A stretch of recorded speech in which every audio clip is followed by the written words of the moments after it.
snipe him in the ending here. Stretch, and then an inside line here. Oh, hit. This could be an ace, actually. Who is going to make the first big mistake? Moto! And Soldier bouncing off as well. His opponents are right there with him. Second flick up now. Can he delay the inevitable? They're attacking to the finish. The last identity called Junior on wide. Oh, a huge mistake, and that's gonna be an ace for Team Solary. Regrouped up in front. It's a three-way fight for the lead. Brett tried to pull the snipe in the century. He's gonna pull it off. That is one jump. He gets the last one, and that is man one on map one. The finish, and it does look like Big is gonna be able to take it. No shot. 3 aces back to back. And Massa now going for the line again, going in between the bush. But he clips it. Alliance are the champions. Only few will make it out alive. It's gonna be you and I. One step closer. Don't rest your eyes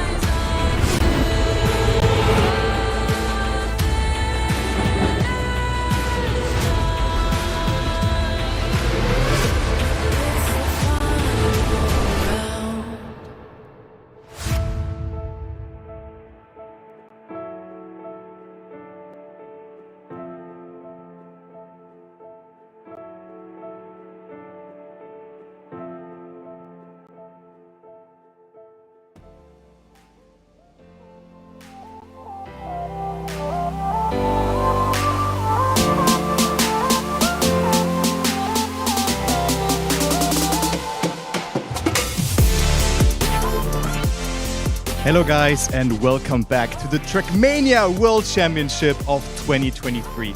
I'm Lukas Turbo, professional caster and content creator for Alternate Attacks, and I'm joined in by Thomas Mangosi, Geek. How are you feeling tonight?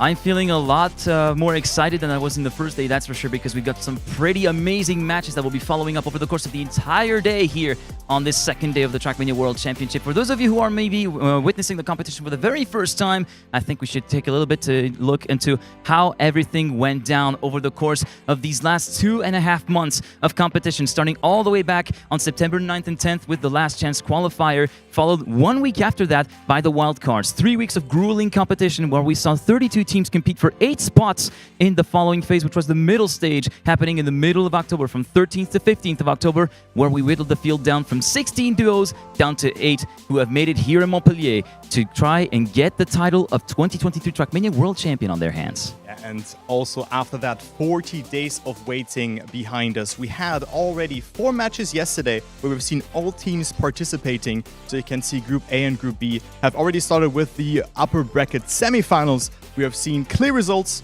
4-0 in Group A for Solary and also for ITB respectively. And then in Group B, we had also clear results with 4-1, 4-1 for Alliance and also for KC. So they will be playing in the upper bracket today or in the upper bracket final. And the losing teams, Split, Wild, and also Big and Gamers First, will play in the lower bracket already for their tournament life. So that is something that we have to consider.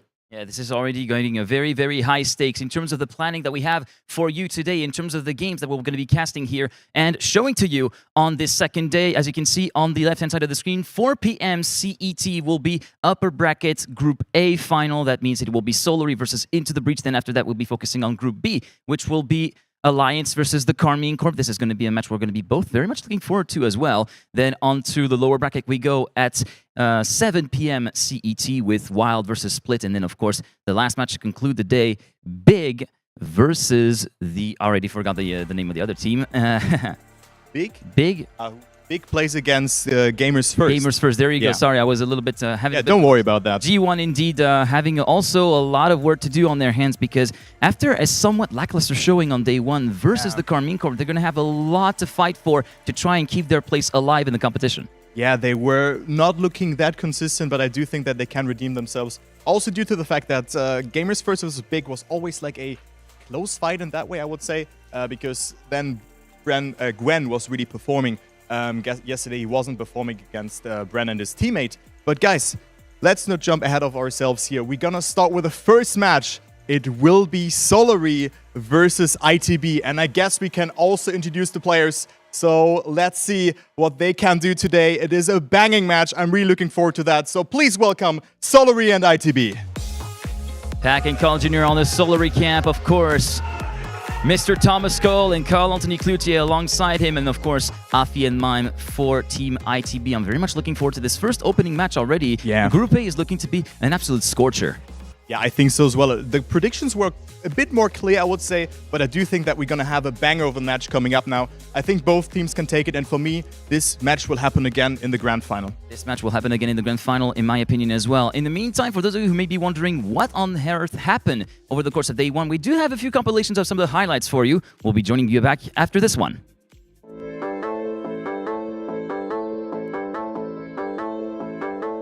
In effect, Shane, as he tries to build a bit of a gap for himself, but he has a really bad entry into the glider, allowing Alfie to move up into the lead. Weezy into second, and now Mime in third. Currently having a battle with Schufts for the benefit of that third position. Afi versus Wizzy to the line! Is it enough for Wizzy? The answer is a yes. Playing for the same team, but International Gaming, of course, but Soldier with a mistake. Let's see Mura's line here. He goes for it, and it's intentional, guys. What a great line from Mura. Look at that, gaining so much time towards his opponents. So Mura with that in the back maybe has a small advantage, but maybe not here in this round. But he gets it all, the booster, and he will win another round. Mura with such a low jump. Look at that, 106.864.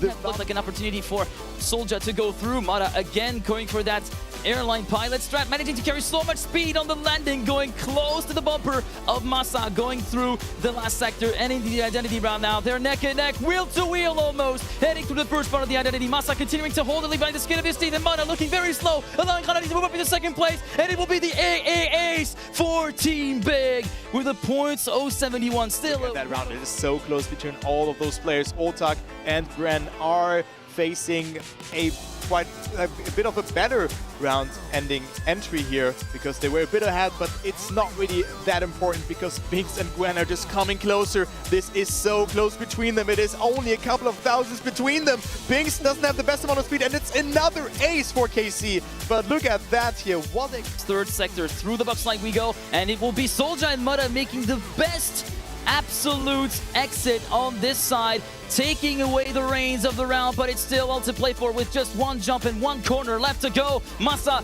trying to mix it up with the big boys up front. Mudda having pulled a gap of around the 10th through the last gate, and it's going to be a missed gate for Big that will seal the fate unless Gannady can pull something out of the nether. It will not be the case, and look at the high five on the side of both Mudda and Soldier. 12-11. First overtime was it for the Alliance, who continue to lead 2-0. It was quite the day of action that we had, with plenty of stuff to be looking forward to, and plenty of stuff to get excited already from the start of the competition, Kai.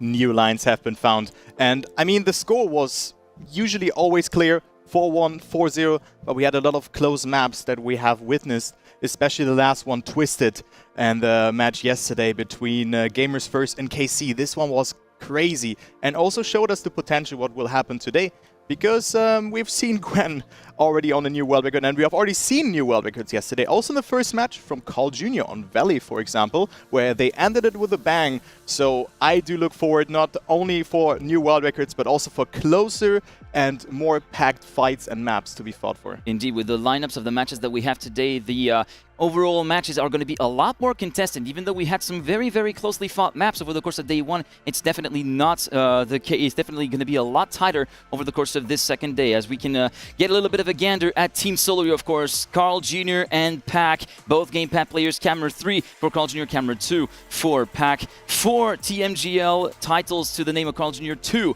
on the side of Pack, 1 in Solo, and of course they took the duo title together on stage 1 of the 2022 Trackmania World Tour, 2016 World Championship title for Pack, and of course 2013, 14, 15, and then 21-22 for CJR, looking to add another championship title to his name. Yeah, he has over 100k in esports earnings, so he's the top scorer in there. But together with Gwen, of course, who just won 60,000 a couple of weeks ago at the Ascension tournament. But I do think that they are hungry. They want to defend the title. And I cannot stress enough how intensely stacked this match is. Both teams looked very solid yesterday, and they were able to just perform really well. They won both matches 4-0.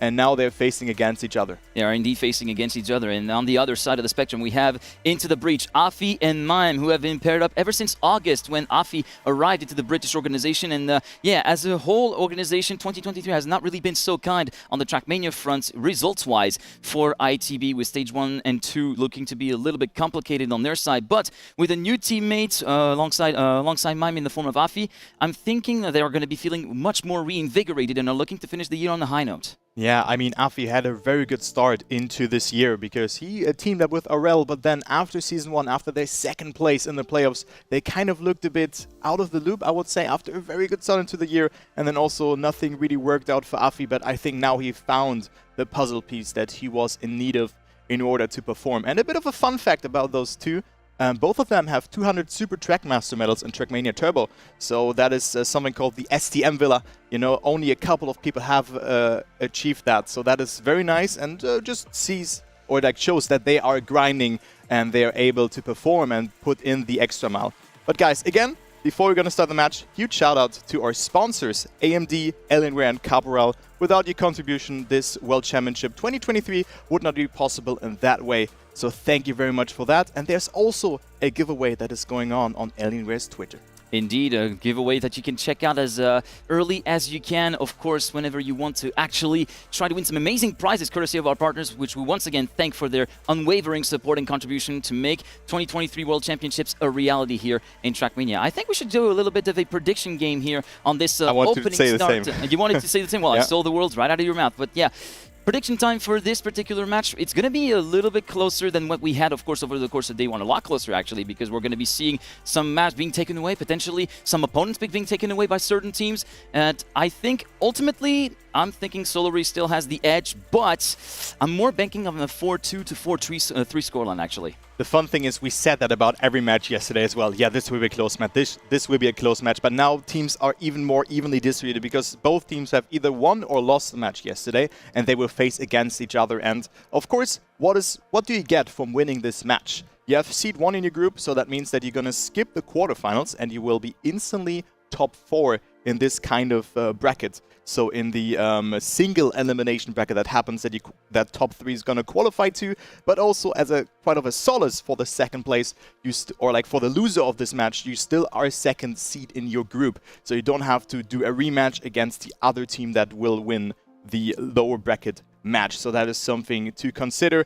So then you're like only 2 steps away from the grand final. So yeah, you get theoretically a longer run in the final playoff bracket, as you will get seeded into the quarterfinals alongside seed 3 of one of the opposing group, compared to having a much more sedate stride, a much more sedate run through the bracket in the playoffs, as you get seeded in the semifinal directly if you finish as seed 1 of your particular group. So this is still somewhat of a bit of a high stakes for some teams that are looking to get maybe a bit of an easier player front to give themselves a little bit of time to prepare maybe on day 2. But yeah, also on the lower bracket side, the stakes are even higher because here it is 2 spots left in the tournament that are going to be up for grabs over the course of the last 2 matches of the day. Split versus Wild, of course, at 7 p.m. and 8:30 for Big versus G1 for C3s of their respective group. The loser team will have, unfortunately, to sit by the wayside on Sunday with a little bit of compensation as well. 500 euros for both teams, if I recall correctly. Yeah, 500 euros. For P7 and P8.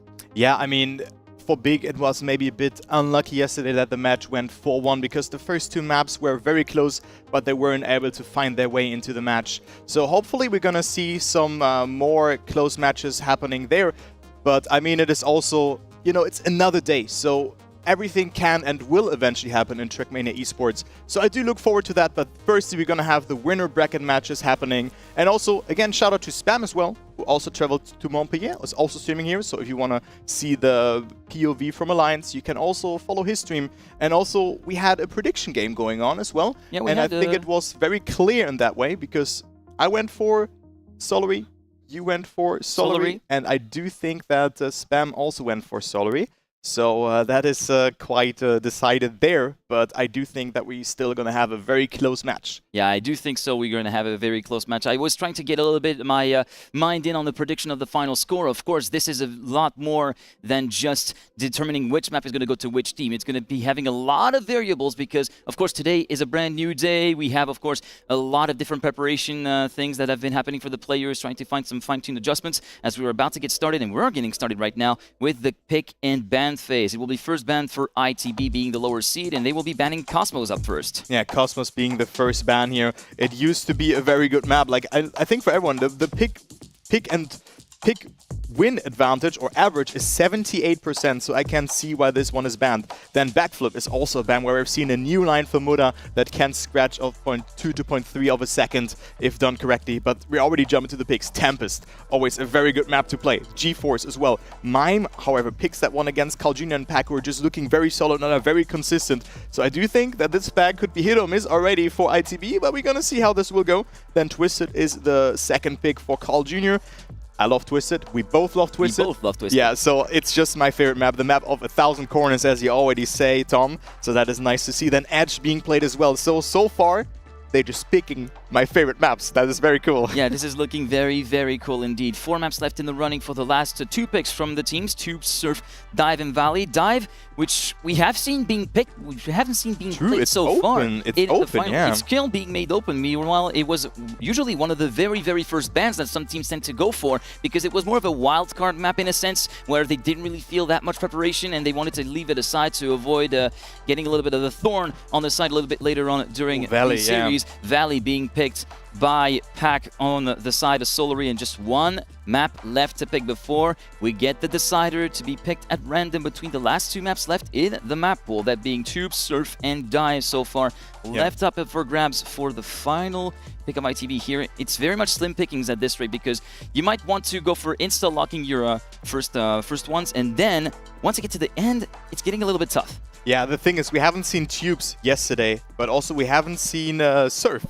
Or Dive in that way. We have seen Surf, but Tubes will be the decider. So that is now concluding the pick and ban. So we have Tempest, GeForce, Twisted, Edge, Valley, Surf, Tubes as the 7 maps. Dive is not being considered here. Backflip and Cosmos are the bans. But let's see who's gonna win it. You have to win 4 maps in order to move on into the semi-finals. So you have top 4 already locked in. Yeah, top 4 already locked in, which will be a very, very important step in the journey of these players throughout the rest of this World Championship as we are getting started very, very soon here for our opening game of the day between Solary and Into the Breach. Carl and Pack versus Mime and Afi. This is the stuff of dreams in terms of the lineup, really. Yeah. This feels also almost if you were to pitch these ones together in a free-for-all situation, it would be basically open arms. The gloves are off. Yeah, I think so as well. Both teams have power picks, I would say, but I still think that they have a wide array of maps. So it's not like, okay, they're performing well on 1 or 2 maps. I think the teams are prepared on 10 of those maps,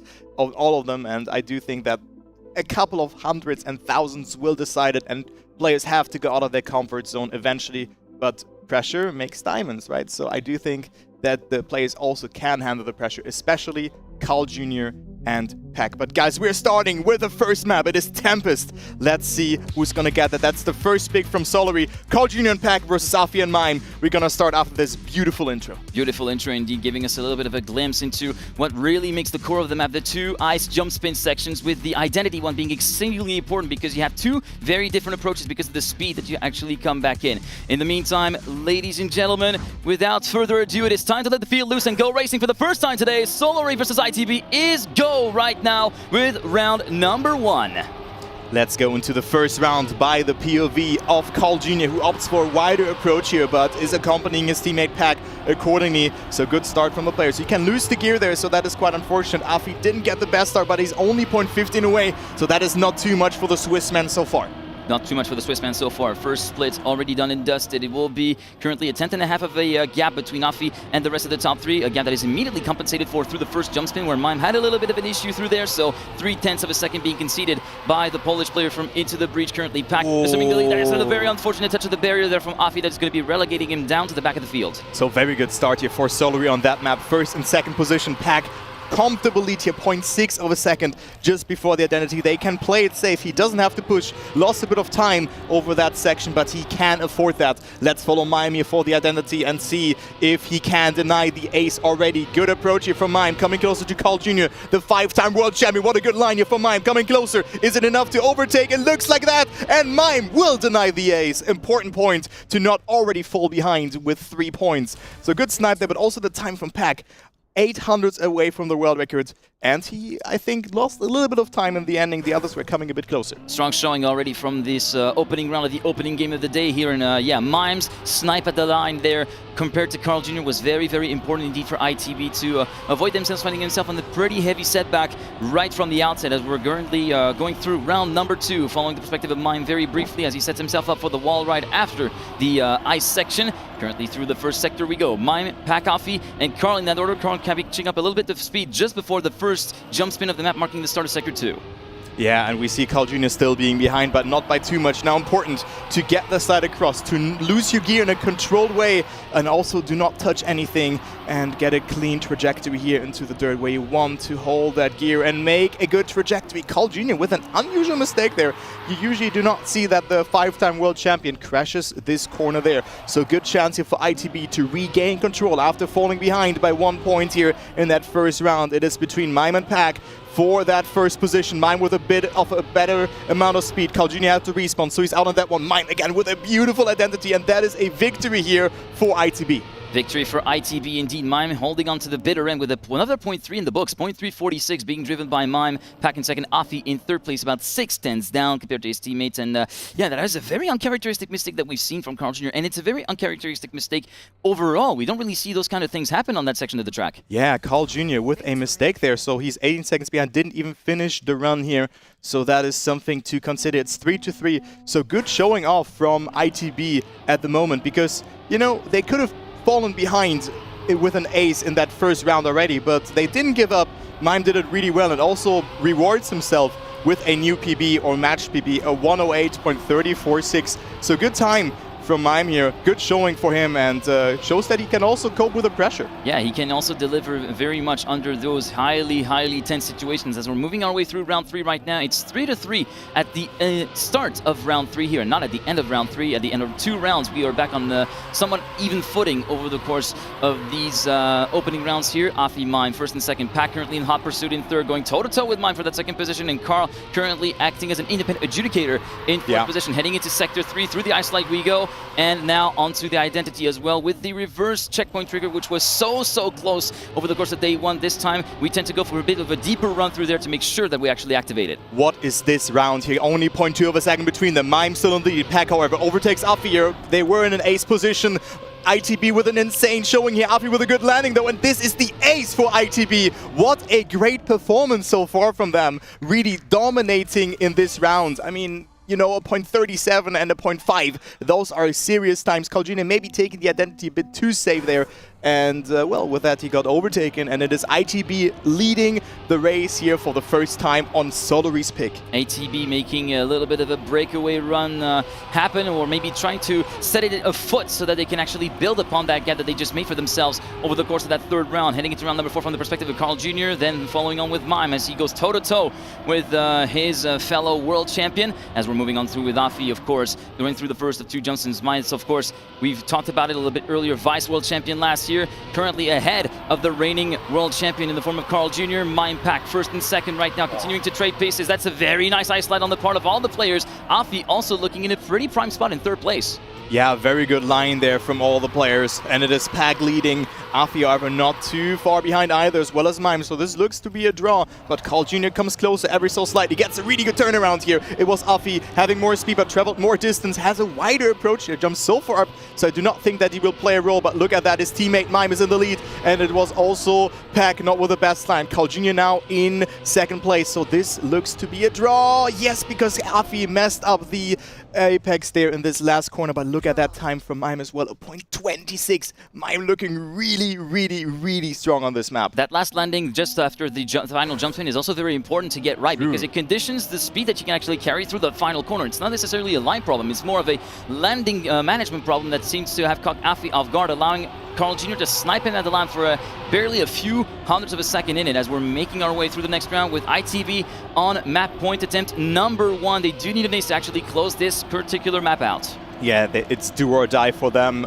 for Solary. I mean, they should not fall behind. They should get an ace or at least a victory here in order to make it. I mean, if it's 2-3 victories in a row, we go into overtime. So Solary has to deliver. We have seen Pack over the best line also sliding out. That messed up the gear. So he has to respawn all the way back. So Pack is completely out on that one. Then we have Mime on 3rd position, also not with the best round. Carl Jr. and Afi batting it out for 1st and 2nd. Yeah, indeed. And now it's all down to Carl's hands to try and force the status quo. And that's a very unfortunate sideways entrance. The positioning, that's so painful to see. And ITB have been handed map 1 on a silver plate. Through the first jump spin, they go in a very nice and conservative manner. They know that they have the lead up to actually afford to go a little bit slower. And that means 10-4 for ITB. That is such an unfortunate map to lose for Solary.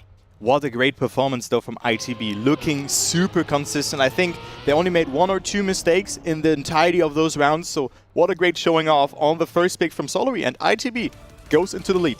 ITB in the lead in the map 1, which comes just before their map pick as well, which is very, very important on their side because it allows them to build a little bit of momentum forward to allow themselves to maybe have a bit more of a serene look, as we can see already Mime having a little bit of a maybe not a smile, but a tiny bit of a smug face maybe with that particular performance, looking to be a bit more serene and pretty happy with how this particular map turned out. Yeah, it turned out very well for them, but also were tremendously capitalizing from that very solid round where they got that ace, and then just another ace from 2 mistakes from the world champions. Pack first deciding out, then also Carl Jr. not with a good showing in that identity. And now we're gonna go to G-Force, the first pick from ITB. I think this map is just pure content. It's so good to see. You can gain so much time everywhere. We have seen different lines here just in that part before the identity, this no slide dirt section. And let's see how this goes. ITB 1, Solary 0, and we on ITB's pick. So the match could have not started any better for the org from the United Kingdom. And with that, round 1 is underway here on map number 2. The whole shot will be for Mime with a 10.298 at the entrance into the first checkpoint of the map. Now onto the bobsleigh entry. Pack deciding to slow down a fair bit to try and land a little bit earlier on the side of the bobsleigh, but doesn't really manage to make it work that well. In the meantime, end of the first sector, it will be Mime, Afi sliding on through in 1st and 2nd, Carl in 3rd, and Pack just behind him in P4, managing to bridge the gap back and make it a little bit of a harder pursuit through the middle of the map. They are already a little bit ahead, so you can see why ITB maybe has picked this map, but this party very important. Afi with a mistake, so he's out on that round just when I talk about that, and all of a sudden it's Solary going into the lead here. Mime demoting from P1 to P3, but he can still do some damage. Afi will not play a role. He's 4 seconds behind. Carl Jr., Mime, and Pack are fighting it out. Mime with good speed, though, will overtake Carl Jr., but this all coming down to the end. This is insanely close between all of those players. Who's going to get that victory? Mime going a bit further up. Will that go for a different line? Is the speed turning out well for the Polish player, for the vice world champion? Looking good. He can snipe both players. Is it enough for the draw here on that first round? I don't think so. It is not enough because he hit the last possible section before the ending. Not the fastest times, but such a close fight between them. Carl Jr. first, Mime second, and Pack on 3rd, and we're gonna start off with another victory. Mime giving it a red hot go at the final part of the identity, trying to go a little bit higher on the bobsleigh at the exit of that first roll ride, just to get sure that he actually comes across the track to take that little bit of a hump to actually go for a little bit of a lower line and try to nosedive so he can get ground contact earlier. And you could see it paid off dividends, but he was going from a little bit too far back to be able to make that move stick. Yeah, that and eventually was maybe a bit too of a different line for him or something like that. Something just didn't work out in his favor, so that is unfortunate. But still, he got that second position to deny that ace from Solary. And, well, it just starts like the first map. So now a victory for ITB, and it's 3-3 again. Afi with a great start. Doesn't make a mistake in this round. So far, he has made a mistake here in the last round. Looking good for Mime as well. Doesn't clip. You really want to go very inside there in order to travel less distance, but it is Pack leading. Pack on a monstrous time right now. And Carl Jr. also accompanies him here, maybe into the top 2. Maybe into the top 2 indeed, they might be a company, but yeah, Pack on an absolute stormer of the time as he currently streaks away into the lead by close to 0.4 of a second. Carl and Afi going toe-to-toe, wheel-to-wheel before the first wall right there of this identity section. Currently, let's see at the splits, 102.0. We might be hitting into the 111s already on this particular round. Pack and Carl, 1st and 2nd. Afi continuing to be right in the coattails of Carl's car. It's not going to be enough for the Swiss man. 0.968 for Pack indeed with dip into the 111s, and Carl Jr. continuing to hold on to 2nd place, and it will be the ace for Solary and one that is very much needed, 5-1. Very much needed. That was a bit of a relief, or a lot of relief that was released there. You could have seen Pack also just taking a deep breather after that round, and also very nice time. A 1:11 is serious business, so good time there from the 2016 World Champion. Pack with another great start. Mime slowing down a bit. Look how far ahead Pack is already, but the dirt soup is really decisive. But also Carl Jr. attacks Afi, who's right now on second, but maybe taps the brake too much that you can utilize in order to get that across. Also Mime with a mistake, so it's a two-horse fight for that first position between Pack and Afi. It's a very important round for ITB to at least get a draw on and not let Solary extend the gap even further, but Afi with a mistake, and Carl Jr. will also overtake him. This is looking disastrous for ITB because Mime also had to respawn. This is an ace for Solary. This is looking like an ace for Solary, despite all the trials and tribulations from Carl Jr. at the box line, marking the end of Sector 1, where Mime got also caught off guard and continuing to be in a respawn chain at this point, which is very unfortunate for the man from ITB. Pack, in the meantime, continuing to just manage the race from up front. It's a very, very slow entry into that first wall right there on the side of Carl Jr., which would be allowing Afi to catch up in normal circumstances. That was a very low jump on the side of Carl Jr. as well, and Pack doesn't even go for the final wall right, just opts for the safe finish, and thus guarantees first and second along with Carl Jr., and that's a second consecutive ace for Solary, who immediately retaliates to the map point from ITB a little bit earlier to get a map point on their own as well. Map point attempt number 1. But crash heavy round here, but also very smart decision making from Pack and Carl Jr. to go more conservative there, because those kind of transitions can knock you or mess you up so much. So it's 8-1 for Solary, and it is track point for them. Do we see teams just exchanging wins here on their map picks? This will be important for Solary to win, as we will jump into map number 3 after that, when we get definitely going to see map 5 if Solary takes it home. ITB has to catch up 8 points or 7 points, 8 points to go into the lead, but this round looks a bit closer. Pack, the only player who has fallen behind a little bit, no one fading the dirt soup in this round, and it's Afi and Mime fighting it out with the 5-time world champion from Canada, who has also played the Twitch Rivals event together with Serator just 1 week ago, and he looks great in this round. This section very important to get well. Mime and Carl Jr. get it really good. Let's see Carl Jr., who has gotten a bit of an inside line. We see Afi with a respawn, Pack also with a slight mistake, so it's again only 2 players left in this round. Both players getting caught out of the setup for the buck slide, the 180 buck slide to the right-hand side after the bobsleigh part. Carl Jr. looking to have a little bit of a bobble over the course of the bobsleigh section, but in the meantime, it's Mime who has not put a foot wrong so far in this round, looking to try and make a good impression, but he had to go dive for a very, very late exit from the wall ride. It looks to be insanely close. Mime manages to make it work, but it was looking oh so shaky. Carl Jr. with a little bit of a low line is going to compromise this speed all the way through that final U-turn, and thus Mime salvages a draw, and he manages to extract one more round here on GeForce with 112.195.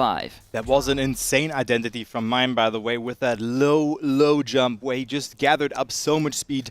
So good job there from Mime, but I mean, 9-2, they have to get 2 aces in a row and then at least a victory in round number 3. So this is it. Clutch or kick, we have seen a 9-2 situation already. I think that was in the Wild match where they have won then, or have gotten an ace. I think that was even on this map, if I recall correctly, but I'm not 100% sure. But let's see. Solary only needs the 2nd place, and then the first map will be taken for them, and the scoreline would be 1-1. The score would be 1-1. Currently, Pack assuming the lead of the race with Mime and Afi 2nd and 3rd. Regroup with Carl Jr., so we got a freeway fight for the 2nd position, but Pack is still not that far off. He's still within reach of the top 2 battle at the moment, and unfortunately we had a very heavy bubble on the side of Carl, who was forced to kind of rein that in by slowing down a little bit midway through the 180 bob section, and now Afi taking advantage of that to promote himself a spot into 2nd place as Pack leaves that slow down as well. The gear is not managing to be kept on the side of the Englishman, as Afi and Mime once again take advantage of that little slip up to try and build a gap up ahead. Currently 1st and 2nd, Mime going for signature line. Afi having barely clipped at the very top of the barrier, and thus promoting Carl and Pack into 2nd and 3rd place, which is just what the doctor ordered for Team Solary right now. Mime may have won individually, but it does not matter because his teammate is not there to help him validate the ace that was so sorely needed to keep the dream alive, and thus it will be 10-3 for Solary, who take their first map of the series. Afi with a slight clip there in this corner, but also Pack steering when the car gears up, so he was in a drifting movement, thus losing all his speed, or a lot of speed in those kind of terms, as we can say. So the scoreline is 1-1, and we will go to the next map, which is the map of 1,000 turns, Twisted. I really look forward to that one.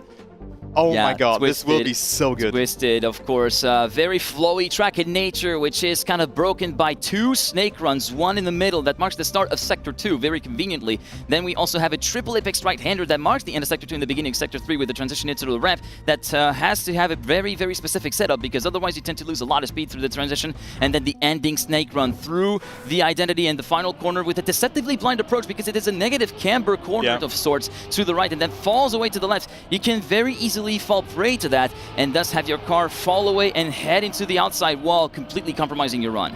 This turn is deceiving indeed, and we have seen a lot of mistakes there, but also this map, to sum up, is a perfect mixture between full speed and very tight drifts that players have to execute, with some speed slides as well here and there.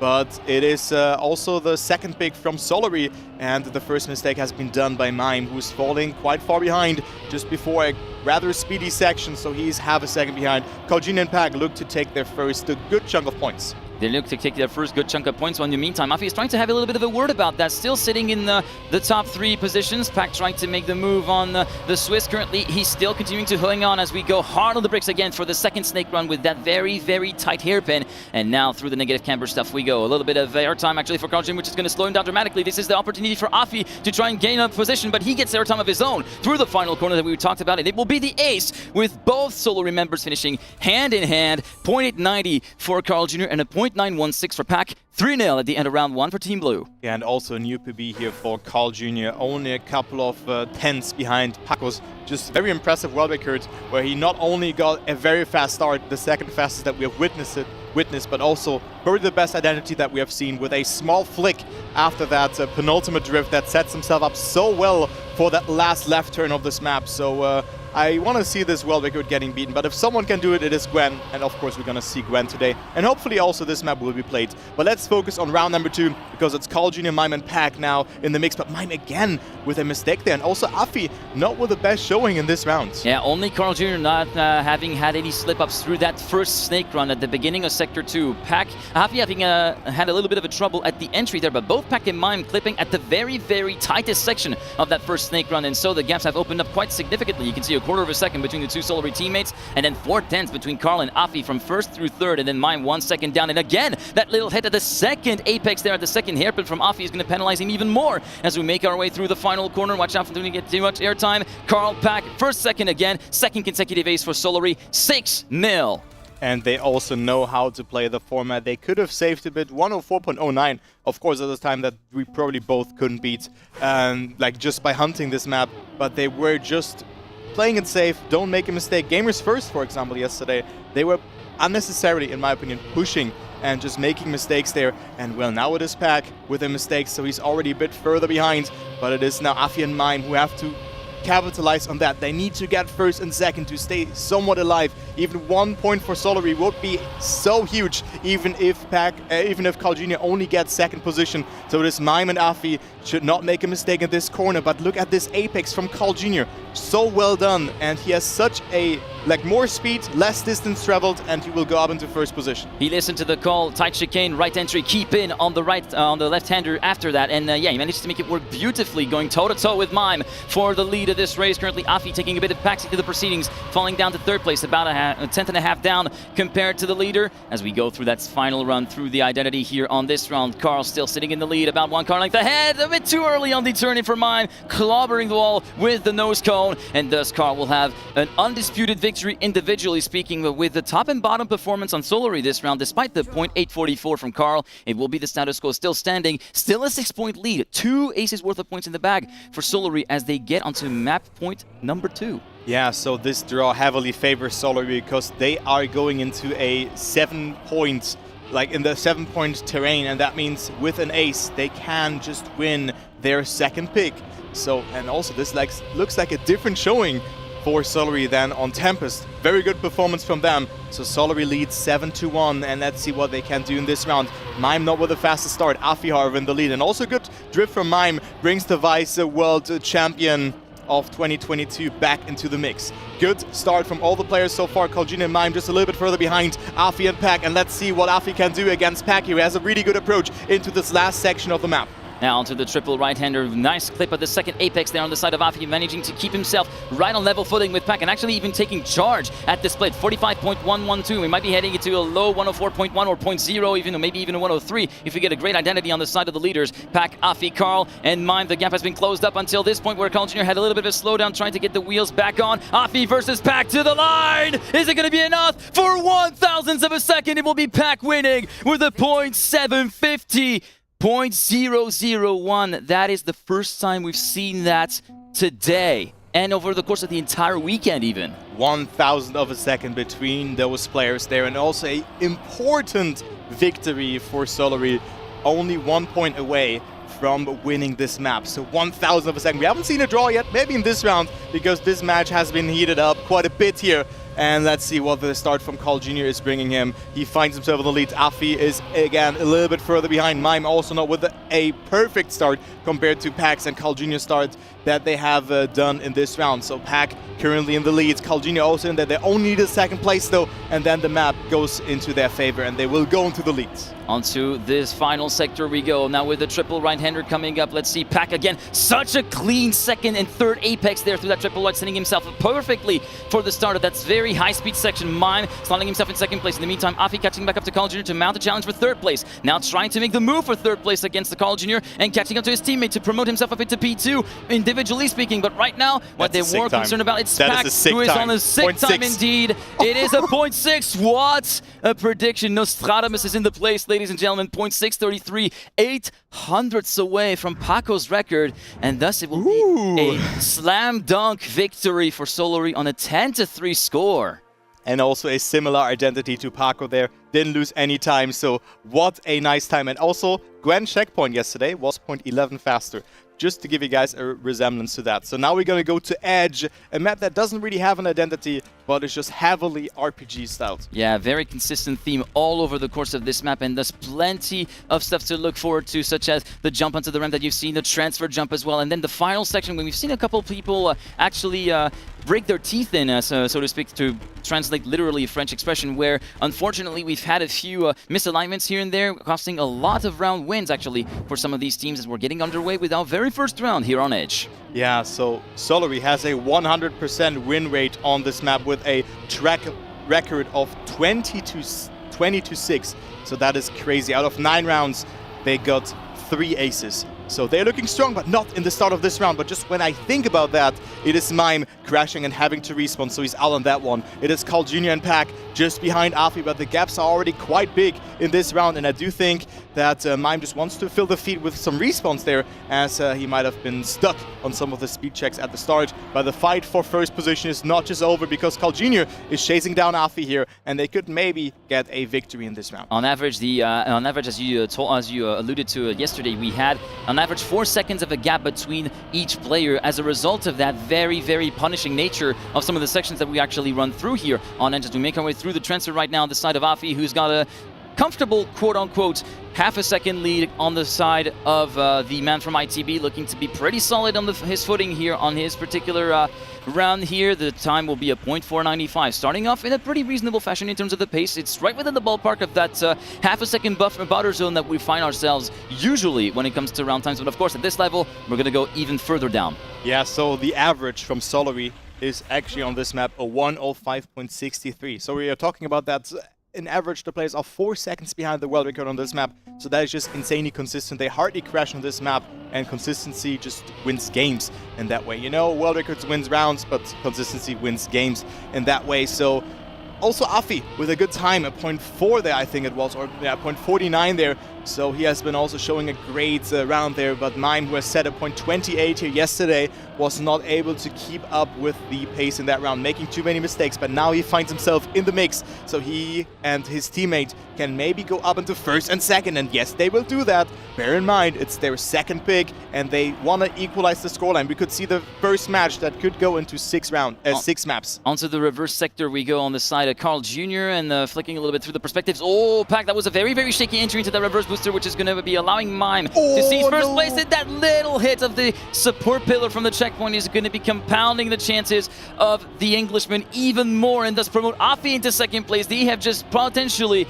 given away an ace there to ITB as we make our way through our finals. Couple of jumps here before the finish line, and it will be Mime winning individually with a point 252, 2/10 clear of his teammate, and thus it will be ITB, the Knights, taking the lead 4-1. Nice time there from Mime, definitely not blundering in this round, so that was a good showing and an ace for ITB, already almost being in close proximity towards the points that Solary has gotten scored against them in just 2 rounds. But now it is Afi with a mistake, and we only see Mime left, so this could be the answer from Solary, because they can get the counter ace. They can get the counter ace, but they must not have slip-ups of their own. Right now, they're taking advantage of the mistake from Afi, and also Mime having a little bit too tight of a turning radius through that hairpin marking the end of the first sector. Tries to compensate with a little bit of a lower jump, I'm assuming, towards the ramp at the start of Sector 2, but so far it is still Pack and Carl leading, although we have a very heavy clip on the side of Pack just before the slowdown hail, and thus it will be promoting Mime back up into second position, heading into the reverse booster now, marking the start of Sector 3. Mime! Oh, that double clip as well with the back wheels. Manages to save it to keep that second place alive, but oh my goodness, the heart flutters aside on the part of Mime. You can see stone cold. Stone cold reaction there from Mime, just sticking to the plan, calm and collected. Those things can happen, but I think Mime certainly knows what to do. Also, Pack releasing there. Oh, but Mime with a very risky and shaky ending there was still able to get it through, and denying the ace towards Solary, really important there. But I mean, you can get that reactor boost earlier, but it's very risky. As you can see there, you can catch no grip there and just lose a lot of time and just overjump the reactor boost down. Yeah, indeed. This is something that can definitely happen. Or so that little misalignment, go a little bit too far to the left before the penultimate platform, and then you can risk having actually a plastic bounce that will directly send you off of the track. That has happened before, and we are not safe from not seeing happening again. We could definitely see that happen at some point. Who knows? In the meantime, on our next round, we go at the halfway mark. We are already for ITB through this particular fourth map of the proceedings. And in the meantime, through first sector, it's Afi, Carl, Mime, and Pack currently in that order, although Pack has slowed down dramatically, trying to recoup a little bit of lost time through Sector 2, I presume. Yeah, I think Pack lost the gear there, or just didn't have the best line, so he finds himself behind. But also Mime clipping there. Will he be able to clear that speed check? Yes, but he lost so much time on that penalty surface section. But let's follow Mime again,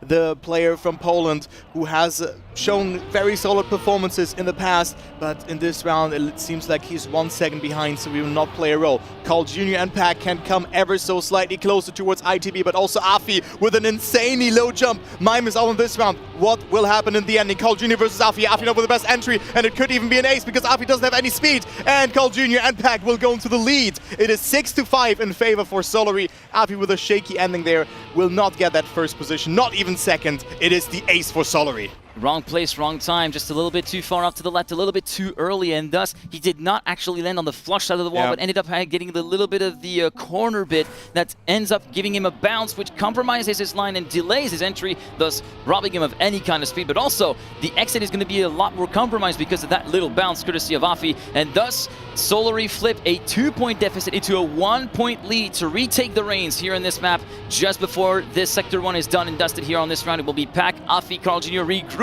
from first through third, and then a little bit further behind Mime. Yeah, so aces are just the way you just want to get an ace. They're very overpowered and can just bring you back into the map. It looked really good for ITB, but also in this round, it's even closer, so it's hard to tell who's going to win that one. Mime going pretty far up. They has more speed into this backward section, working out good for all the players. It is a very close round, concerning it's a very hard RPG map. It looks easy, but it's quite deceiving. I think a lot of crashes will happen if you discover this map for the first time. But look at that low jump here from ITB again. Afi and Mime are coming closer. Carl Jr. with more speed. Pack is long gone. The question is who will get that second position or will get third. It is Carl Jr. overtaking, and Pack with a .29. Carl Jr. with a great snipe, good amount of speed, and that was also due to that higher jump on that quarter pipe there just before the last checkpoint it was. Yeah, indeed, but strong showing on the Solary side. Carl with a really great finish to allow a victory to be banked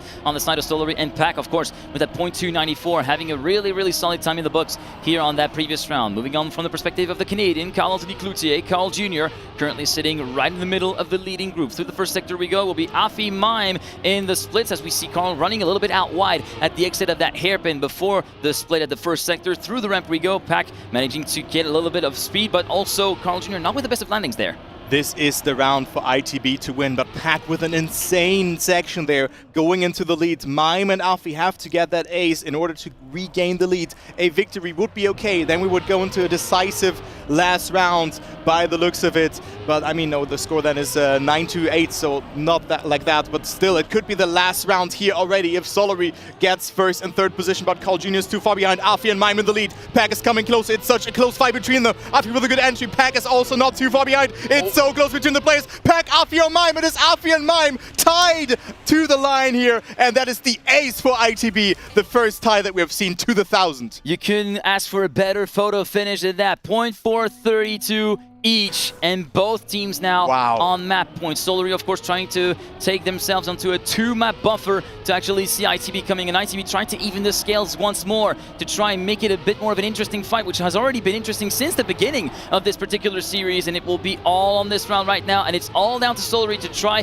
and salvage an ace from this. Even if they get a victory, they could still take this thing into overtime to try and draw this map a little bit out more, but ITB have had some very strong showings, especially in the middle and the final sector, courtesy of their low lines at the transfer, and so they're going to have to capitalize on that very heavily here. Oh, Carl Jr. and Peck both with a mistake there. I don't believe that, both with a synchronous mistake, and they are out in this round. ITB will most likely, I mean almost certainly, win their second pick here. 2 mistakes from Pack and Carl Jr. reminds me of map number 1, where both players have crumbled as well. Maybe the nerves are showing for them. The scoreline is 2-2, and we will definitely go to map number 6 today. Afi just has to play the format, just has to go safe. Mime also with a conservative entry here, but it doesn't matter. It is ITB with the ace, and the scoreline is 2-2. 2-2 with the final score on this map of 12-8.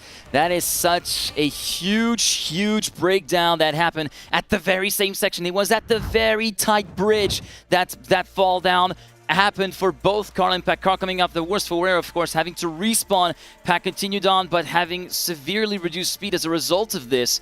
And now, I mean, it's pretty much game on. I mean, we're going to be heading onto our next map, which is going to be Valley. It will be literally at this time a best of 3. Teams have to get to the 4-point threshold, or the 4-map threshold for map wins in order to win it. And now we're going to go to beautiful Valley. Not only a beautiful environment in Trackmania Turbo and Trackmania 2, but also a map in the Trackmania World Championship of 2023. Very precise identity, as you can see here, where you have to jump through that gate because you have Fragile attached to your car beforehand, and also then do a 180 turn freewheeled ×2. Indeed. In the meantime, we're getting ready for the start of map number 5 here in this series. It's still all to play for on this opening game of the day in this upper bracket final in Group A between Solary and ITB. Of course, at stake for either team, seed 1 in their group and a seeding directly in the semi-final for tomorrow. In the meantime, following along with Mime through the end of the first sector, going solo over the barrier. Split into the first sector will be Mime, Pack, Carl, and Afi in that order, with already a rift, as I like to call it, between the top 2 and the bottom 2 being clearly separated for that particular section. Now through the Fragile Reactor Boost section, where the scales have been somewhat evened, but very briefly before that high-speed jump where you try to set yourself up to the right before flowing into the left-hander. Yeah, beautiful uphill left turn there from Afi. There used to be a bug set on that one, but this one has been deleted due to a no-break block that has been added. There you can see the Fragile, so you have to jump through that gate to get rid of that. There's a reset into a freewheel section, Packed with a good landing. Mime is quite far ahead. Afi not with the best entry into the last section, so he has to slow down a lot just before the booster, but Mime looks to be on a great time. Carl Jr. is overtaking Afi in this section, but Afi with a bit more speed, get to the line! It is so close! It is Carl Jr. staying ahead, and look at that time from Mime as well. The first sub 108, and we start things off with a draw. Good time for Mime. Pack on second, Carl Jr. on third. Indeed, and yeah, that's ending between Afi and Carl Jr. Afi looking to have a little bit more speed on the entry to the final corner with the approach that he had, but Carl Jr. seemed to have had the gap to be able to somewhat manage that, and even though it was slim pickings, 0.06 of a second, the Canadian still held on, and thus prevented ITB from getting an early lead at the end of this opening round. Yeah, so what a great first round. This time Pack is falling a bit further behind, but it seems like he's not giving up. The player for Solary here, the UK player, the 2016 World Champion, so many great individual results, but has been a bit silent around him.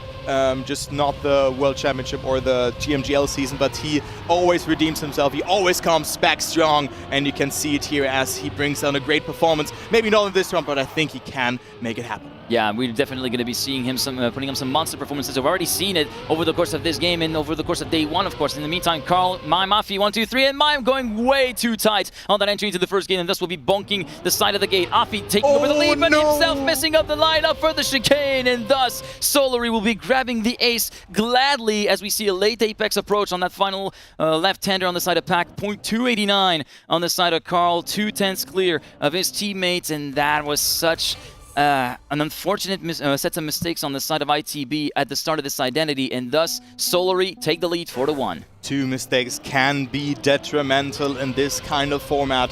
Aces, you just want to avoid getting aced, and that is what happened to ITB here. I mean, that's Solary's last pick of this series, so that's what you also have to consider, right? So they are favored on this map just concerning the win-pick ratio. It used to be 70%, but yesterday we've seen a lot of teams not winning their own picks because it has been 4-0, 4-1 scores respectively. But now it is Afi making another mistake, so Carl and Pack can get another ace. Carl and Pack can get another ace as Pack is coming back from a long way because he had a little bit of a mishap as well at the start of this round. Seems to have had a bit of a clip before the double right-hander and the reactor boost sector, but he manages to come off the better for wear thanks to the trials and tribulations of the ITB side. And yeah, currently Carl streaking away compared to his teammate by about 0.3 of a second, himself about 1/10 ahead of Mime, going so close to hitting the pillar on the side of the gate. But look at Mime going very, very close, hunting down Pack at the moment, trying to make a move stick. Pack forced to release very heavily. Can Mime take advantage of that with the late Apex entry? Carl Jr. looking a little bit slow to the line. It's not enough for the Polish player from ITB, and it's a second consecutive ace in 3 rounds for Solary, who are on map point number 3. And also Solary playing the format out here very well. First and second, not the fastest times, half a second behind the world record from Carl Jr. that was set yesterday against Wild in the last round, actually, where they also have gotten an ace. So Solary looking very solid here to take that home. It is 7-1 right now. So let's see, can they already close it out here in just 4 rounds and then go into the lead and then have a chance of winning this match on ITB's last pick here on map number 6. So let's see what will happen as we see Pack with a good start, but everyone got it so well. Pack with good amount of speed. Mime and Carl Jr. on first and second. Finding through the ring CP jump right now. Carl Mime still toe to toe. Afi going about making up ground here on this long left-hander in the dirt at the start of sector 3. Through the bug slide we go. All 4 cars regrouped within each other's goals. Less than 1/10 between first and last. Heading into the identity right now towards the end of this round. Pack and Carl potentially with an ace on their hands. Mime continuing to try and having a word with it now. Afi also having a little bit of a word edgewise. Moving up into first place. Mime in second position as well. ITB trying to salvage another round from the brink of being defeated here on Valley, and it is going to be a new record with a .852 courtesy of the Swiss and a .9 as well on the side of Mime, and thus what was a 6-point deficit gets bridged back down to a 3-point deficit. ITB find them footing again and are ready to bounce back. Imagine being third with a .10. What a great round that was here from all players, but it is a new world record from Afi. And also Mime was not too far behind, 700ths of a second. The checkpoints were insane. So very, very good round, and I think that's the taste, or just a quite quick sneak peek for what will happen on day number 2. But that is the momentum that ITB is in need of. Also, Afi and Pack are in the fight again, .3 ahead of Carl Jr. right now. So that is another great round that we are witnessing. Mime also going to the fight here, but it is Pack with such a good round. Let's see, can he set another new world record? Then he set a new world record. Can he set the world alight with a new time? And again, the rift continuing to persist. Pack and Afi are in another world at this present moment here on this round. No ace for Solary unless we might see a blunder from Afi. We're going to have to see Carl Jr. trying to go for the launch for P2. It's not working for now. Can he try to go for a last-ditch effort in the long 180 left? Afi going all the way across the track. Can Carl try to capitalize on that? The answer is a no. Pack in the meantime finishing with a .933. Seems to have lost a little bit in the identity, but he still finishes 3/10 clear of Afi. Solary still in the lead by about 4 points, and they now have a bit more of a palatable situation because as long as someone keeps it individually in second position, that's it. The map goes to Solary. I mean, Pack actually gained time at the identity because Afi had a 0.2 checkpoint before the identity, and it was Pack having a 0.4 checkpoint. So maybe it was the first or second turn, but still a very, very good round here from Pack. A 0.9 is serious business in this round, and now Solary only need of 1 point to take home their third map win in this very, very heated up series here. But it is Mime in the lead, and also Afi's not too far behind, didn't get the best speed over that bug slide here, and we can see Carl Jr. and Pack still fighting it out here for that second position. Pack going with a very, very early ending before the long left-hander in the dirt. Currently it's Mime assuming the lead, but right now top and tail is not enough. They need to actually go for the bug slide just like Afi did to try and make a bit of an impression on the Solary boys, but these guys are very tough to impress. They are very, very consistent under pressure right now. Pack, Carl, second, third, they're just where they need to be. As long as someone is second, it's done. Mime continuing to hold the lead, but still in hot pursuit from the Solary duo of Carl and Pack. Through the final corner we go. Mime holding on for dear life, but it's not going to be enough. ITB, try as they might, they will not defeat Solary and not topple them on Valley. 10-6 at the end of this match. At the end of this map even. 1200s between first and last there. What a great ending from Afi. If the track was a bit longer, you could have seen he jumped into the ending. He would have had it, but it wasn't meant to be. So we're gonna go into the penultimate map of this series. It will be Serve that we're gonna see here. And now we gotta say, your move, ITB. This is now that you need to capitalize, because remember, this is an ITB map pick that we're back on here. The last ITB map pick before we go into the decider of that match, which will be game number 7, of course, and Surf this particular map. The identity, of course, being the reactor glider section, especially the first chicane where you use the brake to actually pivot the car to set yourself up for the chicane so that you have the straightest line possible through that chicane, right then left, but also watch out for the plastic exit at that very section because the flag mast is waiting for you as we're getting ready for round 1, and it is underway. Okay, to bring you some stats as well, it is ITB having the best average on this map with a 101.49, and it is Solary just 0.35 behind. But look who has the world record. It is Pack. Thomas Cole, 1 minute .532. So he's prepared on this map. And let's see, ITB's last pick, and right now, off to a very good start. So it looks to be, I think we're gonna see map 7. It continues like that. Afi and Mime leading the round right now. Carl Jr. quite far behind, Pack hitting the post. And this is the ace for ITB if they do not mess up the ending. But keep in mind, there's a dirt zoop that you have to do. There is indeed a dirt zoop that you have to do. There is a reactor zoop entry exactly. Before the... you need to avoid the splash at the entry into the glider section. This is what ends up costing you so much time here at the start of this third sector. But right now, Afi and Mime, hand in hand, trying to do a tandem finish together, maybe a photo finish just like we witnessed a few rounds ago. To the line they go together with a .908 and a I guess I could say .952 here, judging by the gaps from Afi, and it will be first strike to ITB 3-0. 3-0, great start, dream start for them on this map.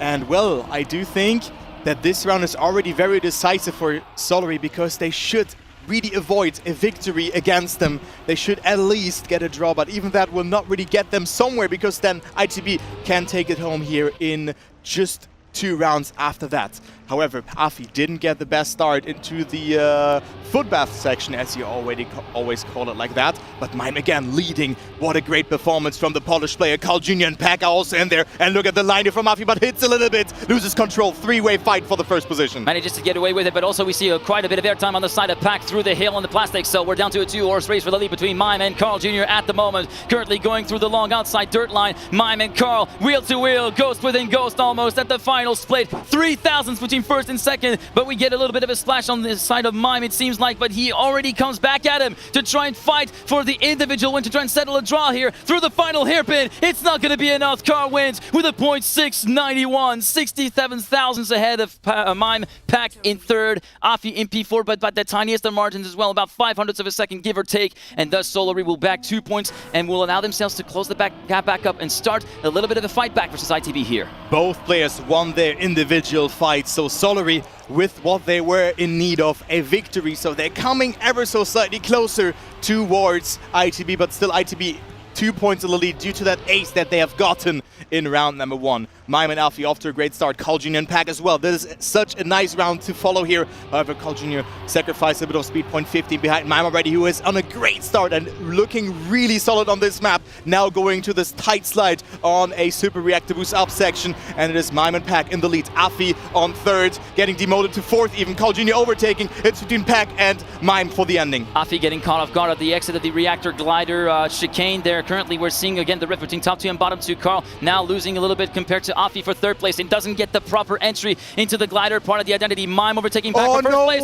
That's such an unfortunate bonk there on the side of the Polish player, promoting everybody up a place, including Carl Jr. up to 3rd. Pack very slow at the airpin, but manages to make it work with a 0.797. 2/10 clear of Afi. Carl in 3rd, and thus it is another victory in the books for Solary, and they managed to wane the gap back down to a single point. Still, ITB with the advantage, but the gap is now 5-4. And that is the second DNF from ITB on this map. You can see it's very costly on this map if you hit something just when you cross a checkpoint, because the double respawn will send you all the way back, and Fragile will not gone if you just crash or if you pass a checkpoint.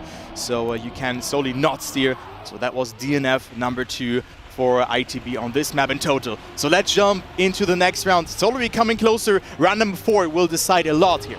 Number 4 decided a lot indeed as we enter the footbath here at the exit of the loop. That's such an unfortunate touch on the inside of the 90 left here before this hairpin on the side of Mime, and thus he will be left down in the doldrums. A second down, 2 seconds down even at the end of the first sector compared to his teammate Afi, currently assuming the lead, managing to make it through the reactor chicane nice and clean this time, doesn't get caught out thrice as we make our way through this second sector at the start of sector 3 with Carl Jr. heading into the long dirt left-hander, right-hander rather. Unfortunately, we have a little bit of a clip from the left here on the side of Afi, and thus Carl and Pack get promoted into a very, very favorable position with an ace potentially on the cards. Afi trying to make amends, trying to split the two apart. That little touch from Pack is going to cost him dearly, forcing him to respawn. Mime promoted up to 3rd place as well, and that is an ace thrown in the bin on the side of Solary, with Afi and Mime taking advantage of the mistake from the Englishman to move up into 2nd and 3rd, and thus ITB retain their lead by the skin of their teeth. Still, that solitary point in favor for them. Very important there that Afi didn't lose so much in that outside dirt section there.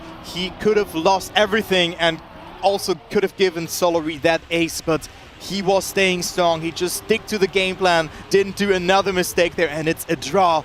So ITB is still in the lead, and look at that line from Mime. They're going for that nosedive to get some more speed in that section, so a very smart left steer movement, and look how much it gains him. It seems like this is a good line, but Mime with a mistake there in exchange, so he's behind. So it's between Carl Jr. Pack and Afi in that last part of the track.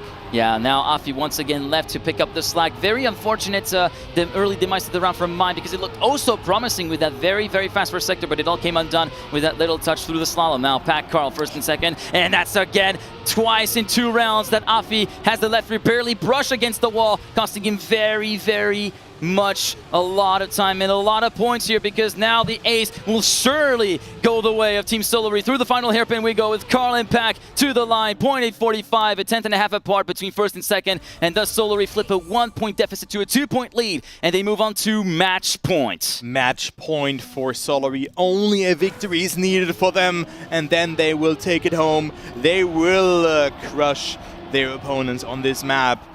Give or take, because ITB had a good showing, but just Afi with those 2 individual mistakes. But now we see the door opener. It is Pack with the first major mistake, and also Carl Jr. not being too far behind. We could still see map number 7 if Mime and Afi just stick to the plan here and will win that round. Hand in hand, this could happen, but Carl Jr. is not too far behind, has a 0.69 as a PB on this map, so he's able to go very fast on this map. It is 0.25 though, the gap is rising, and it seems like Mime and Afi are going to take it. This is the opportunity that ITB relishes, that they need to seize at any moment to try and force this into Game 7. Mime currently having streaked away into the lead now. Afi under threat from Carl Jr. for that 2nd position to try and bring a point home for Solary, but that bad entry into the identity glider section means that Afi takes advantage of that to move up into 2nd place right now. Mime, Afi for 2nd, separated by 2/10 through the final hairpin, and thus ITB move back into the lead of this map, 9-8. We could still see this thing in overtime, Kai. I think we're gonna see that in overtime if Mime and Afi just continue like that. They have track point. It is track point versus match point. Keep in mind, if Solary get an ace in this round, we will see the match being over. A victory from Solary would bring us to overtime, and any other result would result into ITB winning. Even a draw, even a first position would be enough. And look at that line from Mime. They're just getting such a good entry into the next part of the footbath section there as well. And it is Carl Jr. Being left alone, Pack with a mistake. And I think this is almost all she wrote, unless one of the ITB members, or even both, will make a mistake here. This could be going all the way to map number 7, ladies and gentlemen. Let's see what Mime and Afi will do in the ending. They have to hold against the 5-time world champion. Remember the saying, anything can happen in Trackmania, and usually does. Now Carl back on the chart to try and challenge Mime for the lead of the race, but Afi continuing to play it safe, playing the format, sticking to 3rd place. As long as one makes it through in 1st and 3rd, it's going to be done. But right now, it will be Mime under threat for Carl Jr. for the individual win. But in the grand scheme of things, it will not matter at all. Carl may win with a .775, but CJR cannot really help his teammate Pack at this point. Top and bottom is not really going to help the Solary cause. 10-9 Wow. for ITB. Such a close outcome to this map, and thus, for the first time of the weekend, guys, we finally get onto game number 7. I'm really looking forward to that. This is do or die. And you know what? We also gonna see tubes for the first time. Oh man, what a decisive last map that is, guys. I'm rubbing hands already. Oh my god, this will be insane. So good luck, have fun to the players. Pack, Carl Jr. and also Afi and Mime will fight it out one more time. Who will make it into the next bracket, already into the semi-finals, and also having top 4 guaranteed. This is the map that will decide who finishes seed 1 of their group and be placed in the semi-final. It will be all on this map with few pipeless in there, with the most 2 important ones, of course, the identity, with the final one needing about a 3/4 rotation that you need to cancel out to get a proper water bounce to land yourself on your wheels into the finish line, as you see right here. In the meantime, ladies and gentlemen, we are underway for the final map here of this opening game of the day. Solary versus ITB. It's all or nothing for seed 1. Maybe you can see it here. Afi has no PB. You know what that means? Yeah, they haven't played this map in a match just yet, but Mime has the online world record. So he has the record in the leaderboard. So that is an important thing to notice. We haven't seen Afi and Mime playing this map so far. Pack and Carl Jr. have the best average on this map here. They are just ahead of EC Japan Corp. And right now they find themselves also in a fight with Pack. Afi and Pack are fighting it out for first position, but Carl Jr. with a mistake. And we see ITB already with the upper hand in this round by the looks of it here. Let's approach the last part of the section. Yeah, unfortunately, Mime as well looking to have had a bit of a slowdown through that sandy section on the left and right, dips in the dirt. Right now, it is Pack continuing to hold the fort for Solary, trying to challenge Afi for a draw right now. But now look at Afi's entry into that first of 2 pipe flips. That Pack comes out with a much better speed right there. Moving on to the final. Pipe flip, unfortunately, doesn't get the proper approach, and Pack forced to respawn, promoting Mime into 2nd place, and thus the round will fall into the hands of ITB. Very, very costly mistake on the side of Mr. Thomas Cole. You can already see him shaking his head, wondering what on earth just happened there. Now, this is round 1. It's in the past. Focus on the next round. Dream start for ITB though on the decisive map here. It is map number 7. Whoever wins this map, whoever reaches 10 points first or surpasses them, will win this match, and the other team will get demoted into seed number 2. Still a good solace, but still you wanna skip one match at any cost, but this can also swing the momentum in your way if you're already prepared into that one. Afi with a beautiful flip in there. He's flipped so far to the left, has a lot of speed to work with in this uphill section. Mime also with a great start. ITB is cooking in this round, and they're 1st and 2nd again. Currently, Pack trying to split the 2 ITB teammates apart from 1st and 2nd place, and Carl Jr. also not looking too shabby, currently still in the mix, but we see Afi going way too wide at the exit, trying to go for a bit of a different approach for that very, very flowy section. Unfortunately, a little bit of a touch from the left here on the side of Pack through that long right-hander, and it looks as though Afi is still in the mix indeed, along with Mime and Carl Jr. trying to challenge for the lead right now. The Swiss overtaking the Canadian through one final tube flip. We go. Afi is completely unchallenged in this ending, and thus with a 1-3 and a .837 on the side of Afi, it will be victory for ITB, who are past the halfway mark. Carl Jr. also with his match PB there, but Afi holding the gear Gear 4 before the identity. This is insanely hard to do. ITB extending the lead. It's 5-1. So that is another good round for them. Also heavily capitalizing from the mistake from Pack. The player from the United Kingdom hit the outside there in this dirt corner. So that is quite unfortunate for him. And let's go into the staircase yet again for the third time on this map. Let's see, Mime with a good start. Colgene in the lead, but Mime clipping a little bit. Doesn't really lose him too much, but still you can feel a little bit falling a bit further behind. But you can see the line there from Afi not working out this time as well. So this is Solari's chance to come back into this match or into this map and maybe regain control and come ever so slightly closer. This could be an ace for Solari. This could be an ace for Solari. They managed to dial that second sector in very quickly into round 3 right now, but watch out, there's also Mime waiting in the wings, waiting for his opportunity to strike, biding his time at the moment to look at Pack. A little bit more conservative this time, being wary of the last time he touched on the outside, and look who's there to take advantage of that. Also Afi, Pack down to P4, Colgene needs to hold the fort, but look at the speed from Afi. Unfortunately too far off to the right, will bounce back at the exit and thus will be forced to respawn. Mime inherits the lead and thus ensures a draw. Will be standing still on the side of ITB with a 0.638 on the side of Mime. Carl and Pack second and third. Thus it is still a 4-point lead for ITB, or getting closer and closer to that game points. Yeah, what a great and hectic round there from the players. I mean, great in terms of that we only see a draw and not an ace against Solari in that way. So ITB, of course, capitalizing from that. They come in closer, only 4 points to win this match and prove the cast is wrong here. But we all expected close matches to be happening today, and we can already see it for match number 1. It is map number 7, and Colgene also gets in a very good start in this round together with his teammate Pack. Oh, but Colgene with a mistake there, and those small individual mistakes that Solari could not capitalize on. I just talk about Afi on map number 6, but they could solely not capitalize from that. ITB looking strong to at least take 1 point, but they could also move up to 9 points. Such an unfortunate clip from CGR at the end of the first sector, once again leaving Pack high and dry, all on his own to try and contain the tidal wave that Afi and Mime are representing right now. They're looking to try and overhaul the Englishman, but right now Afi falling out of the fight after that very heavy clubbering on the left-hand side, and Pack falling off the map. Unfortunately forced to respawn. Carl moving up into second place ahead of Afi. It will be Mime and Afi first and third, looking to secure a victory. Carl will be splitting the middle in second position. Mime with a .972, sub 104, Afi in P3, and thus we move on to 8-3, and ITB 1 victory away from toppling Solari here to get seed 1. Wow, what an unfortunate mistake there.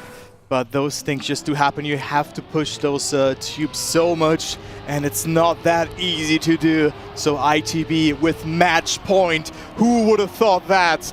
It is looking very good for them. Solari has to perform now. They have to at least get a victory, or like, I mean, a draw would also be good because they are certainly needing 2 aces anyway in some way, but still they have to perform. And right now it is Colgene who's a bit further behind, gets a really good line there, has more speed than Mime and Afi, but Pack is also getting attacked by Mime and Afi here. Look at that, good fight there. 1 point is already huge for ITB. With that they come even closer toward that 10-point threshold. Pack still leading, but what a close round is developing here. We see Mime with a bit of a different line, doesn't have the best amount of speed around that corner. The outside turn will decide a lot. No one with a mistake. Who's gonna hold the gear? It looks like almost everyone will do that. Oh my god, this is a close round between them. Mime and Afi in the lead, but it is Colgene and also Afi and Mime both with a mistake. Pack and Colgene will get the ace. Oh my, no, you say that you spoke too soon, as Pack was forced to respawn there. Carl doesn't get the proper landing, won't be able to finish in the lead. Oh my god. They got the ace. I know the script. You know the script? Yeah, you have it also next. You have it also next to you. Yeah, I mean, Nostradamus is there, I know, but I thought everything was all over after Pack unfortunately fell off the pipe, forcing him to respawn. But it seems as though we had bigger troubles brewing on the side of ITB here on that round, and thus Solari slashed the gap back down to 2 points. But they do need a lot more. They need a lot more indeed. They need another ace in this way, or just 2 victories would also be good now. Then we would go into overtime, Tom. So this is also something to consider. Solari is not on that one just yet, but what a close match. This match is on knife's edge, and you could have seen it there. Players had to go to the absolute limit, had to go out of their comfort zone, and they have to perform under pressure now. Indeed, they have to perform under pressure as we make our way through Sector 1. It will be Carl, Pack, Afi, Mime through the split, heading for the first pipe flip. Mime going very low, but doesn't get the best of landings. Very, very harsh. Thus, he will be falling back to the very, very tail end of the field. It will be Afi left all on his own to try and contain the Solari duo, to try and keep that 2-point gap alive, to make it an ace or bust scenario. for Solary. Carl Jr. trying to go for the full send here, dipping his wheels into the water on the left-hand side, manages to regain the grip nice and easy. Pack and Afi still going toe-to-toe in Sector 3. This is insanely close, but such an important round is also developing here. Afi has to deny the victory or ace to Solary. Solary could go into the lead, but it is Mime with a respawn, and also Carl Jr. not with the best amount of speed. No, it was Pack, but Carl Jr. with an insane risk there. Can go into the lead, but didn't get the best dip. Will not even dip out, and it is Afi to the lead. Mime versus Carl Jr. now for the victory here. Can Mime snipe Carl Jr. in the ending? It's looking good, but it's not enough. We go into a last round here on Tubes. We were seconds from disaster on the side of CJR. That could have been costing them the game right there. And here we are. Last Final round. showdown. Ace or bust. Checkers or wreckers. All or nothing. Solary need to get the 3 points home. Otherwise, they will have to fight their way through the quarterfinals in the playoffs tomorrow. Here we go then for the start of this final round here on Tubes. The final round of this game right there as we make our way through with Afi in the first sector, right at the tail end of the group. Through the first pipe flip we go on the side of CJR, and Pack seems to have gone for a little bit of a higher line, just like Afi did a little bit further back in the rounds. And once again, everybody looking to be so close together. Carl Jr. looking a little bit wonky at that entry into Sector 2 there. What a close round is that, guys. Solary in need of an ace though, but right now Carl Jr. also with a good line. Afi and Mime not the best approach. They're Pack in the lead by the looks of it, but the ending will decide it. Carl Jr. taking insane risks here, and it is Afi and Mime still holding strong. They only need 1 second place. Carl Jr. has to push it here, else they will get demoted to the quarterfinals. Pack in the lead. Afi with a good line as well. Carl Jr. is pushing it. Carl Jr. with good speed overtakes one. Will he overtake Afi as well? No, he will not. And ITB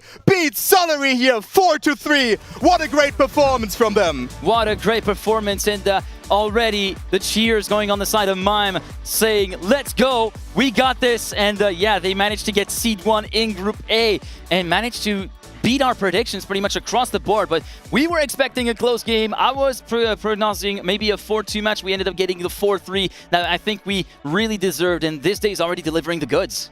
Wow, what a start into the day. I think this will be hard to beat. Match point versus match point, and then also a 10-9 ending here between them. So guys, this is Trackmania Esports. That's what you were watching there, and we're gonna continue the day with another banger. It will be KC versus Alliance. Remember, this is only 1 match in. There are still 3 matches to go, and indeed, Alliance versus the Carmine Corp will be up next. Mata and Soldier having put a dominant display of skill over the course of their first game versus Big 4-1 versus the Carmine Corp, who also did a little bit of a schooling session versus G1 in terms of consistency. Yeah. And yeah, this is going to be very, very exciting to see those 2 teams going at it. But guys, we will be back after a small break. But again, thank you so much for our sponsors, Caporal, AMD, and Alienware for contributing to this World Championship. And there's also a giveaway on the Alienware Twitter, so you can check that out as well. But guys, we'll be back after a 10-minute break that we definitely are in need of.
Ladies and gentlemen, we are back for the Trackmania World Championship 2023. I'm still Lucas Turbo, and I'm also still joined in by Geek. Duo hasn't changed at all. Yeah, we haven't changed. The outfit has changed a bit from yesterday, but wow, what a great match have we witnessed there, guys. That was just a banger. 4-3 going into a last decisive round, and it was ITB, surprisingly, against all our predictions, beating Solary. Indeed, and this match has really been nip and tuck all the way through. We've seen maps being traded left, right, and center, going all the way to that final map in Game 7 as we're going through the bracket right now. You can see final score, 4 for Into the Breach, 3 for Solary. Into the Breach confirmed as seed 1 of their group and thus directly seeded into the semi-final for the playoff bracket from tomorrow. As you can see here, Solary being seeded in the quarterfinal 1, and ITB will be seeded into semi-final 2, and thus will be playing against C2 from Group B, if I recall correctly. Yeah, so Solary will play against the third seed from Group Oh, no, B. yeah. Yeah, exactly, from Group B. Sorry, So, I got that mixed up. But yeah, so C2 and C3 get placed into so quarterfinals, semi-finals, yeah. So they will play. They will play against the winner of the last match of the evening, Berlin International Gaming versus Gamers First. And yeah, that's the third seed then of group number B. And well, I mean, we just have then a single elimination bracket. So already ITB having a small advantage there, but also, you know, sometimes having that one extra match can really help you. But also we could see a rematch between Solary and ITB in the final, which we both were predicting, maybe not in that order because we expected Solary to win. But guys, before we continue, I really want to give a shout out to our sponsors. It is AMD, Alienware and Caporal. Thank you for contributing to the World Championship 2023. Without you guys, this would have not been such an awesome event as it is right now. Indeed. In the meantime, I think we should, yeah, you can see some of the gear that Alienware has put forward to actually have this event happen. Once again, thank you very much to their contributions as well as that of AMD and Caporal. In the meantime, I think we should take a little bit of a look at the teams, a brief look at the teams, because picks and bans are soon going to be underway. On the one side, we have the Carmine Corp, Bren and Otak, who have shown a pretty solid performance versus G1 yesterday, looking to go on their continue on their upswing of form, as well as the Alliance currently having had a really solid showing versus Big 4-1 in a very strong display where we saw a couple of close maps, and here I suspect it's going to be even closer for the Australian and the Belgian player. Yeah, I do think so as well. So Muda and Soldier off to a very good start into this World Championship. On the other hand, we have their opponents, Carmine Corp, with Bren and Otak, also very experienced players. We've seen them both getting that 4th position at TMGL in one of the seasons. I think in both, even if I recall correctly. But also Otak being in the World Championship final, on the World Cup final, how it was called last year. So he was playing against Muda, Mime, and also Carl Jr., who took it home eventually. So those are the teams, and we're also going to go into the pick and ban now between Carmine Corp and Alliance. So let us see who's going to pick and also, most importantly, ban what map. The first ban, quite obvious after seeing that new line, it is Backflip being the first ban. Yeah, indeed. This is immediately a very powerful counter pick given the new line that has been showcased by Muda in the match from yesterday versus Big. On the flip side, we see Edge being already banned outright by the side of Alliance, which also kind of works against the well, Solary in that particular sense. It's a good counter pick because of course Brent's background in mini RPG. Currently Tubes being picked as the opening map and Dive as the second map. I think it's the very first time we're going to see Dive being played this weekend, actually. Yeah, Tubes and Dive, the maps that have hardly been played so far, are pick 1 and 2, so I do really look forward to that. We have seen the potential that Tubes has to offer, and also Dive was a really good map for also Team Wild that we're gonna see later in as well. So Dive Valley and then also Twisted, so very cool maps already coming into play. We still see Tempest and G-Force being open, and just speaking of the devil, it is G-Force being picked. G-Force being picked now. Surf Tempest and Cosmos left in the running for one final pick, this time from the Carmine Corp before the decider gets picked from the 2 remaining maps. And yeah, we're not far from seeing potentially the 3 maps that were used for LCQ seeding. The first 3 maps that the most people have been training very hard for to actually get played. And it gets picked as the decider, as the 6th pick will go to the way of Cosmos, courtesy of the Carmine Corp. So Tubes, Dive, Valley, Twisted, G-Force, Cosmos, Surf, your game order for this second game of the day. What a wild pick and ban there. I definitely didn't expect this kind of pick and ban order from the teams. Really hyped to see Tubes and Dive to kick off things. And then we're also going to have Valley and Tempest guaranteed to be seen. But the backflip ban after seeing the line from Muda yesterday was quite obvious in that way. So good luck and fun to the teams. And keep in mind, whoever team wins will go into the semi-finals already and have top 4 guaranteed locked in. Indeed, as we're slowly but surely making our way through the pre-match game preparation proceedings. And yeah, this is going to be very interesting to see, because you mentioned the backflip, but the dive ban as well is going to be very effective against the Karmine Corp, as we mentioned, with Bren being very well versed into this RPG style that he's been known for. And that's you mean the edge ban? Yeah, edge ban. Yeah, edge ban. That's what I meant. That's what I initially meant. Indeed, as I gotcha. Yeah, we got each other's back. You pretty much know the deal here. As we are about to get started here, we've seen Tubes as the closer. Now we see Tubes as the opener here on the second game. Who would have thought that we're gonna see this map that early again? So let's go. Tubes and Dive being played. Valley, Twisted, GeForce, Cosmo, and Surf. And let's see who will take it on this first pick here. It is the pick from the top seed, from Alliance, so from the Swedish organization, being represented by Soldier and Muda. And also huge shout out to Spammy Guy, who is also sitting here and has been casting all the matches so far. Indeed. In the meantime, it is time to go racing here on the Alliance versus Karmine Corp game.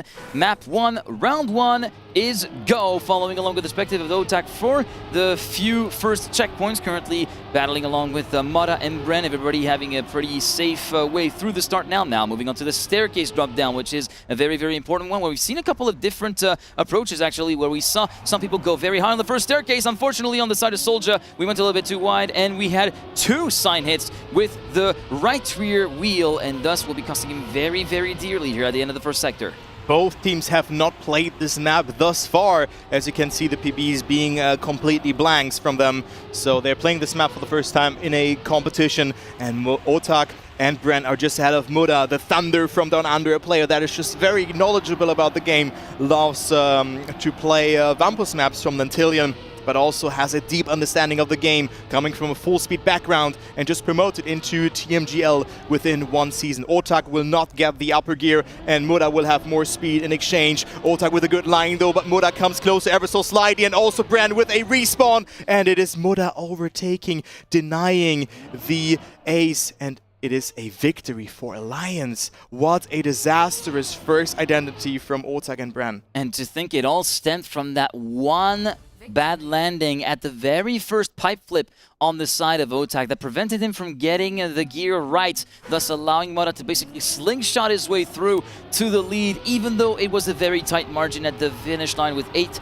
milliseconds separating first through second. But with that, the Alliance take the lead, also courtesy with that mistake from Bren, as you alluded to earlier. As we're moving through the start of the second round, through the staircase we go, everybody getting a pretty similar approach. Aside from Bren, decides to go for a little bit more of a longer first bump, and then tries to compensate with the second jump, going very low to get earlier ground contacts. You can get a very good line there, but we have seen that already, but it's quite hard to get that because you also need that wider approach beforehand that Bren was also opting for, as now Muda, in exchange to Soldier in the previous round, is finding himself a little bit further behind. So that's not the best start for him, but is still not too far behind. Otak and Bren are in first and second, but Muda coming back with a very good line, just closing into the field. Oh, that is a lot of speed accumulated, and he will almost hold the gear, but look at that fight here between the first 4 positions. It is Otak over the best line. Soldier and Muda could get the ace in this round. Bren has to deny that, but Soldier with a good line here as well. Muda off to a great round here. Soldier with a good line as well. Bren with a mistake, and this is the ace for Alliance. It is 5-1 in favor for the Swedish organization. Second time in a row that Bren gets caught out at the very final bounce there, forcing himself to respawn. And yeah, Otak, once again, that first part of the identity proving to be a little bit troublesome there for the man from Samalo, as he once again gets a bit of a bad landing, a slight misalignment that results in a very harsh landing, slowing him down dramatically, and thus gifting those 3 points to the Alliance. They're going to be saying, oh, don't mind me, thank you very much, I'll take these points home and pass the halfway mark here on this first map as we're getting our way through round number 3. Round number 3 comes into play. Alliance looking very favorable to take home this map, but it's too early to say. Bren and Otak can't just bounce back with a simple ace, and right now they're in first and second position, also due to Muda's slight mistake at the start, but he's not too far behind. He has shown great identities beforehand, and he can definitely do it again. 104.30 as a PB, only 0.8 away from the world record. But what was that line there from Soulja? Losing contact there, as you can see. I'm not sure what happened there. So Soulja's out on that round and didn't manage to control that one. Also Otak with a mistake. So it's a two-horse battle for that first position between Bren and Muda. But it seems like Bren doesn't actually has a good landing. I thought that he slowed down a bit more. So the gaps are looking set, or like the positions are looking set in stone, but Muda with another insane identity and snipes him in the ending. What an important and great snipe. The question is who will get third position. It is not over just yet. Otak with a good flip here as well, and he will stay ahead. But wow, those small things can really make the difference and are making the difference right now. Everything is just a game of margins at this point here on Tubes, and what an ending on the side of Muda, going very, very low on the final power play, getting the perfect amount of rotation, getting the proper bounce to carry speed all the way through up until the finish line to allow that snipe to happen and thus allow that 4-point lead to stand for the Alliance as we make our way through round number 4 now. Otak, Bren, Soulja, Muda in that order through the wall right before the staircase section. Muda going very, very off to the left-hand side, and unfortunately Otak having had the same experience that Soulja did in round 1 with a double sign hit. Yeah, so Otak is out on that round, 3 seconds behind, but that just shows and emphasizes the deep understanding from Muda in the game. Like, he just is able to just get so much time, and also going for that Limon backflip. He's so good at this. His car control is insane, but also now Bren is on such a good time. Currently, Bren acting the role of Atlas here on that particular round, trying to keep the spirits alive for KC. Right now, we do see a little bit of a touch from the part of Soulja through the right-hander in the dirt with the left rear, and thus Muda will be left on his own to assure a second position. Can Otak take advantage of Soulja's mistake, though? It will not really be that much of a case, I think, as Bren makes his way through to the finish line with a .882 on his and first 103 that he's driven on this particular map. Muda and Soulja second and third, so the draw will stand, so still a 4-point lead for Alliance, who move on to map point number 1. Yeah, so Soulja and Muda capitalizing from that early mistake from Otak. Of course, Bren with a very good time, but it doesn't matter. Consistency wins maps, and there you go. So still a good time, though, from Bren. Was able to crack that 104 barrier, but it is not enough to come anywhere closer towards Alliance. As we now see Muda, not with the best start, is 0.3 behind. But Bren and Otak, they have to act, preferably get that ace in this round. Otak not with a good flip, as well as Bren. But actually, Otak gets away with that because he just traveled so little distance, so he finds himself in the lead so far ahead. Despite that low line, he managed to carry a lot of speed all the way through. He managed to land it the proper way in that very, very complex concave section where you can be a little bit surprised sometimes. Muda and Soulja, they're trying to go for the full send. Soulja managing to make the full send stick a little bit better compared to his fellow teammate. As we see Bren going so close to the outside wall there with the left rear going neck and neck with Soulja for second place, trying to make the move happen. So far, it will be Soulja cracking under pressure there, thus swapping back down to third and now having his teammate Muda trying to back him up. But right now, you can see KC looking to back that so important ace, and they will be able to get it with a .205, 2/10 clear of his teammate for Otak and Bren, and thus the gap is slashed back down to a single point. That was a very needed round for KC, and they managed to pick it at the right time. Yeah, at the right time, not too early, not too late, to apply some pressure onto Alliance. KC with another ace, they would set themselves up so well into the final round then if this would happen. But let's focus on this one. Still track point for Alliance. If they get that counter ace, this map is over. Bren and Otak opting for a more outside approach, but it's also Soulja here, and Muda with a great start. It's only 0.05 of a second between them. Bren with a beautiful nosedive there, and that's how much time it can gain. That is the line that he can do. That is this alternate line that you was actually talking about. That long jump at the first staircase, and then the very, very short bounce at the second staircase to get ground contact as early as possible. Bren managing to take the full advantage of that particular strategy to build a gap of a 1/10.5 compared to Otak, Muda, and Soulja locking horns for the battle for second position right now. Otak is in a pretty prime position to make it a second consecutive ace for the Karmine Corp up until this very section through the sand where he did not get the proper exit, and thus Soulja and Muda trying to make the draw still. I thought for a second that Muda touched the wall there, but also Bren is on a massive time here. Soulja and Muda are chasing him down, but Soulja not with the best amount of speed. Otak with a respawn, Bren with a sub 57 checkpoint, and will just win another round coming from an RPG trial background 103.74. The first person who finished deep dip, setting taking a very good time here, and it will be another draw. It is 8-7, so KC also now with track point, but Alliance ever so slightly coming closer to that 10-point threshold. It is not really the point of no return for KC. Sure, they can get an ace to actually flip the gap to a 2-point lead and win convincingly with a 10-8, but even the victory would put them on even footing on 9-9 to make it a potential final showdown on one final round, or only be an overtime round on the round after this one. But yeah, this is going to be very important for KC right now, but ultimately we're going to have to wait until the checkered flag falls on this particular round. Bren not having the best of starts, but managing to recoup some of the lost times due to the trials and tribulations of others and the very different variances of the lines there. As we make our way through the second sector, past the dirt party, will be Otak assuming the lead, and his teammate Bren going toe-to-toe with Soldier, trying to go for the lead as well. What a hectic start here into the round. Bren and Otak are in a prime position to get that ace here. Moda didn't get the best start, but consider his ending. Oh, but this is not good here for Bren. All the tables have turned here, and now Alliance is first and third, but Otak with good speed here into this round, into the identity, and also Moda with a respawn. Otak, no, with a good line there. It is Bren who can capitalize. It's so messy, such a hectic round, and we could see another draw here. No, it will be a victory. No, a draw, because Otak... Oh. No.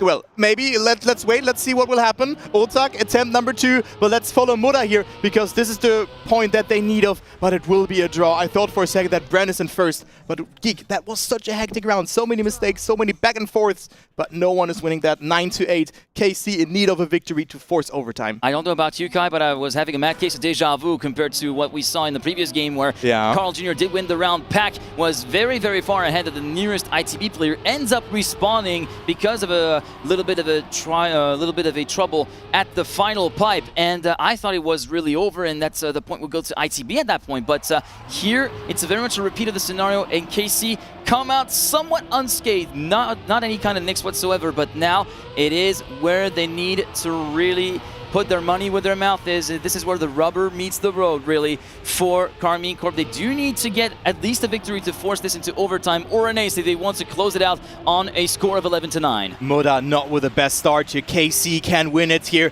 with an ace. We would also go to the next map. Soldier and Moda. Soldier just has to get that first position. Bren and Otak also in the mix. Moda with a good line. It's only 0.1 of a second between the players. Soldier underneath. Otak and Bren with a good line as well. It's so close between them. Moda with a good landing here as well, but it's first and second for KC right now. Hand in hand, they go into the identity. Bren and Otak are having it. Will they survive it? Yes, they will, and KC will win map number 1. And it all started oh so shakily, and there were doubts all the way through this particular map for KC, but ultimately they came through and they delivered when they needed it the most. And with a very, very close score of 11-9, they do take the lead early on in this series, but Alliance, we're giving him a good run for their money, and it looks as though that trend will be set to continue as we head into our next map in the series, which will be Dive. Dive as map number 2. First time appearance. We have seen this map 6 times in the middle stage event, so I really do look forward to that. But we also have KC winning Alliance map pick, so you also have to take that into consideration. So Dive will be played for the first time here on this weekend, so I do really look forward to that. Stuft has the world record, and in general, Wild looked very, very good on this map by just having like almost all of the top 10 top times on that. Indeed, yeah, this is also basically where Wild showed through, and especially Stuft really shined all the way through. Every time this map has been played, he has been nothing short of heart-stopping to see those performances on the side of the Dutchman, being consistently close to the 1-minute range and even sometimes dipping into the 59s, as you can attest from the top left-hand side of the screen, as unfortunately Muda gets a little bit of an early clip here at the start of this opening round, following along with Bren right now, and that's a very unfortunate exit on the side of Otak, having his car basically slide over to the right-hand side and clawing the wall at the exit, and thus midway through the map we're down to a 2-horse race between Bren and Soldier for the lead. Soldier with a quite early release stick going into that water section, and Bren finds himself in the lead due to that, but also not that bad to just save it and just play the safe card to get that second place and just deny the ace.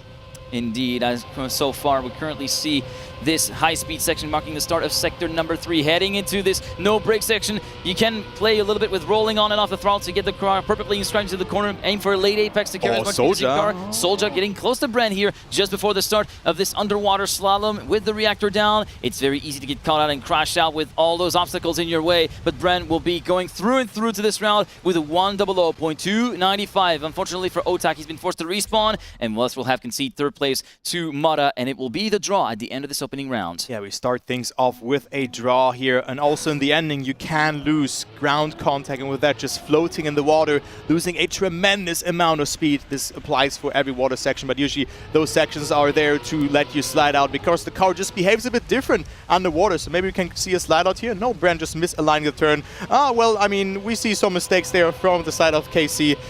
Like, people will already say that this was a jinx. Yeah, indeed, and we do have two consecutive mistakes on the side of the Carmine Corp, both happening at different points of the track, but really putting the case in point that, yeah, this particular kind of behavior of the car underwater, even with the reactor boost keeping you holding a foot onto the ground, it means that the behavior is a little bit offsided, not exactly what you expect it to be, and thus you can expect those kind of stalling of the trajectories that will send your car off onto the outside wall. Mudda and Soldier thus will be going hand in hand towards the finish line. Throughout this identity we go here, Fragile, Reactor, and then down through the slalom we go. A bit of a two-sided bonk there, one left, one right, imitation of a pinball machine maybe on the side of Mudda there, and it will be Soldier winning with a 0.538 and a 0.9 being driven by Mudda, a high 0.9, but it's still a 0.9, so sub 61-second round time, and it will be Alliance taking the ace. Those wall hits looked intentional to me, so that was just probably the safe way of doing that. So with that angle, you do not really lose time or just get fragiled in that way. So it is fine for him to go for that. So Alliance, with a smart ace, they're playing out their cards right. We have seen teams throwing it away in the identity, but if you just play it safe, not too safe of course, because then you make the most amount of mistakes, you will then find yourself in a third or fourth position. However, in this round, round number 3, we have Otak and Bren in the lead, and it is Mudda who has to deny them some points, and it is already Bren with a mistake. It is Soldier who can maybe capitalize from that as well, and yes, he will do so. So it is second and third for Mudda and Soldier right now. Might have looked like a little touch on the inside wall there just before the loop on the side of Bren, which sent him all the way off to the outside wall, and now it's going to be Otak's turn to try and hold the fort for the Carmine Corp right now, enjoying a 7/10 lead over Mudda at the present moment, but it's all down to this identity now to be clean and clinical on the side of the man from Saint-Malo as we make our way through those bump road section, left and right, then left. Unfortunately, huge crash from both Soldier and Bren. Otak will win the run with a 0.313, and the crashes continue on the side of both Soldier. Bren manages to make it through into third place, thus converting this into a victory for the Carmine Corp that will allow them to claw the gap back a teensy tiny bit. But yeah, plenty of damage here on this identity, especially for Soldier, who just doesn't seem to get in the groove here on this round. Yeah, once you slide out, you don't know when this happens, and then it's hard to readjust that. So you could have seen those respawns can be very, very hard to just control and just finish the round. And in this case, it was the difference between a victory and a draw in terms of, or like in favor for KC in that way, of course. We see the first mistake already by Bren, who's half a second behind. So he didn't have the best start into the round, but his teammate Otak is in the lead, and then we see Mudda and Soldier also not too far behind, so we have a good round brewing up. If no one slides out here, Mudda and Soldier with good amount of speed accumulated in this underwater section. Otak still in the lead though, the speed slide will decide a lot, and Mudda is just very good at this, so let's follow him. Mudda just accelerating into the lead here. What a great line from the Thunder, from Danander, and also Soldier's in the mix, so this is an insanely close round, but no, it is Mudda with a mistake. Overdriving, case in point right there, overdriving exemplified on the side of Mudda, but 6:33 at the exit of that high-speed section. That's very, very fast indeed. Oh, Soldier forced to respawn and give Otak that first place finish with a 0.448 on the side of the man from the Carmine Corp. Mudda in second place, and Bren once again capitalizing on Soldier's trip-ups at the identity to take another victory for the Carmine Corp, and thus what was a 3-point gap has whittled down to a singular point, favoring the Alliance. Yeah, favoring the Alliance in this way, so it's still very close between them, 6-5. No team has gone anywhere. Keep in mind, this is KC's pick. They have one map number 1 that we have seen, which was Tubes. And let's go into the next round. Who will go into the lead? Who will pull the trigger in this round? And who will crumble under the pressure or make that first mistake? Otak, Mudda, and Soldier all are surviving it, but Bren has made a small mistake already, so he's out on that round, as Otak still fights on here for that first position, going so close there to the wall. Mudda is chasing him down, but Otak with a very good approach will have more speed throughout this loop section. They're going wheel to wheel throughout the entire loop, but now here is the section where Mudda can definitely pull a really, really great card to play against Otak, but now Otak also fights back of his own with a very very good high-speed section. 638 at the very end of this high-speed section on the side of Otak. All through this corner, never lifting here on the side of the map from the Karmine Corp. Mudda still chasing him down, about 2/10 down in second position. Soldier, a further 2/10 down in third place. Through the slalom we go. Slight wall touch on the side of Mudda. And that's a very heavy crash on the side of Otak. That will be gifting the ace for the Alliance with a 0.567 for Mudda and a 0.6 for Soldier. 9-5. Map point number 1 for Alliance. Such an important ace there for Alliance, track point, and both teams could exchange wins on their opposing map picks again. So on their opponent's map picks again, as Alliance could get that victory across with just 1 point. But look at that start from Otak, but keep in mind, second place is enough. So unless Otak or Bren will make a mistake, this map could go to Alliance, unless they will survive the round, of course. Otak with a great start. Bren starting out a bit, getting himself a good angle, and it is Soldier left alone. Mudda with a mistake. Mudda with a mistake, and this is where Bren needs to absolutely be on it right now. Stomp on the gas, pedal to the metal, go, go, go. And look at this. He's already answering the prayers for some of the Karmine Corp fans. Look at this, already overhauling Soldier just before this no break section through the left-hander, assuming second position, trying to back up his teammate, make this ace a reality to extract one more round. That was so close to being a catastrophic failure with the CP there. Through the identity we go. Otak slowing down dramatically just to make it safely through this identity section, and it will be the counter ace for the Karmine Corp to keep them alive in this map, and they will be moving on to map point number 2 of their own. But they do need to get an ace, just like on the previous map actually, to be able to flip the script and take the point away from the Alliance. Yeah, with a victory we would go into overtime here, so nothing is set in stone thus far. Alliance, one first position is enough, but this is easier said than done. Oh, this round was really good. 1 minute load times are very solid. So this is nice to see, but this is not the best start here for Mudda by the looks of it. But he actually got a good round out of that, but what we see a mistake there from Otak, and both KC members have to perform in this round. So even a first position for Bren would not be enough. So this looks to be the equalizer for Alliance, unless one of them stays in the lead. And right now, Mudda and Soldier have a good lead. Half a second it is. Bren just needs a mistake from them initially. 2 mistakes have to be done in order for KC to win this map. Bren overtaking, but I don't think it will be enough to win this map. Indeed, as we make our way through second position, and Bren overtaking Mudda, looking to have safety a little bit there. Bren looking to be on a pretty solid identity. 0.325, not too shabby of a time, but ultimately KC falls short because of that very unfortunate touch from Otak in this high-speed section at the end of sector number 1. That little kink on the outside wall was just a little clip with the left root, which was enough to basically send him veering off into the other direction and into the wall even further, thus compromising the chance of KC to actually snatch the map away from the Alliance. But another close map we have witnessed here. It was just so close between them, 10-9. And we go to the third map, which is Valley. The second pick from Alliance, a map where we have seen a new world record from Afi in that previous match, but also a map that is just beautiful. I like this one. Yeah, it's a pretty beautiful, it's a pretty nicely built map with great scenery integration over the course of this particular construction that we've seen here. And of course, the jump through the gates where we've seen, unfortunately, Big seal their fate against the Alliance yesterday. Let's see if we're going to be seeing a repeat of that scenario versus the Karmine Corp in favor of the Alliance still, as we're making our way through round number 1. Now, I gotta say, we've both seen teams trade maps with each other. We've seen the Alliance being picked by KC and the KC pick being won by the Alliance. Now that the scales have somewhat been evened out a little bit, are we gonna be seeing more of the usual course of action with teams winning their picks? Yeah, we have to check that one out, as it seems like Alliance has a really good average on this map. Definitely better than KC, who have a 1 minute 12 average.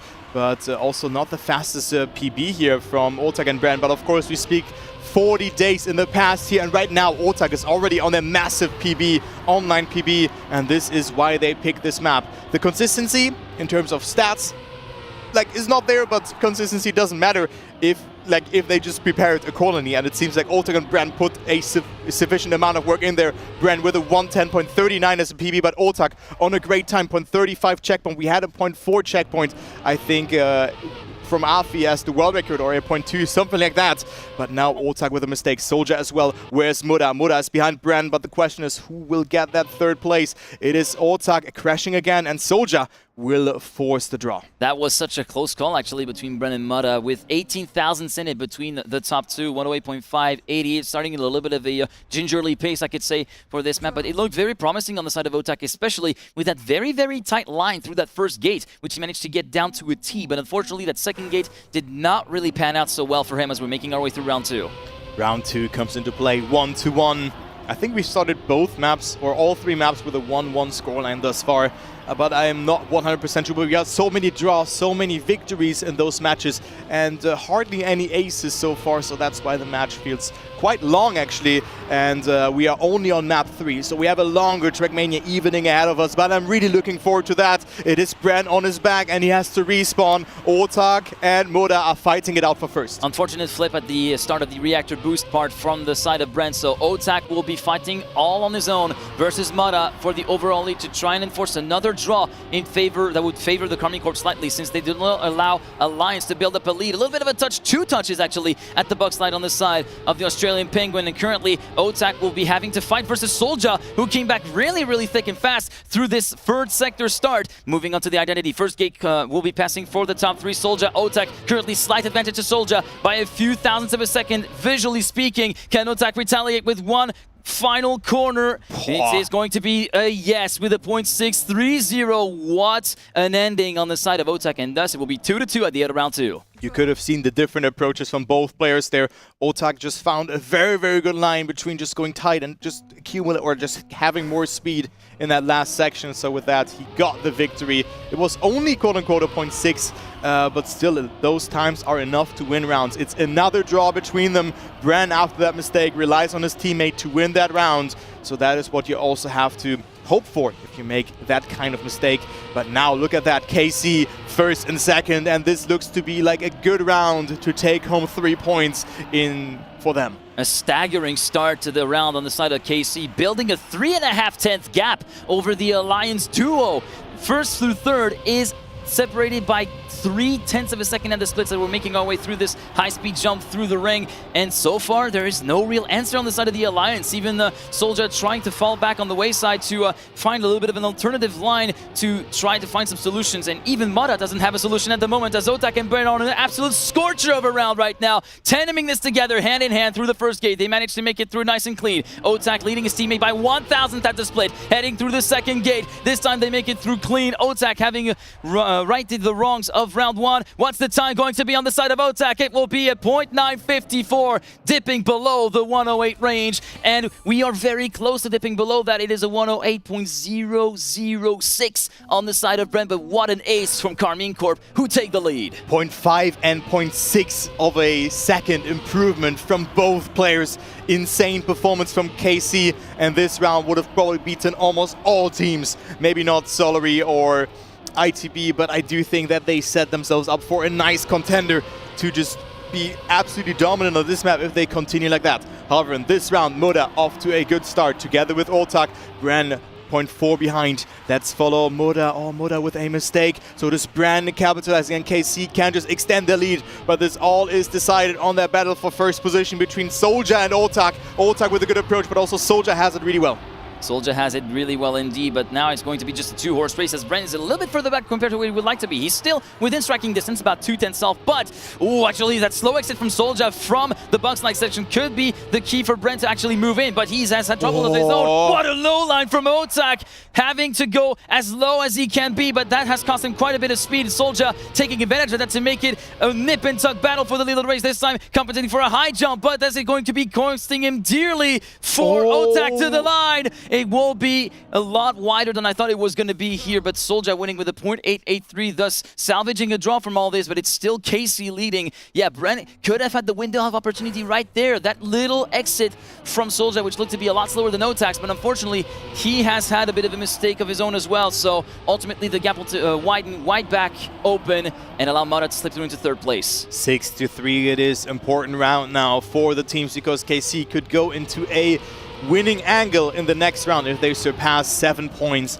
they could even go up to 9 points, which would be detrimental for Alliance.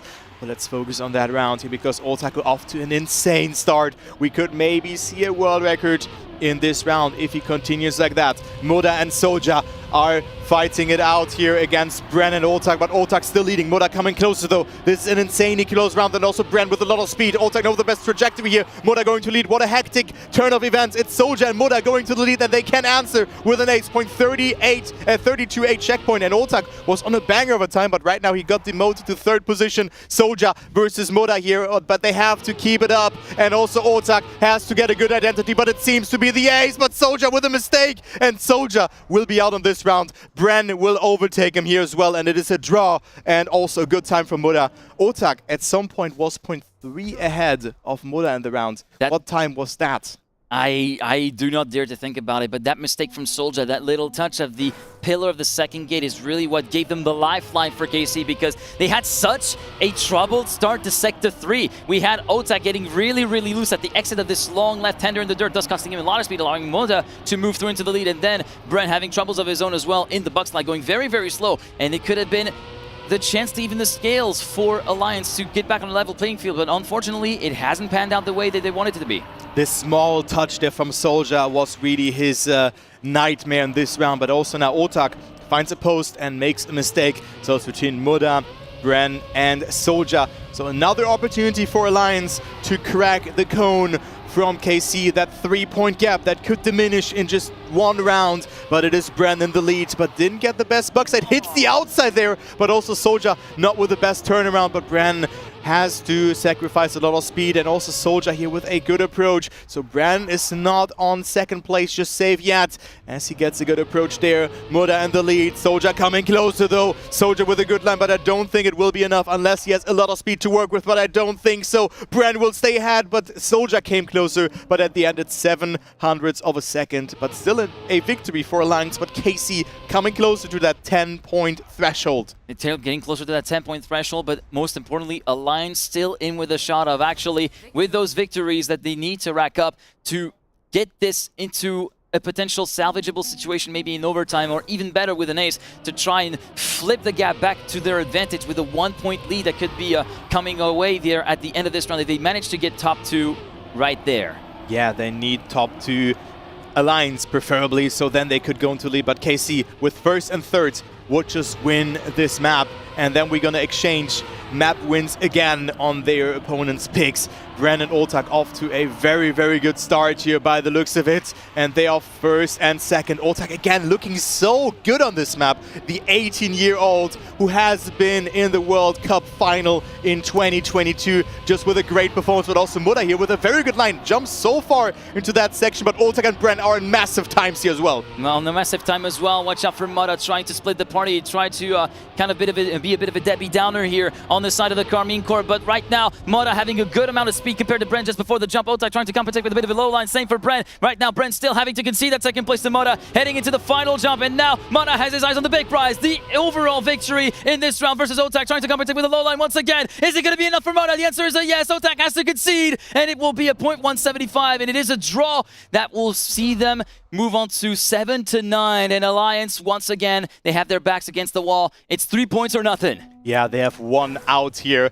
It is really important for them that none of them will crash the round. But wow, what a marathon this match has been so far.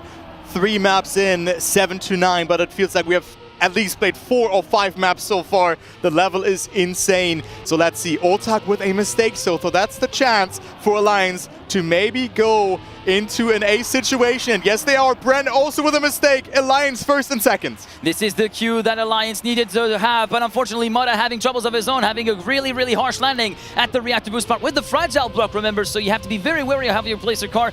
He will be able to come away somewhat unscathed, still in 2nd place, about half a second down from his teammate, but now we have to be very wary of Otak, who just needs to be in 2nd place. That's all they need. As long as can someone split the Moda and Soldier duo, it will be all over, but it looks as though they might not be able to make that happen, as Otak misses the 1st gate and has had a very slow landing from the jump before that, and so Soldier Moda having enough of a buffer to actually see that coming. Moda giving a few hard flutters to the Alliance staff, I presume. Soldier finishes 1st with a 0.552, Moda 2nd place, and it will be Alliance from the brink of being defeated on their map pick for the second time in a row, managing to claw that back and take the lead in the series. Breaking the curse here, but another 10-9 here. Alliance versus KC. And well, that is Alliance winning their second map pick. And we're gonna go to map number 4, which will be our beloved, a map of 1,000 turns. Twisted will be played. I'm looking forward to that. This was such a close map again, and I do think that we're gonna see another insanely close map. No. Yeah, and Twisted, this is where we saw Otak having a really solid run yesterday, dropping 0.7s at one point over the course of the match against G1. And we've already talked about this map time and time again over the course of those World Championship stages that have been played over the course of September, October, and now November. But yeah, this map is definitely one where we could see a lot of taking opportunities and a lot of rounds being decided at the very final corner with such a deceptive entry and such a deceptive exit as well, where you're not really that well prepared for this particular kind of thing, as we seem to have had a technical timeout requested. Yeah, we have a technical timeout requested, but also Bren and Otak having set the 3rd and 4th fastest time on this map in this very hectic and last map of yesterday, where they played against Gamers First, against Gwen and Binks, that we're also going to see later. We'll fight it out against Berlin International Gaming, so against Massa and Granadi. Indeed. In the meantime, I think we should be getting ready to go underway. Indeed, map 4 is go. Twisted is now your theater for this new chapter in the Alliance versus Karmine Corp saga here on the second game of the day. Bren with a pretty solid start for now. This approach to this somewhat shallow left-hander is very awkward, because if you go a little bit too shallow, you hit the bump, and if you go a little bit too wide, then you run the risk of actually running into the side of the block, and that is a very uncharacteristic mistake then from Mudda to happen so early in the round, just before the end of Sector 1, actually. Yeah, I could hear my oh, and then Spam doing the ooh. So a mistake that we hardly, I think that's the first time that I see that mistake happening. So Mudda out, needs to rely on his teammate Soldier to make something happen, but Bren and Otak looked very good, and with a consistent performance, they also won against a very fast Gwen here on this map. So it is Bren in the lead, 600 out of his teammate. Now we go into the identity. Soldier, coming from a tech background, played for Team Numalops, will go into the lead. Also Bren with a mistake, will not get demoted to last, but it's Soldier with a great identity, can overtake Otak here, and yes, he will. Otak getting airtime, and we're gonna start things off, of course, with a draw. With a draw and with a sub 104, 103.918 being signed by Soldier.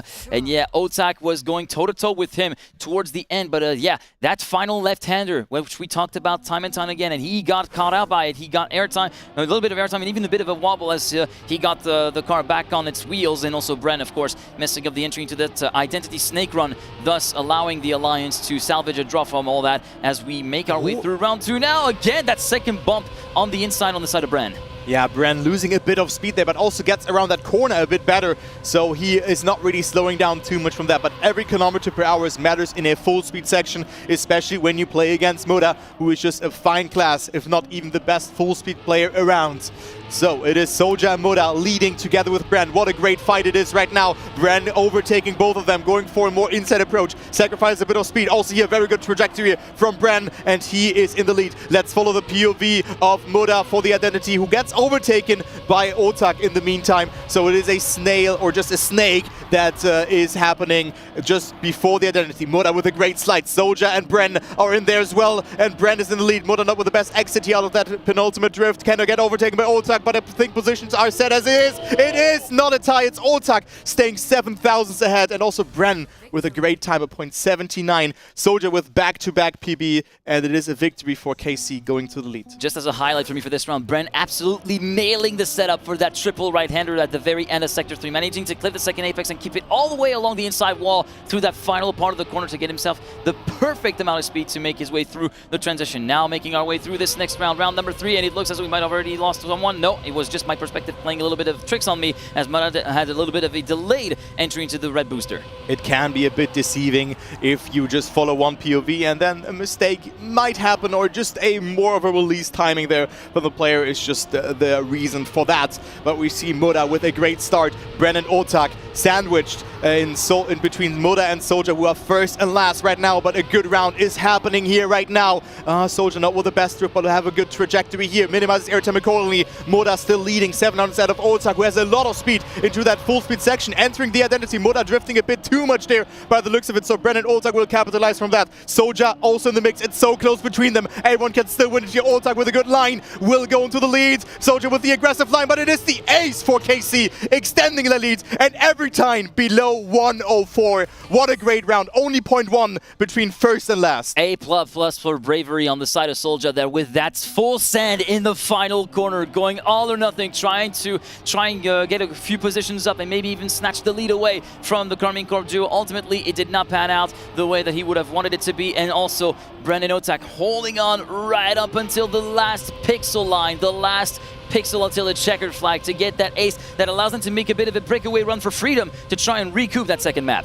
Yeah, this was a very important risk to take there, but it wasn't enough, but it was a good line, so I want to focus on that as well again from Soldier and see if he can pull that off again, and maybe there's even a couple of thousands or hundreds faster that you need eventually, but right now the tables have turned. It's Moda and Soldier leading, but also Bren with a good line. Another close round is happening here. Ladies and gentlemen, this is Trackmania Esports at its finest. Good cider from Soldier, accumulating a lot of speed to the thousands here from Bren and Otak, and we go into a last identity here. Last identity, here we go through the first hairpin, then followed by that last left-hander hairpin, and now onto the negative camber stuff, which can catch your car out. And it's still all to play for. Less than the 10 between first and last. Otak, Bren, Moda, Soldier, oh my God, Soldier no with a full way. stand, moving up into P2, and Moda finishing in first with a .878. What an ending from the Alliance, who immediately retaliate from the ace of KC and bridge the gap back down to that 1 point, keeping them alive. Very important that they are not falling behind even more. Even 1 point for KC could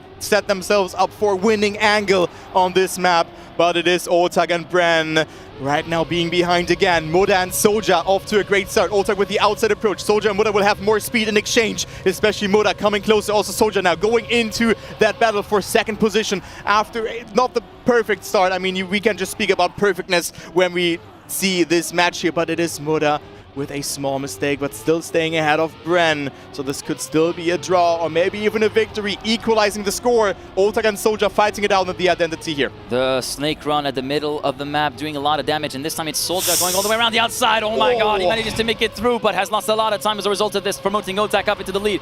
45.278. We might be on course for a low 104, maybe to a 103 if we get a great identity on the side of the map from Samalo, currently still leading the race, following the perspective from Soldier.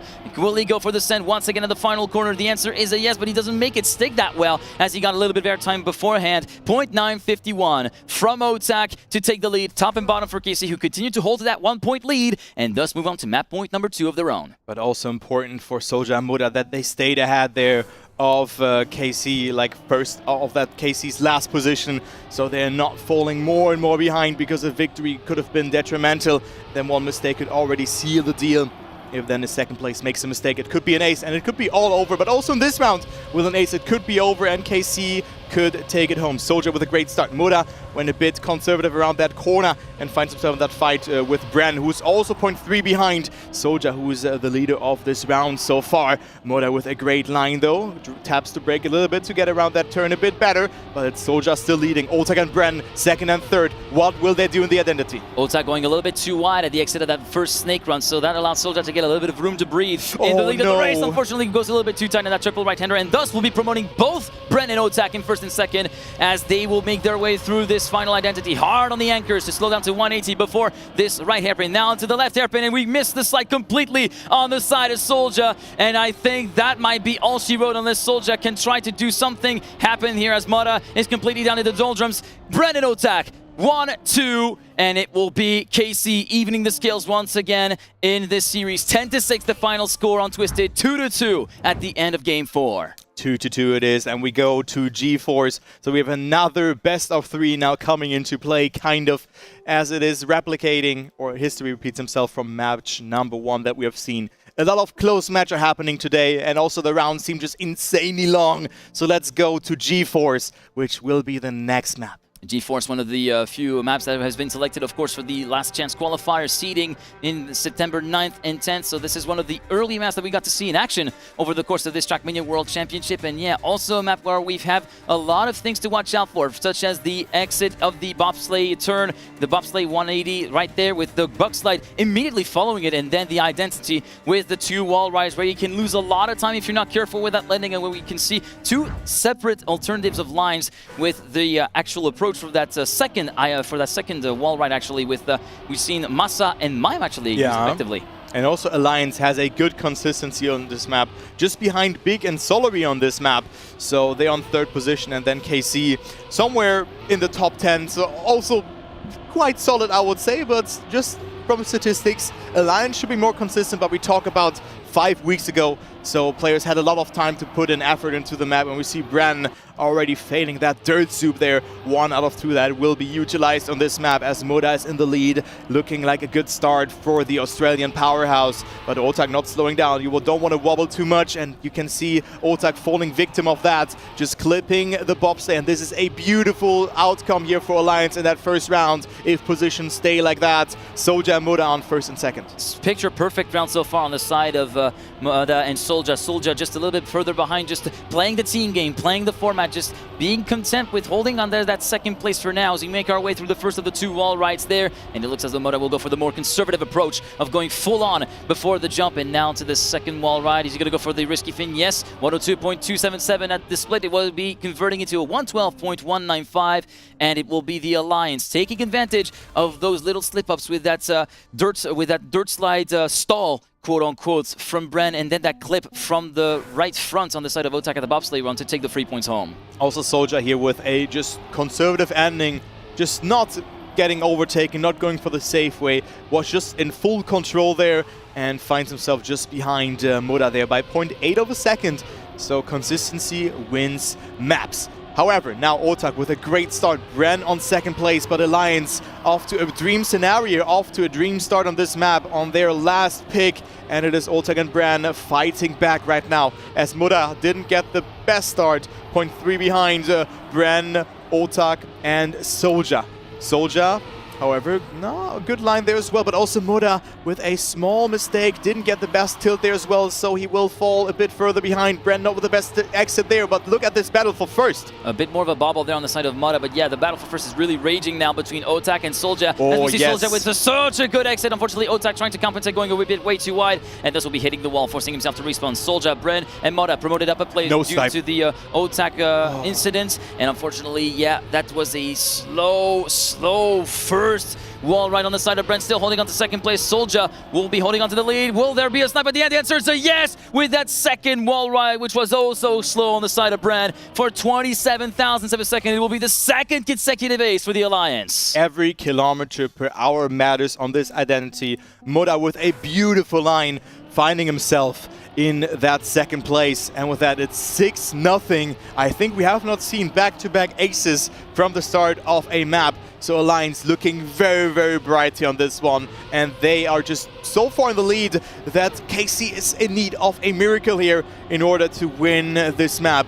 Bren off to a great start, Muda a bit further behind, and also now his teammate Soja not with the best dirt soup there, so Bren and Otak definitely not giving up here, approaching the next ice section, or the first ice section on this map. Well, no, to be fair, the dirt soup was not looking super great on Soja, but he did not penalize him that much up until this point. As we make our way through the bobsleigh 180, and unfortunately for Soja, it will be the right rear that will be causing his demise through this round. Otak, Bren, 1st, 2nd, they do need to get an ace at any cost. They do need to get this one right here, right now on this round. They have a very solid opportunity with Muda. A little bit. 0.18 checkpoint. This is looking very, very fast indeed from the top 2 going together, heading into this first wall ride, but Muda has called back up. 102.154 at this last split. 10 seconds to go before the finish line, and we are going from the perspective of Muda, trying to go for this snipe of the century. Oh my God! God! Into 2nd, up into 1st, and it's converted into a draw by Muda with a 112.082, 33,000 ahead of Otak, 81 ahead of Bren. The 6-point lead stands. Oh my God, what a snipe there from Muda to deny that tremendous ace there from KC, and it's still 6 points between them, and every kilometer per hour matters. Muda just mastered this ending, and look at that, the practice pays off from the Thunder from down under. What a great line from Muda there, who's just gaining momentum for his team. Bren and Soulja now in this round in the lead, and it is Muda not too far behind, but Bren sliding out, and this could be a 4-round ender here because Oltak is also super far behind, as we would say. KC in the mud, but also Soulja here not with the best line, but still gets away with that one quite well, is still in the fight with Oltak for P2. That's a very unfortunate stall of grip on the dirt zoop on the side of Bren, which forced him to respawn. He's a good 10 seconds down compared to this battle unfolding, and currently it's all on the shoulders of Oltak that the hopes of KC are resting to keep the dream alive for at least one more round here on this map. That is G-Force. Oltak going way too high, forced to compensate, thus allowing Soulja to move up into second place as we make our way through the first wall right now. Mada looking to be on a pretty stout time once again. Through the checkpoint we go. It will be a 0.282, but Soulja looking to be a lot slower compared to Oltak at the exit of the first wall ride, thus allowing the Frenchman to move up into second place again. But can Soulja retaliate through the final wall ride? It is a yes! 112.135, 1 second clear of his teammates, and it all took 43 thousandths for Soulja to get a word in edgewise, and thus on a 10-1 score, it will be Alliance taking the lead in the series. 10-1 here in favor for Alliance. What a dominant performance from them. That was just insane to see. I think also the clearest map win so far. I think we have seen the 10-2. Yeah, if I recall it correctly. Yeah, that's pretty much it. I think we have a 9-point gap. It was indeed an 8-point gap, the largest margin that we've seen on day 2. That has just taken the cake, and we're not far away from seeing either a 10 points gap or maybe even a clean sweep, a 12-0. It could still happen as we're making our way through Cosmos now, which will be map number 6 in this series. Map number 6 indeed, as Alliance has now the upper hand on the penultimate map of the series. If Cosmos is not the last map, we will see Surf. So good luck, have fun to the players. Bren and Oltak have to pull the trigger on their last pick. Let's go. Maybe this is the final map for KC or Alliance on this Trackmania evening. Here we go then. Round 1 from map 6 is underway, following along with the perspective of Soulja for the first couple of sections right here, making our way through the plastic. And now for the first pain point of this track, this no engine, 180 left, and you can already see we see Bren going a little bit too wide and even losing gears, so losing a lot of speed as a result of this, which is going to be compounded all the way through this plastic part. Everybody going for the approach over the hill, and Muda has streaked ahead quite significantly, half a second ahead of his teammates. Wow, what a great start. Soulja opted for the bug slide in the qualifier in the middle phase. I always want to see mid-season. Middle phase here. So he has adapted that line, but also Muda on a monstrous time right now. Keep in mind, the identity takes roughly 10 seconds. 9.8 to 10 seconds. 9.8 to 10 seconds. If done correctly, you can gain a lot of time there. But Muda on a massive time. Also good approach there. Maybe sacrifice a bit of time, but has a good angle in this corner. And it is Oltak fighting with Soulja to deny that ace here. But Muda on a monster time here. Look at that. He's so far ahead. What is the checkpoint? A 103.64. So maybe the others just slow down a little bit. But the fight for second is going on. Oltak versus Soulja. Soulja with a good line, but 2 outside there in the exit. And Oltak will take second, but still a victory for Alliance. Great race between Oltak and Soulja all the way through that round, pretty much. They really gave us a great spectacle. In the meantime, Muda showing a spectacle of his own, having had a half a second lead at the end of the first sector, which is just staggering to see this early on in a particular round. The gap ultimately got shrunk back down a little bit to 3 to 4 tenths of a second, but still, Muda putting a dominant display of performance here on this first particular round. Yeah, also Alliance here, top 2, just behind Solary when it comes to average.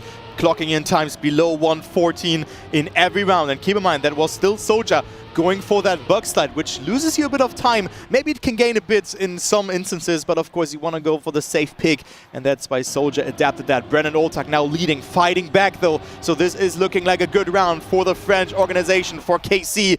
But Muda and Soulja fighting back. Only 0.1 between them. Soulja with a good approach, has a lower speed, coming closer towards Oltak and Bren, who are in first and third right now. Muda fighting it on as well, but Bren not with the best line there, but has a good adjustment in that corner here. And let's go into the identity. Bren managing to save it despite an overcorrection here, going a little bit too tight here on this reactor boost part. Muda and Oltak still going toe-to-toe. Now Soulja trying to put a little bit of a threat on the Carmine Core player, who decides to go for the move at the exit of this 180 Scandi flick to take over the lead. Bren in third place, trying to go hand in hand with Soulja, trying to depose him of that third place. Muda going a bit further inside. We got a touch from Soulja, but Muda is there to guarantee the draw. 113.163 on the part of the Australian. 0.2 from Oltak, 0.4 from Bren.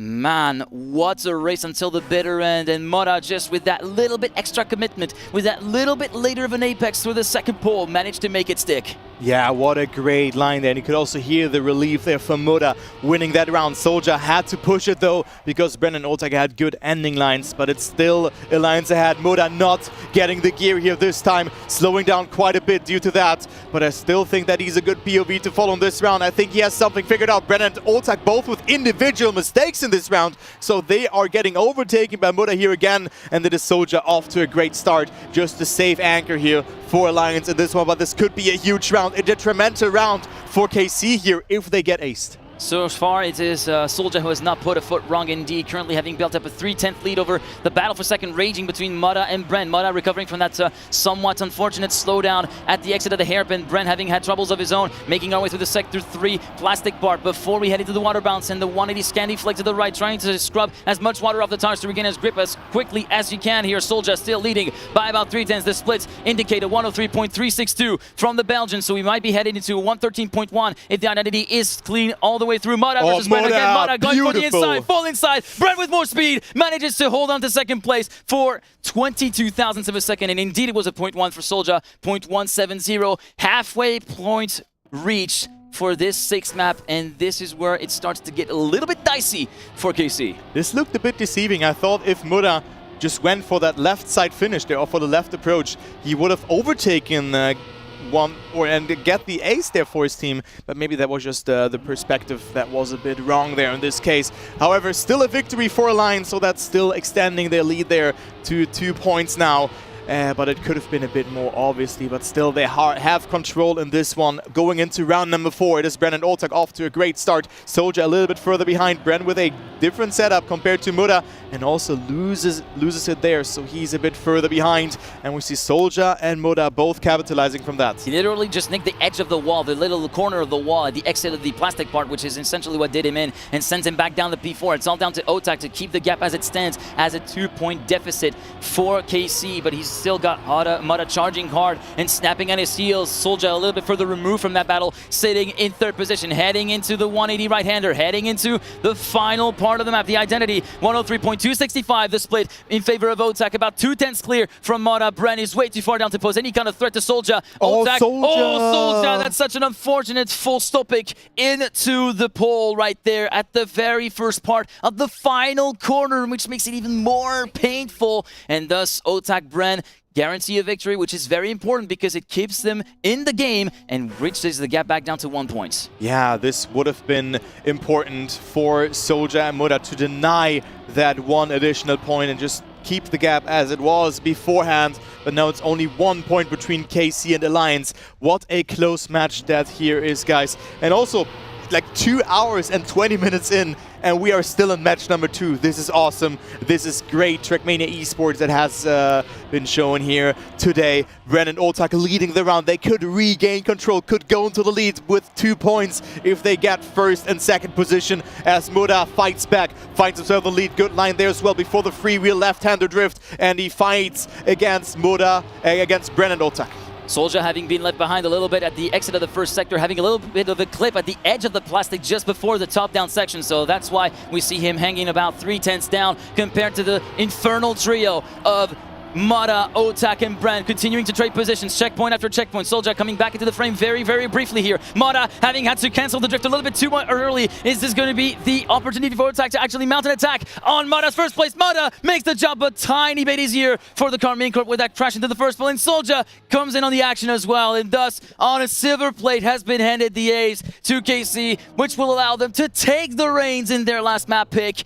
Score 8-6, and this is now a very important map point because it would send us onto Surf Game 7. Yeah, it could be another 7-game series here, ladies and gentlemen. Track point for KC. They could win their last pick, but also Alliance. They can just get a victory and we see a last round, or maybe even go into overtime. Everything is still possible here for Alliance on this map. But look at that, Bren with a good start, clips the plastic there, but doesn't slow down too much. Muda with a great no-jump section there. Where is Soldier? Soldier not too far behind, 0.3 of a second, but still gets a good slope entry there. Has a lot of speed, and Oltag clipping the inside there, has no speed to work with. So Alliance can definitely go to another round, can maybe even go into the lead here. It is 9-8 or 8-9. What will happen? Bren with a good line there as well. Soldier still has to catch up a little bit. The car from Soldier is growing bigger and bigger in Bren's mirrors right now as we speak, as we make our way through Sector 3 of the reactor boost part. Now Bren having his eye on the prize, the individual victory to try and get a little bit of a pick me up right now, which is very important as a stage for KC, but Mara is having a little bit of a ward in edge. Was same for Soldier, trying to go on the move for second position just before the Scandi Flake as we make our way through the final corners. And the identity, what's the split going to be? It will be a 0.338 on the side of Mara, just a little bit further behind his Soldier. Bren moving back up to second. Can he try to go for the lead versus Mara? The answers are no. Soldier to the line.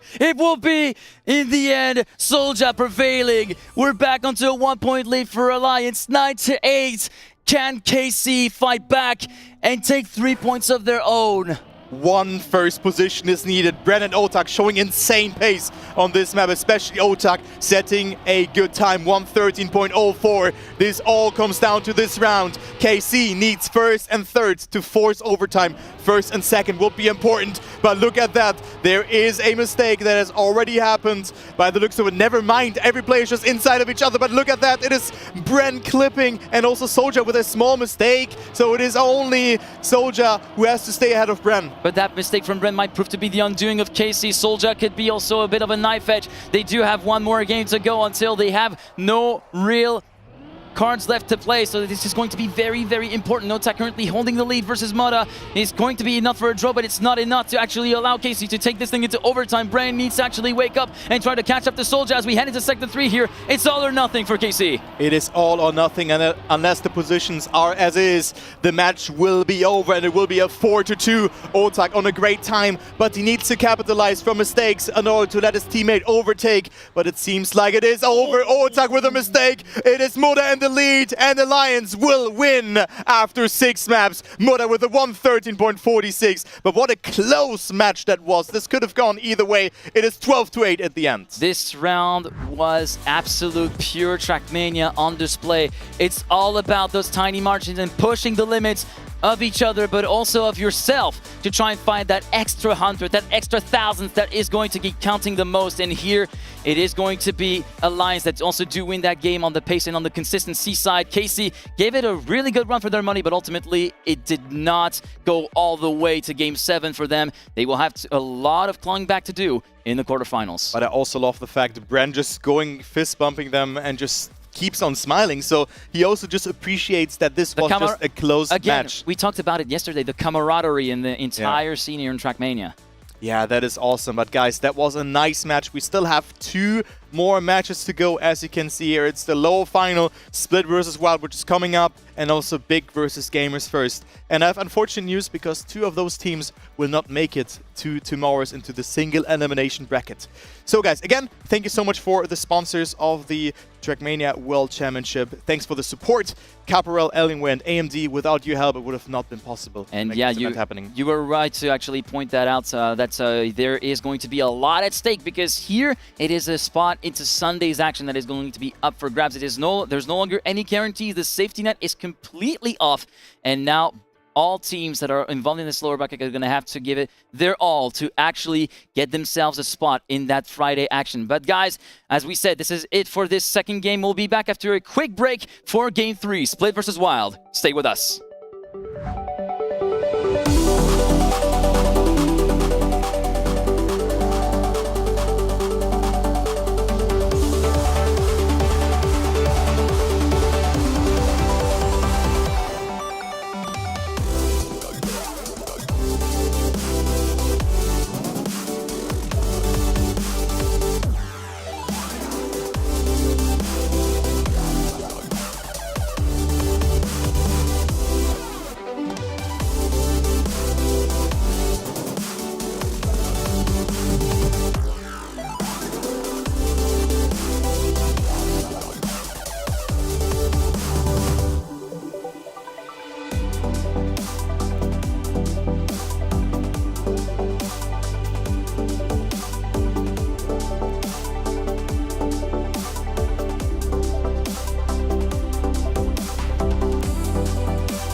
Ladies and gentlemen, welcome back to day 2 of the Trackmania World Championship 2023. I'm Thomas Mingos, aka G-Geek, alongside me, Mr. Luckers Turbo, aka Kai Ludwig. We came off the back of 2 absolutely insane games, very, very intense, that got down to the wire on game 1. Almost got to that scenario on game 2. Almost. And just to give you a little bit of a rundown from the bracket, as you can see here, 4-3 victory for ITB against our own calls, managing to edge out Carl and Pack. My Menafi validating their spot at Seed 1. And also, we came off the back, of course, from the Alliance versus Carmine Corp game where we saw some really close maps all the way through, punctuated by one standout performance on the Alliance side. Yeah, what a great match that was. Also, the last map, Cosmos, was so fought after. Good times from Otak, but it was not enough. Now we're gonna have Split versus Wild, and whoever loses this match will go home with 7th, 8th position. And then we have Big and Gamers First also fighting it out after that. Whoever wins this match, however, will also qualify to the playoffs. That we can also take a look here, because we can already see the quarterfinals slowly but surely filling. Solary being in quarterfinal 1, and they will play against the winner of the match that is Big versus Gamers Big First, versus G1. and KC will play against the winner of Split versus Wild. Exactly. Okay, so I think we got that out of the way, and then we have semifinal 1 and 2 also being filled with Alliance and I2B. So Solary versus Alliance could come soon, but also Solary versus Big or Gamers First looks like a banging match. This is like grand final allure type of match lineups that are possible here on this particular playoff bracket, the way it is laid out. But enough talking about the playoffs bracket tomorrow. Let's focus on the present time. And the present time is this game that is coming up between Wild and Split. So let's take a little bit of a look at the 2 lineups, shall we? I think we should start off with Wild, arguably the hottest rising duo from the European region. Stufts and Wizzy, 2-time regional winners in Stage 2 of the Trackmania World Tour, both having their first appearance in the Worlds. And yeah, Wizzy, standout feature, being the only other wheel player aside from Granadi, and using a quite different bit of kit, using a Fanatec CSL DD, and actually having a very different way of using that steering wheel, all about smooth inputs, a very little steering angle compared to Granadi, with very much a lot of aggressiveness in inscribing the car into the corners. Yeah, it seems like Granadi figured out that muscle memory, but then Wizzy just with so much finesse going around those turns, just like making it so poetic to just watch him playing. But then also Stuft just keeps on improving and improving, getting that 2nd position behind Epos, who we see in the other team in the Racers Summit tournament. And also 2nd place at the Comic-Con Baltics this year behind Elcon. That's where he also participated in, and I mean, 3rd place ahead of Spam, who's also the caster for Alliance, who's right now interviewing, so if you want to see that as well, you can check out twitch.tv/spammy as well, just to give you a small heads up. Anyways, let's jump into the team that they're playing against. It is Team Split. Indeed, Team Splits, Epos and Razi. Epos having taken, of course, the victory in Racer Summit, as we alluded to a little bit earlier, talking about Team Wild, Camera 2 gamepad player. Camera 1 gamepad player is Razi, a bit more of a standing figure, maybe, in the Trackmania competitive scene, having taken part in the competitive circuit since the Open Grand League 2020 winter season, actually, and having taken part in both solo Trackmania Challenger League seasons, that being Fall 2021 and Spring 2022. He managed to get onto the world stage, onto the World Championship stage on his 3rd attempt. The last 2 attempts to qualify did not really work out. But this is very much a team where it can be a little bit odds and ends. When they're on it, they're on it. But especially on the side of Razi, it seems that LAN is still a little bit of a, I wouldn't call it an issue, but something, a bit of a new concept that he still hasn't wrapped his head around. Yeah, that is for sure. But I mean, still Razi not giving up, being a very good player, also having good times, and maybe at some point just has to find consistency. But I think if he can find itself into the match, this will be a banger to watch, and they can also just knock out Wild out of this tournament. Let's go into our predictions, because we have also predicted this match, our casters.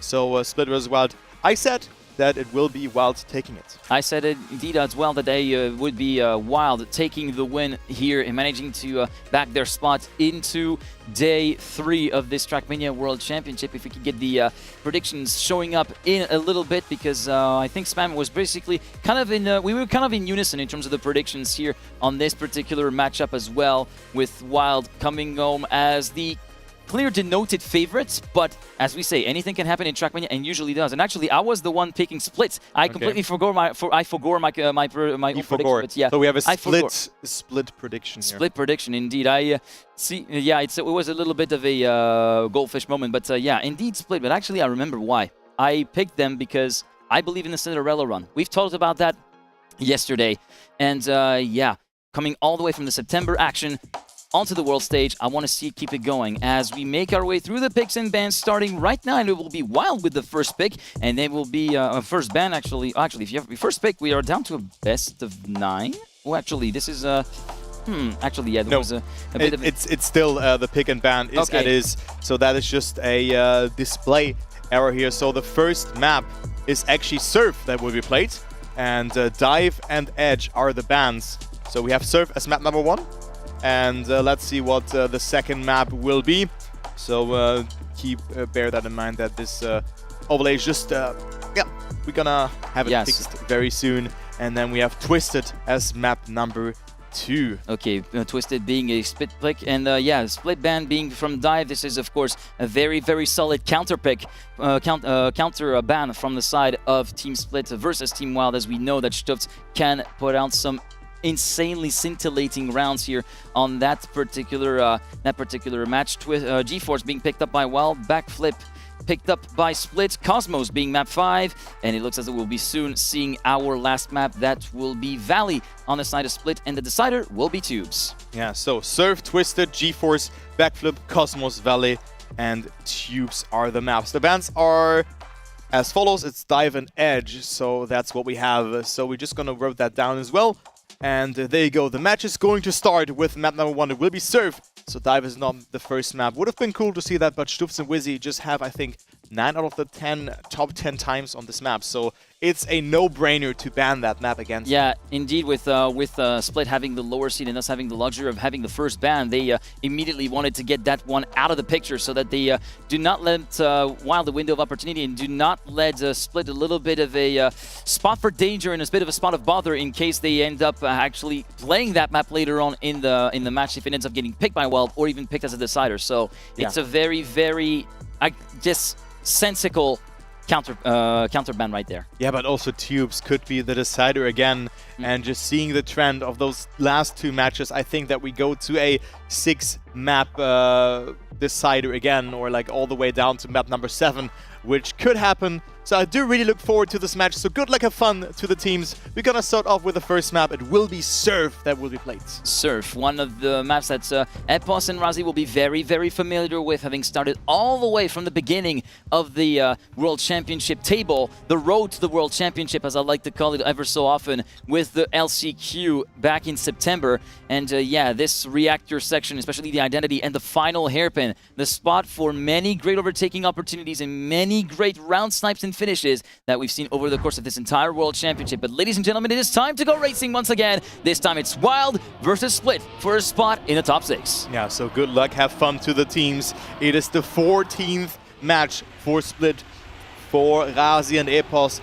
And right now it seems like Razi is already a little bit further behind, but still is not, like, can still do some damage. 0.3 of a second is something that you can definitely catch up in a round. But Wizzy and Stuft off to a great start on their first pick. Stuft so far ahead, and also yesterday Stuft showed a great pace, but wasn't able to just fully execute that to the finish line. But of course, they played against a very, very strong Team Solary. Of course, today is a new day here on the World Championship, and we'll see if Stutz is able to get that execution all the way through to the end. But right now, it's looking very, very promising after the first 2 sectors. Stutz about 3 tenths ahead of his own teammate Wizzy, himself about 1 to 2 tenths ahead of his fellow countryman Epos. Heading into the identity right now, a little bit of a slash from Wizzy. In the meantime, the Zoop is perfectly executed on the side of Epos, allowing him to slide himself temporarily into second place. It's going to be all the way to the finish line up until this point, where unfortunately we had a slight bonks on the side of Epos, and it's a 0.787 to kick things off for Stutz. Wizzy half a second down will guarantee the ace for Wild, who thus take the lead 3-0. And also, the world record here is from Pack, but all the other fastest times from 2nd to 7th position is from Stufts. So that is insane to think about. Stufts with a great performance, also setting a good time here in that round, but you can see he's just a couple of thousands away from Pack's world record, and also showing a great consistency in that one. So it's 3-0 in favor for Wild. Now going into round number 2, we see Epos with a good start, but also Stufz with that small left tap. We've seen that he just gained a bit more time, but also Epos now with a very good start there, finding himself in that mix for that first position. Razi with a mistake, a little bit further behind, so he will not play a role. Rizzy also touching the water there, getting some watery tires there, but still with that also goes around that corner a bit better. Razi having had a little bit of a touch actually on the footbath section just after the loop. That's why he ends up getting relegated to 2 seconds down compared to the leading trio right now of Epos, Stufz and Wizzy. Currently still standing at the lead. It will be Epos trying to make a little bit of a breakaway run right here through this third and final sector, heading into the identity right now. A little bit of a splash on the side of Stufz, allowing his teammate to try and take up the slack and trying to mount a challenge for first place, sorry, as he stands in second. But now it's Epos just on an absolute worldie of a round. Will be coming across the start-finish line with a .876, 2/10 clear of Wizzy, and thus it will be at the very least 1 point on the board for Team Split as they secure the draw. As Razi is, it's a little bit cumbersome because he already has his wheel fragile and just so gingerly making his way through that final hairpin, keeping all the way to the inside. It feels weird to see. It feels very weird to see whenever you get the fragile there. Yeah, so this is very hard to control, but also here, Epos, his teammate, with a good performance, getting that first position, but still Wild capitalizing from that because they're up to 4 points now. The gap has not extended or just decreased in that way. So it is a 4-1 scoreline, and we go into round number 3. Stufz in the lead. Epos and Razi now with a great start, fighting themselves for that first position against Stufz, who is just looking very, very solid on this map. Epos with a wider approach will have more speed out of that reactor boost up section, but also Razi's in there. Good showing here right now from the creation, and look at that, Stufz with a respawn has made a mistake, and now that's a chance for Team Split to win that round. Now we have a three-way fight for the lead, even because Wizzy is still right within the mix alongside Epos and Razi. It's going to be all down to the identity. Razi getting the perfect entry with that zoop, but goes a little bit wide there at the entry into that first corner right there, and this time it's Wizzy's turn to go too wide and forced to slow down, promoting Epos into second position, and thus it will be the ace for Splits that will be able to counter the ace from round 1 from Team Wild, and thus we are back on the level footing, 4-4 as we head into round 4. Yeah, also is Team Split looking very strong here, just being behind Big when it comes to consistency on this map. We see Wild being in the top 5, just behind Gamers First, Raptors, Solary, and ITB, with an average finish time of 1:02.40. So that is not too bad for them. So on paper, Wild should be more consistent. We have seen that in round 1. But of course, the small rounds and the small mistakes do matter. Yeah, indeed. In the meantime, you can see already a little bit of wheel action there on the side of Wizzy. Look at this, just keeping it all controlled, just little flicks on the way in just to get the car inscribed into the corner, and then holding the angle there as he seeks to try and make his way through that corner. Currently sitting in second position for the Englishman, just behind his teammates Stufz by about a 1/10.5, and so far it will be Epos and Razi looking to try and mount a fight back as we head into Sector 3. Yeah, Sector 3 of the map is coming into play. Stufz being so far ahead. He had a .4 checkpoint, and he has it again. Wow, Wizzy with such a great zoop. They're gaining towards his teammates. So both hand in hand here, extending the lead to have a second, and that is the counter ace. And just going into the lead again, 7-4 it is. Times below 1:01 again. Good round from both Stufz and Wizzy. Wizzy with a better identity than Stufz even there, just with that entry into the identity. And both teammates actually getting a sub 100.9. They both got .8 here on that round, so that is a very, very solid entry there, and a very, very solid round that they've just gotten to get themselves into map point number 1 here in this opening map in the series. Stufz, Epos, Razi in this order through the loop, as Wizzy will be taking a little bit of a backseat, heading into the footbath section here for one more time at the very least. It will be Stufz, Epos trying to lock horns, going head-to-head for the lead of the race. Razi taking a little bit of a step back there, trying to hold on to third place, as currently Wizzy finds himself on the back foot, about 6/10 down compared to his teammates. Yeah, 0.6 behind, but Razi still not on that one round just yet, as Stufz is fighting it out with Epos. Let's take a look onto the fight here.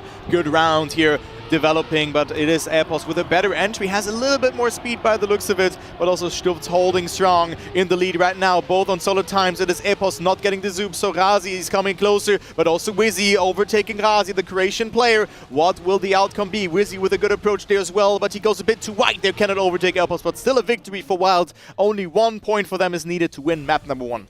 Stufz shaking hands in danger there, because I feel like he had barely bounced on the outside wall at the exit of the hairpin. Still manages to make it into the lead with about a 10.5 ahead of Epos, but that looked to be a little bit close for comfort, I think. Yeah, that was too close for comfort there indeed. So Wild now having 1 bullet to work with, or at least 2, they only need to get a second position in this round, and then this map goes into their favor. So ace or bust it is, but also Stufz already with a respawn, so the scoreline could be 9-8 after this round, because also Wizzy is quite far behind. Epos and Razi having a comfortable lead here, 0.3 of a second. This is the round that they need to actually get this really, really well. They have switched on right now. They need to keep the lights on all the way through this round to get the first of 2 needed aces back-to-back in order to get the map away from Wild's hands. Currently Sector 3, and this time it's Wizzy making the job a lot easier for Team Split as he was forced to respawn. But of course, do not count your chickens before they've hatched, as you have to make it through nice and clean through the identity. Do not get fragile. Do not force yourself to respawn, because that would be leaving you vulnerable. But so far, so good, and it will be good all the way up until the end. Very nice. For Razi and Epos, that will be able to bridge the gap back down to 1 point, and now they need to, at the very least, get the victory for overtime. But if they want to really, really make a strong statement that, yes, they can fight back, they need to get the ace, no matter what. Yeah, they need to get the ace to avoid overtime, but I do think that it's also really important for Split to get just a comfortable map 1. Also, this 9-8 scoreline is good for them in terms of just gaining that momentum, knowing, okay, we can beat them. But now we have already seen that first mistake from Epos, who also looked very solid on this map. But also Stufz there is not getting the best entry, so we have a 2-horse battle. It is very chaotic, so very important that Epos overtakes there. And now it's between Razi and Wizzy. Razi has to get first. Epos needs to stay on that 3rd position, and also Stufz with a respawn. So this position looks to be set in stone. The question is, who will get first? It is Wizzy with a mistake, so Razi just has to hold on. Then we can go into overtime, Tom. A very unfortunate early demise, and I say you unfortunately toss it back to me. Razi completely messes up the chicane, allowing Wizzy to be in the first place needed, and even Stufz taking advantage of the whole situation to move up into 3rd. It looked very promising on that stand, because it was this time Wild that seemed to have had a little bit of a knee on the ground, as we're making our way through the identity right now with Wizzy and Epos 1st and 2nd. Epos is not really going to be able to save the bacon of Split right there. It will be Wizzy going all the way through the hairpin to the finish line, and with a time of a 101.492, it will be Wild taking the victory here over Split with a final score of 11-9. Still very close, 11-9, but Split had it there to force overtime. But I mean, it's sometimes the easiest goals are the ones where the goal is free. Yeah, indeed, and that looks to be having that was the window of opportunity, the second window of opportunity that Split needed to have. That first one came with that ace that they managed to get following the various trials and tribulations of the Wild guys. But now they need to kind of recenter themselves and try to get themselves back on a very, very good climb as we make our way to Twisted. Yeah, Twisted, the map of 1,000 turns here, our favorite. And let's see what Split can do on their first pick on this map. I'm really looking forward to Twisted here, as we've seen a very hectic Twisted just a lot of times here already. So this map is just open for a lot of very close fights. And well, let's see how this one will go. Good luck and have fun to the teams on this map. Split also finds themselves consistency-wise in the top 10. And I see Wild a little bit further behind with an average of 105.20. All right, here we go then for round 1 on this second map of the game between Wild and Split. And again, a little bit of a bump on the side of Wizzy, just like we saw Brent do a little bit earlier on in the game between KC and Alliance. That was a very, very minor bump, but enough to lift the front left to give you a little bit of a hard flutter maybe to the Wild guys. In the meantime, through Sector 2 we go, through the first snake run. Yeah, through the first snake run we go, as Wizzy and Stufz have a good apex. There's also Razi, who is a fine class tech player, also tailors himself through those turns very nicely. And look at that, Stufz and Wizzy leading the round. Wizzy, the finesse wheel player, finding himself in that fight with his teammate. 27 checkpoints, very solid pace here from the players as well. We could see already sub 104 times if they get the ending across, but Razi is in the fight here. Good approach, and maybe breaking too much in this corner, and this looks to be the ace for Team Wild, and there you go, they will take it there. Wizzy with a 104.028, almost a sub 104, but still, most importantly, the time doesn't matter. It's the ace for Team Wild. It is the ace for Team Wild. And yeah, Razi was up into contention. He was sitting right in 3rd place all the way up until the start of the identity. Not the first right-hander hairpin, but it was the second left-hander hairpin where he was setting himself up nicely, but unfortunately scrubbed off way too much speed. And then for the time for the engine to kick back on and for the acceleration to kind of take its course, it has been enough to cost him dearly in the fight for 2nd place. In the meantime, start of round 2 rather. First sector done, sector 1 done and dusted. Wizzy will be leading, and this time the gaps have widened quite a bit visually, but of course, as you can see from the splits, no pun intended, it is about 2/10 between first and last, up until this point anyway, where Epos unfortunately kind of messed up his entry into the first snake run. He still has his teammate to do some work for him to not let them go any further. But Wizzy again with a good line there, jumps there a little bit, but also it is Stufz coming back. So really good lines from the Wild players, and the point 15 checkpoints, very respectable from Wizzy and Stufz, who are leading yet again. This could be the second ace in a row here for them. Razi is pushing though, this time not overdrifting, and this looks good for the Croatian player, but again, not finding the best entry into that last sector here, even though this wasn't too bad, but touches the inside there, was a bit too greedy, and Wizzy with also a new PB, a point 89, and again, another ace. It's 6-0 for Wild on Split's first pick. Yeah, that is a very solid gain at the ending there on the side of Wizzy, but once again, 2 times in a row, Razi getting it down all the way to the very, very last corner, which unfortunately doesn't go really his way, and maybe has some trouble with the alignment or positioning of the car, and thus ends up getting a little bit too tight and thus hitting the wall on the inside, or just like round 1, falling off on the outside of the track.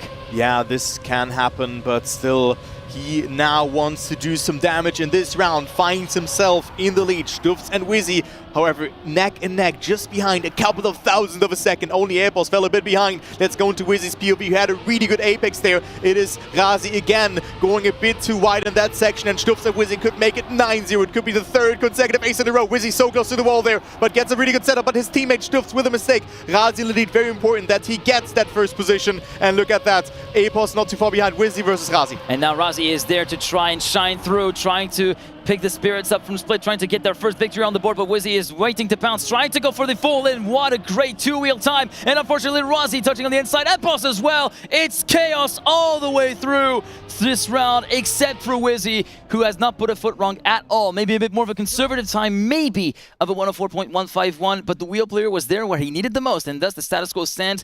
1 point for Split still, but it's still a 6-point lead for Wild, who are map point number 2 again with 2 aces worth of points in the bank. Razi and Epos both with mistakes there, but Stufz couldn't capitalize from that. But we see already this first small blunder here being done by Razi. Have a second behind, so it's a 3-horse battle for that first place. Stufz with a nice speed style there in this corner, gets a bit more speed compared to Epos, who has like 1 or 2 kilometers per hour more exiting that full speed section, as Wizzy again looking very good on this map, to be honest, just getting so many good positions in, and look at that line here, so far ahead. I cannot help but giggle just at seeing how close Wizzy is able to keep that car to the apex inside wall at that exit from the first snake run, and thus he will be finding himself with a 2/10 lead, almost a quarter of a second compared to Epos, and Stufz now down in the doldrums, fighting out with Razi to try and hold on to that 3rd place to get them a victory. Now Epos versus Wizzy, it's the internal UK battle, BITM battle right now between these two for 2 separate teams. Can Epos try to snipe Wizzy at the line? Razi trying to go full send, but it's not close enough.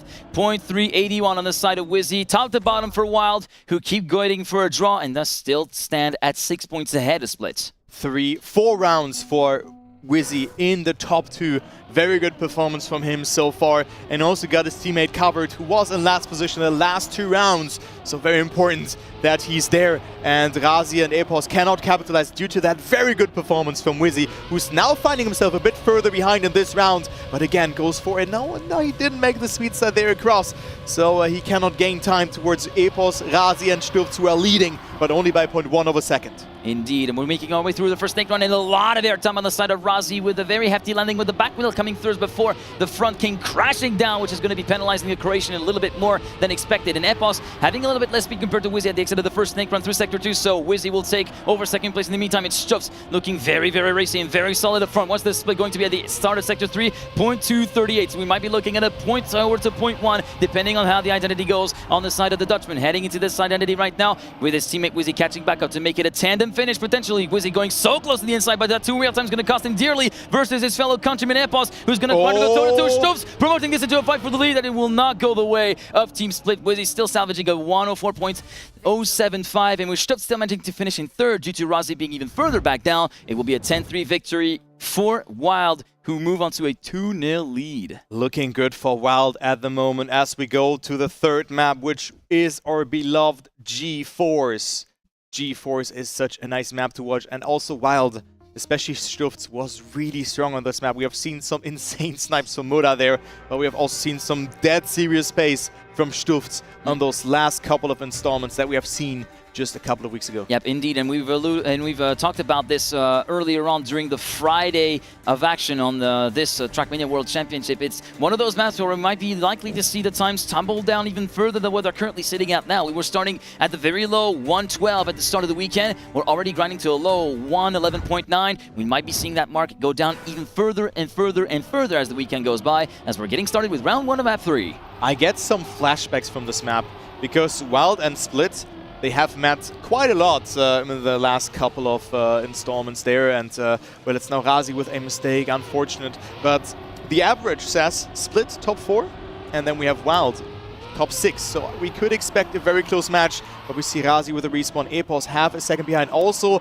has made a mistake, so that is just a free ace for Stufz and Wizzy. Maybe the consistency is missing, or it's the pressure that they know that they have to perform in this round, so Stufz and Wizzy just have to play the format right. They can just go for the safe finish as well. They can save it. Yeah, indeed, they can save it, as we have witnessed a lot of teething troubles on the side of Split with that unfortunate clip from the right rear just before the jump into the ice bobsleigh on the side of Razi, and then the bobsleigh, or rather the dirt zoop, having a little bit of a stall of grip, costing a lot of time to Epos. 4 seconds down, but Stufz looking to be very, very slow, which is going to be forcing him potentially to go for the safe way. He can afford to. He has about 3.2 seconds to go, or even 4 seconds, but Wizzy forced to respawn. This could be very, very quickly going south for Team Wild, and look at the speed from Epos compared to Stufz to go for the lead of the race, but he goes for the safe way as Stufz goes for the risky fin with a 1:15.874, or I should say with a regular finish rather. Epos second, Razi will be taking home third, but that mistake from Wizzy looked very promising for an ace here to kick things up for Wild, but unfortunately that respawn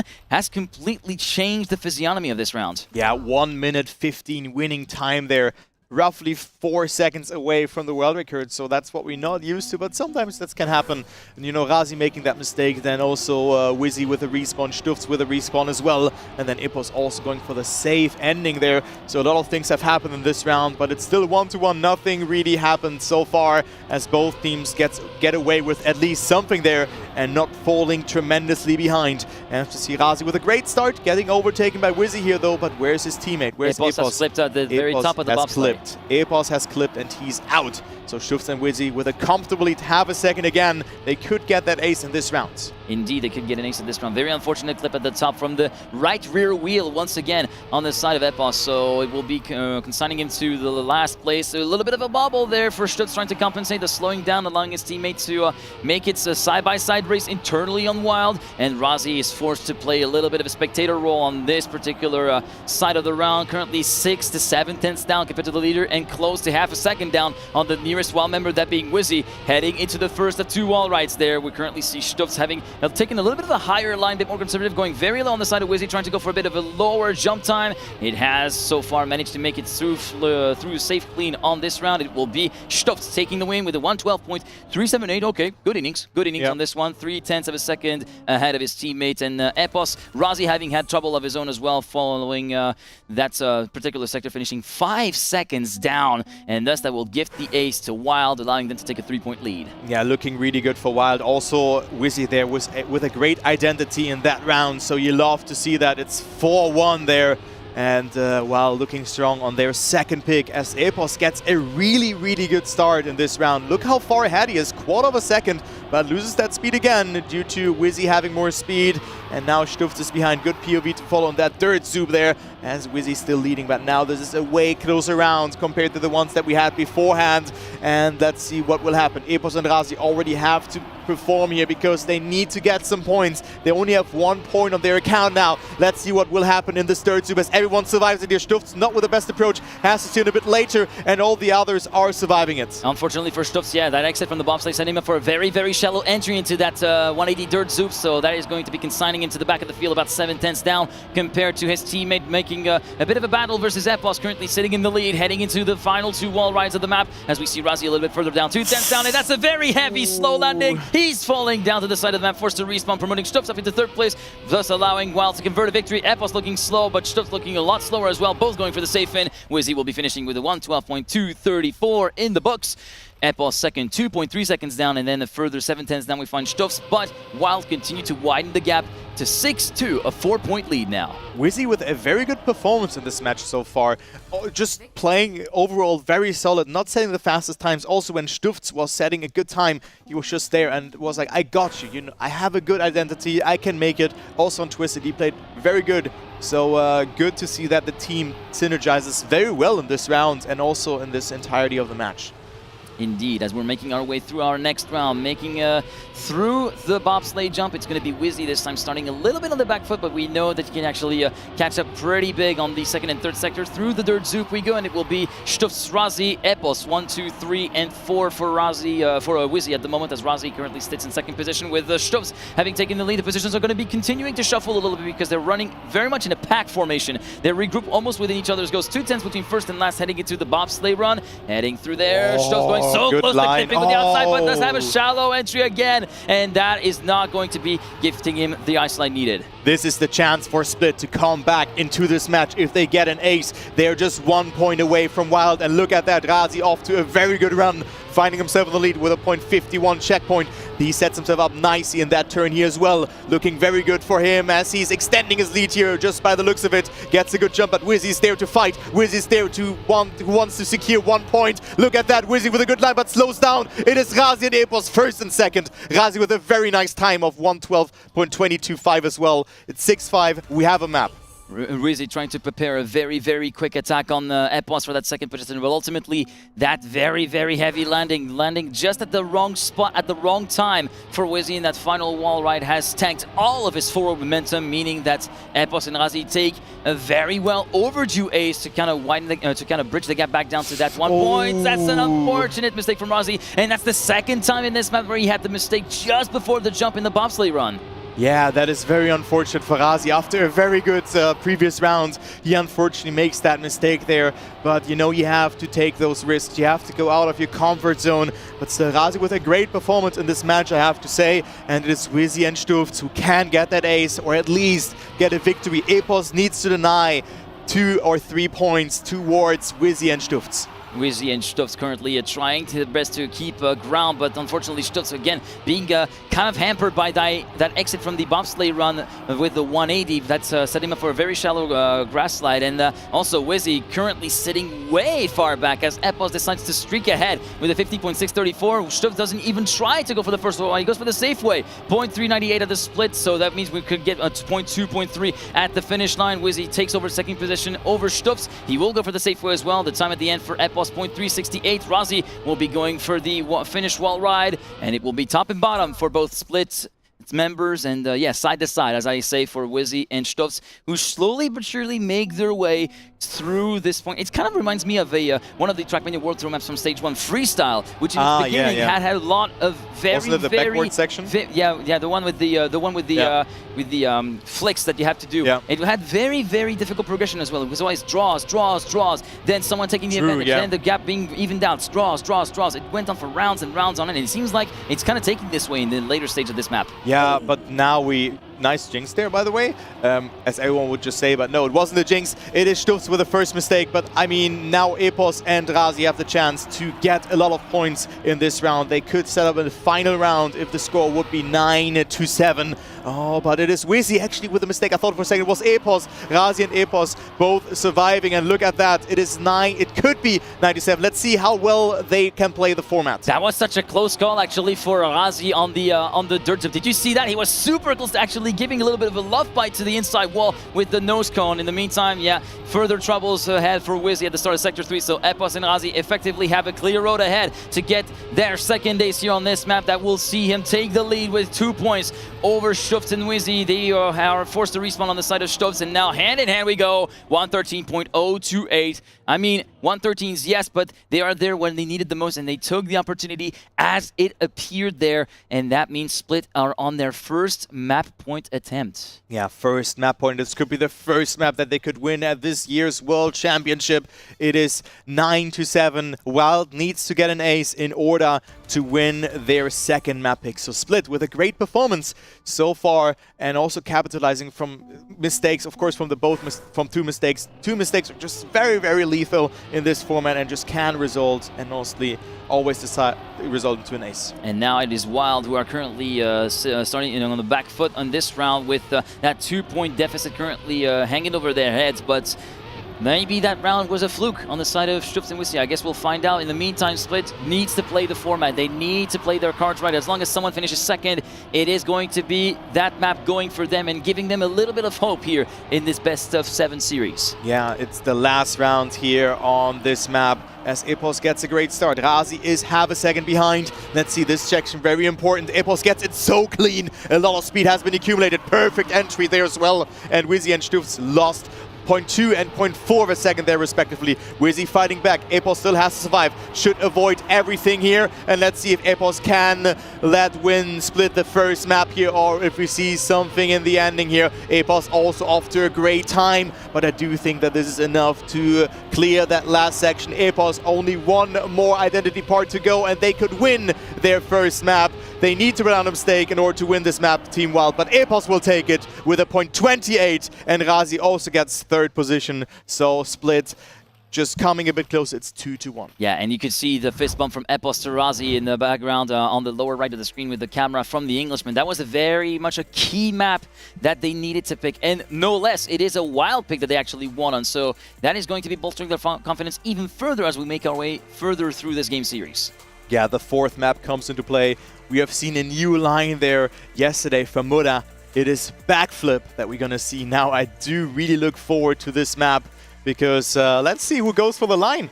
Let's see if someone goes for that, actually. Let's see who decides to kind of cosplay an airline pilot here and try to gauge the car behavior all the way through that airtime that you get from the reactor boost just after the speed check section that has caught a lot of drivers out over the course of the World Championship as everybody was trying to find their, trying to get themselves dialed in on the maps and try to get the trajectories consistent enough and fast enough to really make it through this final stage. But of course, backflip, the core of this map, the main course being those flips that we are bound to see here in this presentation video that you are currently witnessing here with the backflip here at the first part, and we've seen that second part that you can actually skip completely. We saw Moda actually pull that off yesterday with a very, very long jump, skipping both rows of ramps and even doing a little bit of a board slide bonk at the very edge just before getting into the finish line. You can even get a I think a front flip there in this corner and then gain a little bit of time. I think it's 0.15 of a second, if I call it correctly. No, Samura just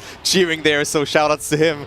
Good job on this map yesterday for bringing us a just a different approach on this one. And let's see what Razi and Epos can do in this first round because they are leading and it is Stups and Wizzy quite far behind right now. Make it 1 second. And let's see if someone will go for that line as Razi and Epos taking a more conservative approach there, but it's enough to just stay in the lead. Yeah, currently, unfortunately, there would be a clanger of a start on the side of Wild with Stups and Wizzy having troubles of their own. Wizzy forced to respawn even, so that is going to be adding fuel to the fire, so to speak, in that particular opening round on backflip. And this is very much looking like a split round under lock and key here. Heading through the identity, offset a little bit to the right on the side of Razi, managing to make it stick.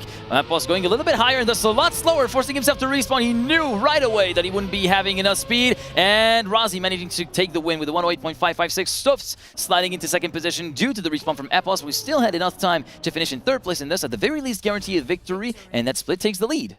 Yeah, good respawn there from Epos. We have seen it a lot of times that players go for the double respawn to get some more speed for that custom respawn there. But Split going into the lead here after round number 1. So that is good to see. And also Razi gaining some momentum, winning that round. Very important for the Croatian player. And also Wizzy now with a mistake, fully respawning, and he's out on that one. Look at that. Split 1-2. I think we have a serious, ladies and gentlemen. That is a textbook case of, no initiation of the ice slide. That has been far too common over the course of the first stages of the World Championship here on this map, but also over the course of the entirety of the World Championship. Many players got caught out time and time again by this one, but it's just a testament to just how tight the timings are and what a jump from Stups, or rather it's Razi who kind of messed up the execution of that jump and thus had a very, very high bell trajectory that slowed him down dramatically, allowing Stups to move up into second place before Sector 3. Yeah, so Stufz also not going for the line there. It is 0.37 of a second. Stufz had a great identity in the past. Wizzy is 10 seconds behind. Let's see what Stufz can do here. This is looking really clean, like a lot of speed. Epos has not the speed to work with here by the looks of it, or does he? It is Stufz with more speed. Will it be enough? No, it is 0.08 of a second. Razi with a respawn, but still stays ahead of Wizzy, who is 10 seconds behind. And it will be another victory for Team Split. Another victory for Team Split. That's all initiated due to that unfortunate misalignment, that mistiming from Wizzy on the inputs needed for the bug slide approach, which is the regular way of doing it, but also probably one of the most difficult way you could possibly do it. Yeah, this bug slide is not that easy to do, or this bug slide input, let's say like that, as we see this round being done, as Epos is in the lead. And also has a good amount of speed over that reactor boost section. And now slowing down a bit, but still his teammate Razi is there. A draw would already be very good here for Team Split. I think he might have been forced to kind of lift off the throttle because it was going way wide through the corner before that slalom section. And that's a very unfortunate clip on the inside for Razi, forced to respawn immediately because, yeah, that will tank up all of your momentum. And this is the chance for Wild to actually get their map properly started now, to actually get that ace on the way, to get that 1 point lead that they want to have, as Epos continues to chase them down through the speed check section. This time, we don't see anyone going for the airline pilot strat. Everybody keeping it nice and stuck to the ground with the reactor boost as we make our way through the identity now with Wizzy and Stufz separated by a 10.5, and now Epos trying to catch up, and we go way too low on the side of Stufz. Not enough rotation, and he's going to be bonking into potential retirement. Doesn't even get the proper checkpoint. It will be Wizzy winning with a 107.398. Epos second, Stufz in third, Razi in P4. Oh, Stufz just turtling his way to the checkpoint just made me giggle a little bit there. That looked very cute, but Stufz with that getting last place. Wizzy winning the round with a 107.39. Split still in the lead halfway through. They need to surpass or reach 10 points. And let's go into the next round. It was a draw. Let's see what round 4 has to bring. Wild was at some point 1 and 2, but not in this round here because Stufz being stuck there, and that is very unfortunate for him. Now Wizzy has to win. This time it is Stufz falling victim indeed to that ice slide setup as we were making going through this particular slalom section, and we see Razi having had a really solid start, having slowed down a little bit again and forced maybe to manage the exit of the corner beforehand to make sure that he makes it through the slalom nice and clean. And actually Wizzy taking over the lead at the end of Sector 1 after that roof scrape session. Moving on to the backflip, going a little bit early. That's a very clean backflip indeed on the side of Epos, who will be going still at it with his fellow countryman Wizzy, still trailing him though by about 7 to 8 hundredths of a second, give or take, with his teammate Razi further clicks back 3/10 down. Yeah, so Razi's still a bit further behind, but they can really capitalize from a mistake from Wizzy here. He has to survive, he has to make it. Oh, but it's Razi with a clip. He has probably to double respawn there. Yes, he will. And it's Wizzy winning the round. Epos in second, Razi getting third. And Stufz still at the beginning of the identity, so it's another draw here, and it is 4 to 7, so 4 to 6, so still not too bad for Wild. They can still go into the lead in the next round if they get an ace. But Split slowly but surely coming closer to that 10-point margin, and also Stufz being 13 seconds behind there. It definitely feels like that Wild are definitely very much into damage control mode, as they have found that that the first round didn't exactly work out the way they expected. They are currently falling back onto like a backup mode of sorts, damage control mode, where they try to grab as many points as they can and also try to keep the gap as close as they can. Currently still hovering around the 2-point mark, and then try to leave themselves a window of opportunity to the point where Razi and Epos do make a mistake and give them a window of opportunity to try and make that gap vanish altogether. Yeah, so Epos not with the best line there over that wall ride plastic section, finding himself on third place with that. Didn't really lose a tremendous amount of time, but still it's noticeable, as you can see Wizzy in the lead. But much closer fight here coming into play. Let's go with a POV of Stufz here for that last part of this round as Wizzy finds himself the lead. Stufz with a great line. This will all come down to the backflip here. Let's see who will gather the best. Stufz looking very strong, but over-release a lot. Epos with a good line, and Razi as well, swarming out to maybe overtake Wizzy here, but Wizzy will stay in the lead here by 0.12 of a second, and also setting a new PB. Stufz with a nice wheelie there, but maybe a bit too late for that call. and it's another draw. Yeah, that entry into the back flip identity was proving to be troublesome on more than one occasion for Stubbs, and this time it's even worse. He didn't even manage to make it past the jump over the little pool of water underneath, so he was forced to respawn all the way back at the beginning of Sector 3, which is even more punishing than the double respawn that you get if you manage to get past that little pond. Yeah, you need to make it across also due to a penalty that you probably get there. And also this is certainly not where you want to find yourself in, but also Epos with a mistake there. So it's Razi and Wizzy fighting out. So a lot of mistakes have happened, and there you can just see how hard this map really is. Split with track point if they get an ace there, but Razi's too far behind Wizzy. But one mistake in the identity, Wizzy goes all the way back to the beginning of it, and it could still be Split taking home an ace in this round. So everything is possible. Oh, Razi almost oversteering too much there, and he still finds himself on second place. No, so it's a somewhat clean landing still on the side of Razi, with that the front wheels actually touching first, even though it kind of costs him a little bit of time. He manages to make it work beautifully. All four wheels on the ground by a few centimeters, give or take, on this the part of the Croatian player. Currently still sitting about 1.2 seconds down compared to Wizzy, who's on a pretty solid round for now. That was so close to actually clip with the back wheel there from the Englishman, and it will be a time of 107.005 from the man from Wild. It will be Razi Epos second and third, once again maintaining the status quo, maintaining themselves with that 2-point advantage over Wild, and making the situation a little bit more comfortable, because all they need is a victory. They don't need to go for the ace right from the outset, even though they might want to go for it for the sake of actually making a pretty strong statement for themselves again, just like they did on they tried to do on Surf. But here, mathematically, all you need is first and third.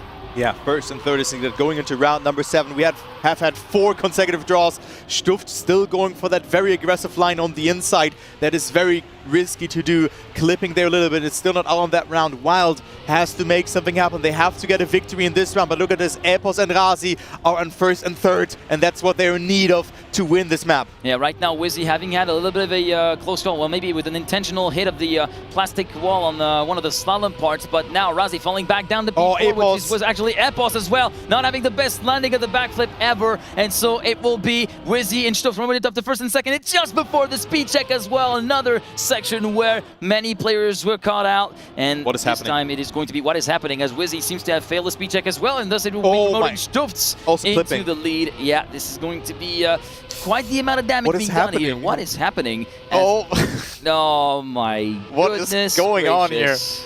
Well, we have seen a lot of respawns in this round. Not sure who's going to win it. It's a complete mess here, but it's Stufts eventually winning the round with a 1-11. Razi on third. So a lot of respawns have happened here, and it was like very chaotic to spectate this round. Stufts clipped there actually on the hole, I think it was, and couldn't make the backflip due to the speed loss. And also Wizzy making a mistake there, is not able to finish. It's a draw. We go into a last round, 5 consecutive draws in a row. If it's draw number 6 in a row, we have Split winning their second map to their name. And now, time and time again, we've seen that over the course of this weekend. It's ace or bust for Wild if they want to extend their advantage in this series to 2 maps of a lead versus Split. Right now, Split are in the more favorable position. They've got the high ground, they've got the upper hand. All they need is a second individual place, and that is it. It is Donzo for backflip. We're back on an even footing, going from a best of 7 to a best of 5 to a technical best of 3 as we're making our way through the first sector. Will be Epos and Razi taking a firm lead of about a 10th, but Wizzy still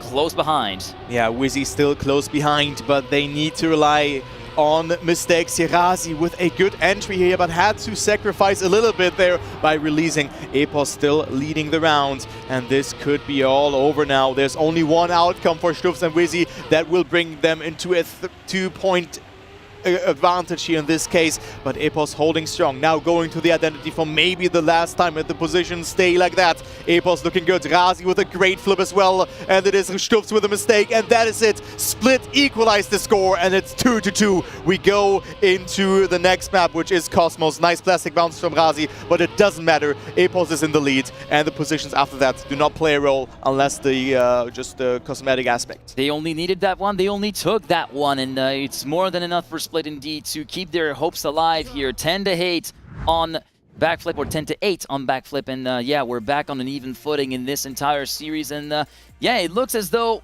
a bit of fits and starts on some of the rounds, but ultimately they're showing that they have a will to win. They have the determination to keep on going here in this World Championship. And it was another draw, right? Yeah, it was another draw. Yeah, indeed, so there was 6 draws in a row. and the first 2 victories just played were just kind very of acted important. like a fluke in a sense, yeah. So let's see if we see draw number 7 as well in a row on Cosmos, map number 5, and this is also the last pick from Wild. So good luck and fun to the teams, and let's see who's gonna take that, as we still have one more match after that ongoing. It is Berlin International Gaming versus Gamers First. And again, shout out to our sponsors, Alienware, AMD and Caparel, for making this World Championship possible and just contributing to this event tremendously. Map 5, round 1 underway. Following the perspective of Razi for the first couple of sectors and first couple of corners, actually, up until this plastic part past the 180 left-hander. No cut, a bit of a wonky line there for Wizzy. And Razi also having lost a lot of time and a lot of speed. Might have dropped the gear indeed. And now we see Stufz and Epos just locked in battle for first place. First sector done and dusted, heading into the first top-down part right here. Yeah, so it's Stufz and Epos having a nice fight, but also Razi and Wizzy, you can see them in the back in this first identity, or first taste of the identity,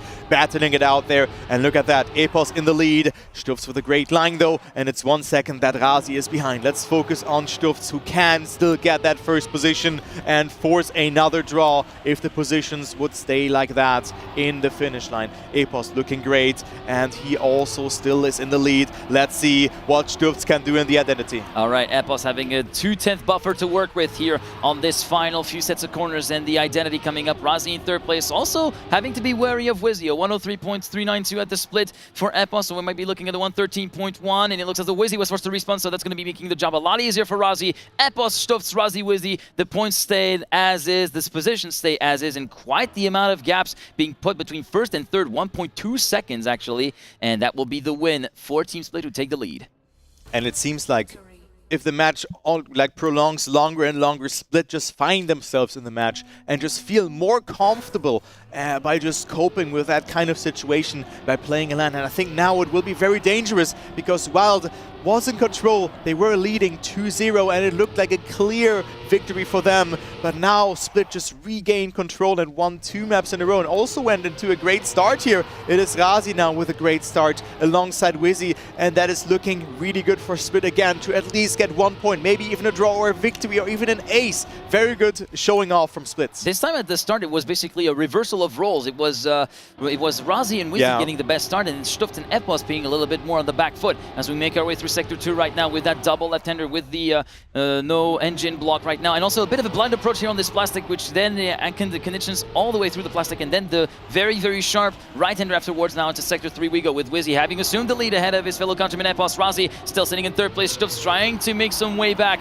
to try and pose a challenge for 3rd and even 2nd place to try and salvage some valuable points here for Wild. Wizzy still looking to hold the lead pretty steadfast right now. What's the split going to say? 1.585, and it's going to be a small touch from Wizzy, promoting that battle for second to a battle for the lead, with Stufz trying to salvage just any kind of points whatsoever, but there will be nothing, nada, zilch for Stufz and Wizzy as Razi and Epos come away with an ace that will put them at a firm lead of 4 points. Oh, Stufz and Wizzy really losing it all there in this round. It's 5-1. That was a very important round for them to at least deny the ace, or at least the ace in that round. And it is Wild only with 1 point, Split halfway through, and you could already also see the fist bump from them, from Razi and Epos, looking very good here, as we see the first mistake though from Epos cannot transfer the momentum, and also Razi here not getting the gear across. Stufz and Wizzy in there as well, where we have seen, I think Stufz it was clipping there a little bit,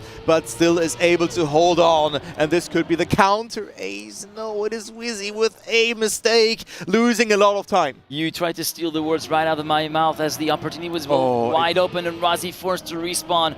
Quite the amount of damage, as someone would say here on this round, and it's only looks like Wizzy currently sitting in 2nd place, and 3.8 seconds further up the road is Stufz, who has not put a foot wrong right now, and you can see from the players' reactions he's currently just fully lasered in, just with his eyes moving, anticipating the next corner here and there. In the meantime, Wizzy working away at the wheel, sawing the wheel a little bit here and there, but continuing to hold that 2.1 second lead he has over Epos for 2nd position, and it is going to be the perfect opportunity for the counter ace. No matter the circumstances, in spite of all these trials and tribulations, it will be Stufz taking the individual win with a time of 113.687. Oh, Wizzy, that could be costly. It's even more costly now with that double bunk into the pool. And that is one ace that has gone in the bin for a while. The Split have been allowed to hold their lead. Bonk into bonk there from Wizzy. This was painful to watch because if he just went, I think, left side of the pole, he would have gotten it. But now it's only 1 point for Wild in this round, and Split just getting also 1 point out of that after round that just looked like a free ace for Team Wild. But sometimes the free rounds are the hardest ones to get through. And now it's Epos off to a great start, can just punish Wild for not using their opportunity in that previous round. Also Razi with an okay start behind Wizzy here, but I think Epos is on a very serious time right now. Yeah, Epos looking to be on the pretty stout time indeed as we're moving our way through Sector 2 past the first top-down sector, and Wizzy already falling a little bit on the wayside, looking a little bit shaky maybe through that section before the no engine block, allowing Razi to strike and move up into third place ahead of the Englishman. His next on this side will be Stopz, who is looking very slow after sticking all the way to the inside with that 90 right-hander with the reactor boost part, and now they're neck and neck, wheel to wheel, nip and tuck all the way through, trading places, corner after corner, checkpoint after checkpoint. Epos looking supremely fast, 8/10 ahead. Really good round from Razi though, but Wizzy and Stutz fighting back. Epos on a great time. It is all for that second place. Really important for Razi to overtake one here. It is Stutz also being attacked, but it's not enough. But it's another victory for Split, and a great time from Epos as well. A sub 113 it is. The scoreline is 8-3. Split with a very good performance. I just want to stress that here. You know, they were 2-0 behind and then regained control on that on GeForce. Won it on against a very strong Team Wild, or again a very strong Wild team there. But well, right now it is 8-3. Split only need of one more victory to also win map number 5. Unfortunately for Razi, again, seems to be having that troublesome time through the hairpin, but yeah, he's going to try to make his way back up the order. He's known about these kind of things and have planned those scenarios along with Epos, so he knows what he needs to do to kind of mitigate the damage and allow himself to kind of have an opportunity to bounce back later on in case there is a little bit of a mishap on the side of Wild. In the meantime, no such thing is happening so far as we're making our way through this section onto the plastic. Stutz leading by about 4/10 ahead of Wizzy, who now sees his fellow countryman Epos catching back up as we head into Sector 3. Sector 3 of the map, and look at that. Epos with a good line. Already 1 point would be great for his teammate and Epos, but right now Wizzy is ahead. Epos with a lot of oversteering and also oversteers on the water, but gets a good entry in this section here where you need to oversteer because your car is affected by the water there. Stutz and Wizzy leading, we had that already, but now they're getting it through. It's the ace for Wild that they were in need of, 6-8, and it's not over just yet.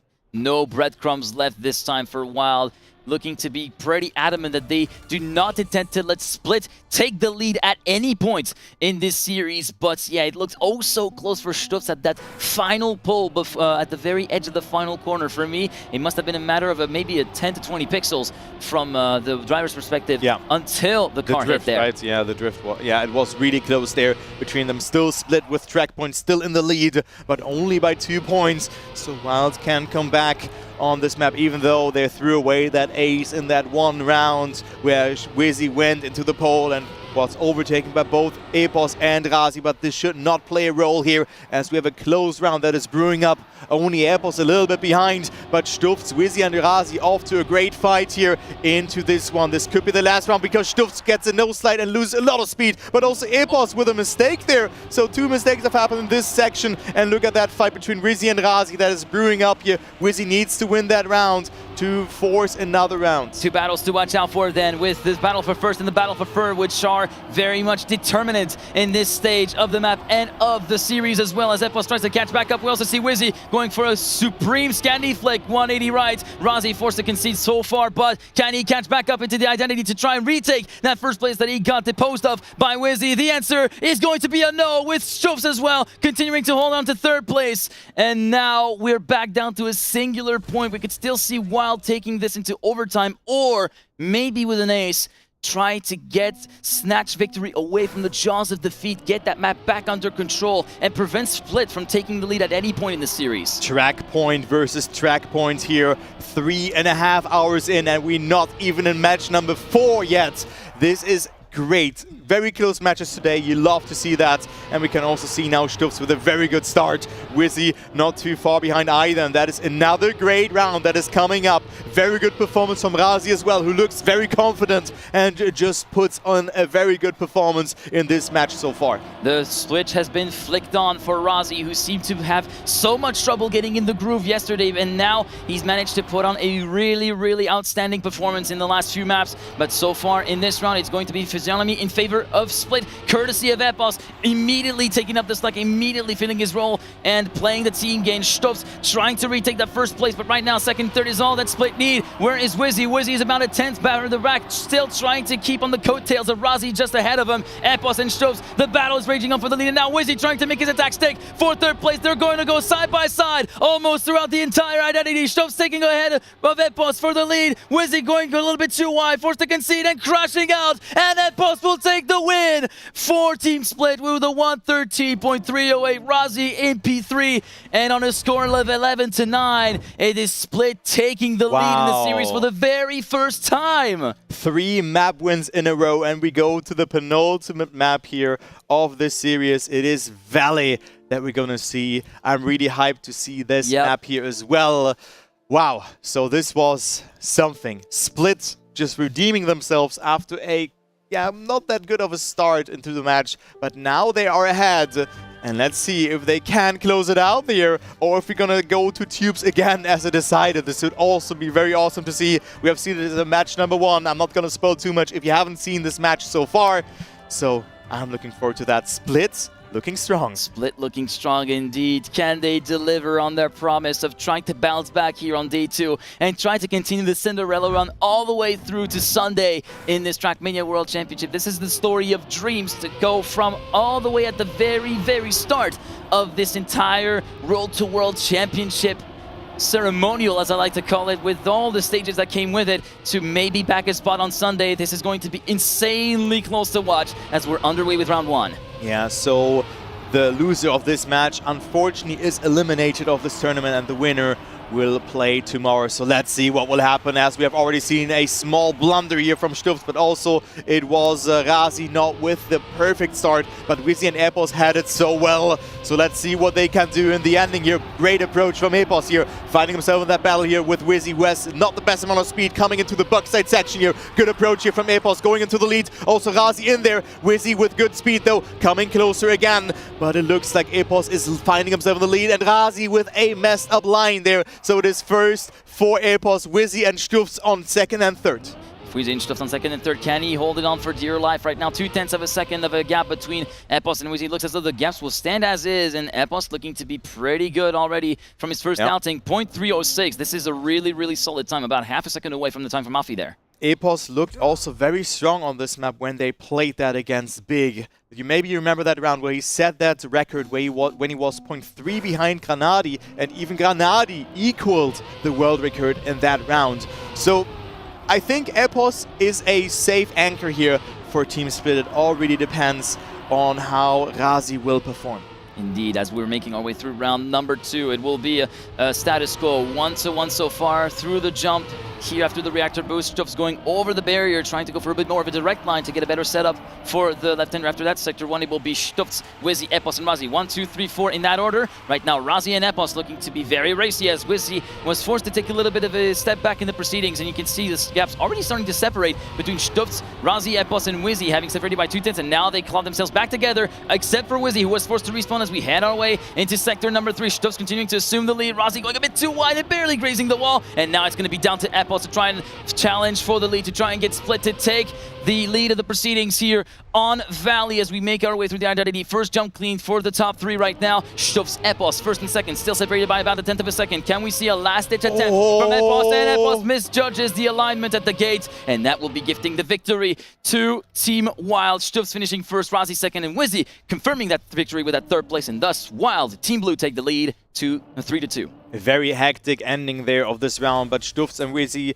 ultimately capitalizing from a mistake from Epos there. Even though Wizzy crashed beforehand, he has gotten that third position, and that is sometimes really important. If your teammate wins, you then get 2 instead of 1 point for a draw. So that is very important there, that Wizzy did not do another mistake after that. Let's go into round 3. Wild with a slight advantage here, going into the next round by being 1 point ahead. But Wizzy didn't get the best start, and also Clips there, so losing even more time. Razi and Epos having a good shot of maybe equalizing or even going into the lead here on this map.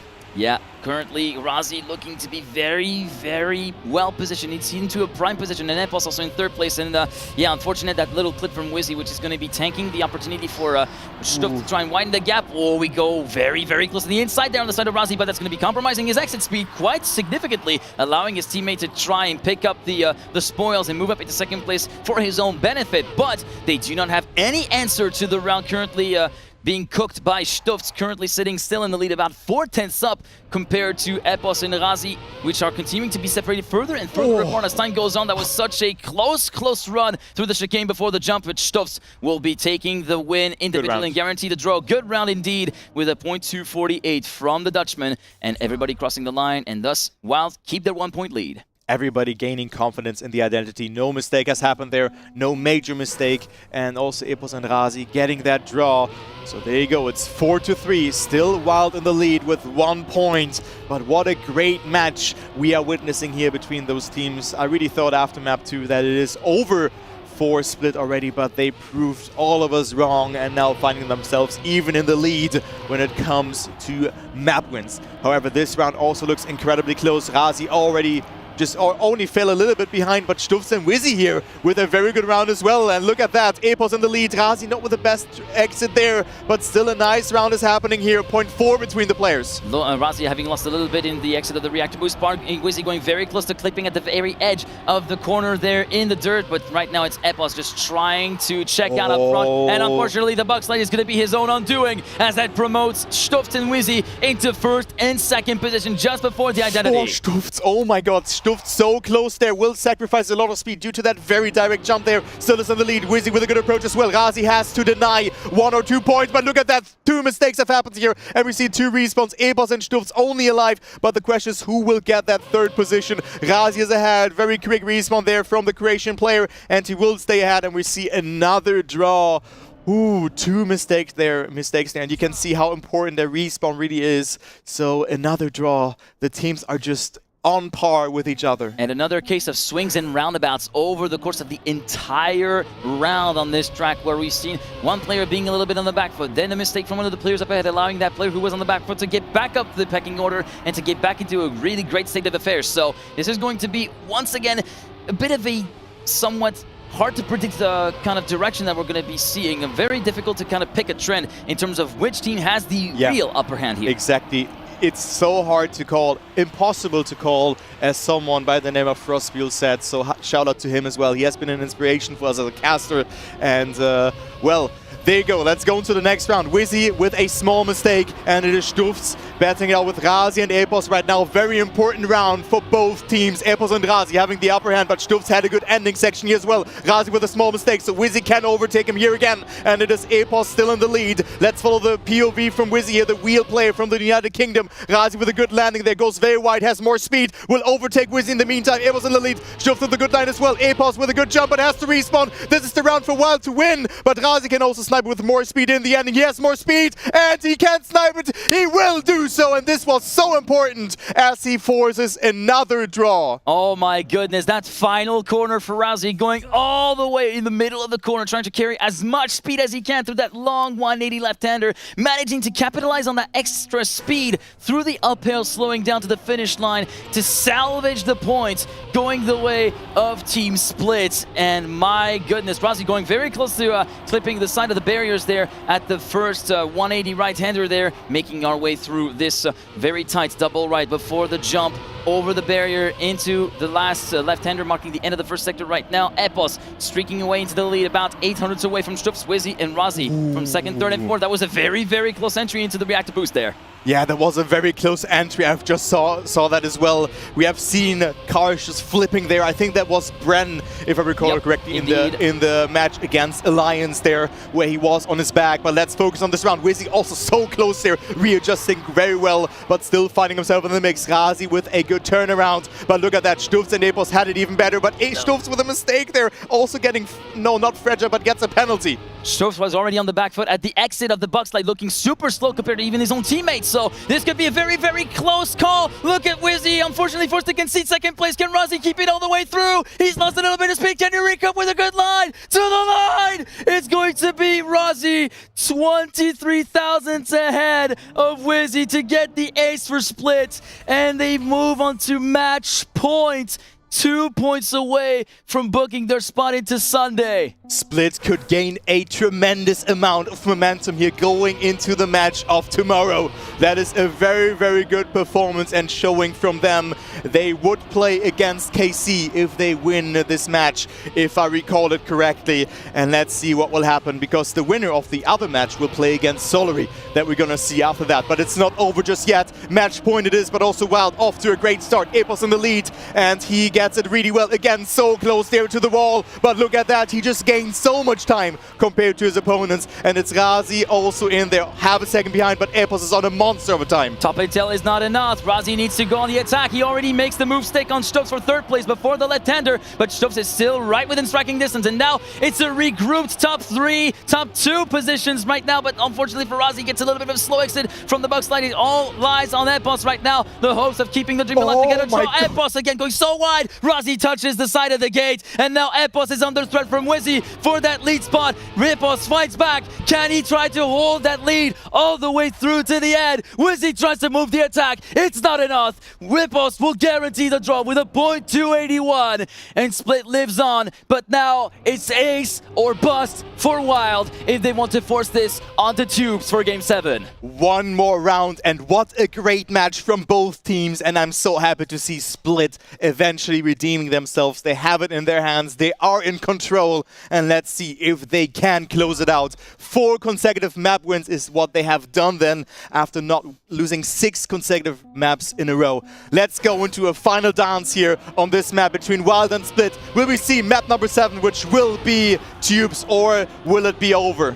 Will it be over? I guess one way to find out here as we make our way through this opening sector. 9-7, as you called it. 2-point lead for Split. Can they make it all the way through? All the way up until the bitter end to make the Cinderella run continue from September on to November 26th. Stufz trying to have a little bit of an award in edgewise. Same for Wizzy, trying to move on to that second place needed for that set ace. Razi trying to take a little bit of a backseat. It's all down on the shoulders of Epos that the hopes of Split rest to close this out at the end of Game 6. Wizzy taking the lead, Stufz into second position, into third position. Let's jump into the identity for the last time here in this match. Epos with a great line. He's ahead of Wizzy. Stufz also in there. He needs to snipe it. He needs to get a very good identity here. Epos with a very diagonal approach. Will have a lot of speed. Will not crash. He will crash. And it is Wild first and second. Can they hold it on? Can they keep up with the pressure here? Because Razi, with a mistake, he can also overtake them. But this looks good. We're gonna go to map number 7. Unless Stufz doesn't have the speed to work with what he has.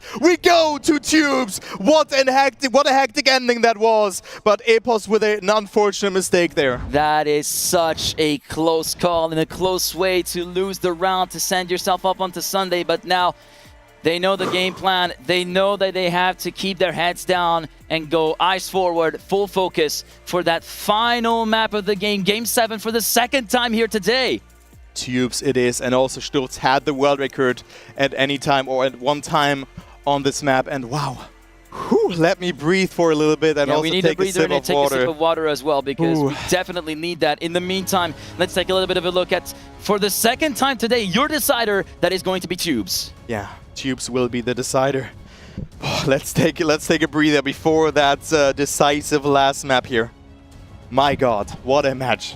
What a match, which just continues the delivery from this Saturday of action here in the World Championship, continuing to get ourselves real treats of games to watch, be it from the start of the day with Solary into the breach, a little bit further up ahead with KC versus Alliance. Now, the final map of Split versus Wild. Game 7 is underway. One spot in the top 6 up for grabs. Another 7-game match here, ladies and gentlemen. This is awesome, and Wizzy also went for that line in the middle stage, so he got that figure out. We have also seen Bren going for that one in the previous match, and let's see what will happen. Stufz and Wizzy first and second, swarming out. Stufz has a PB that is 0.03 faster than the one from Razi. Both teams are looking strong, are very equal when it comes to pace, but those small things do matter. Stufz on a great time, finding himself in the lead, and look at that. Oh, I thought Stufz will have his teammate accompanying him, but he makes that mistake, and now Stufz has to stay alive. Wizzy had to go for the full send through that little piff pass session, as I like to call it, and thus that will be promoting Epos in second and third. We fall off the pipe on the side of Stufz, which is going to be gifting an insane window of opportunity for Split, but Razi's forced to respawn himself, so Epos is left all on his own in the lead.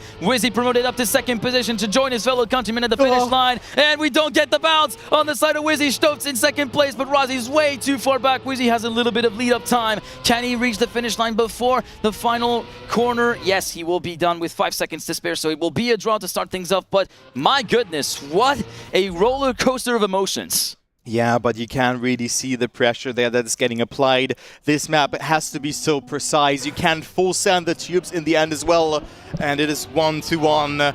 Oh my god, what a great match are we witnessing. Also great matches. Yeah, yesterday we had 4-0s, 4-1s, also close maps coming into play, but today we go to full extent here, only missing one map, and Epos going so close there to the pole there to the left of his car.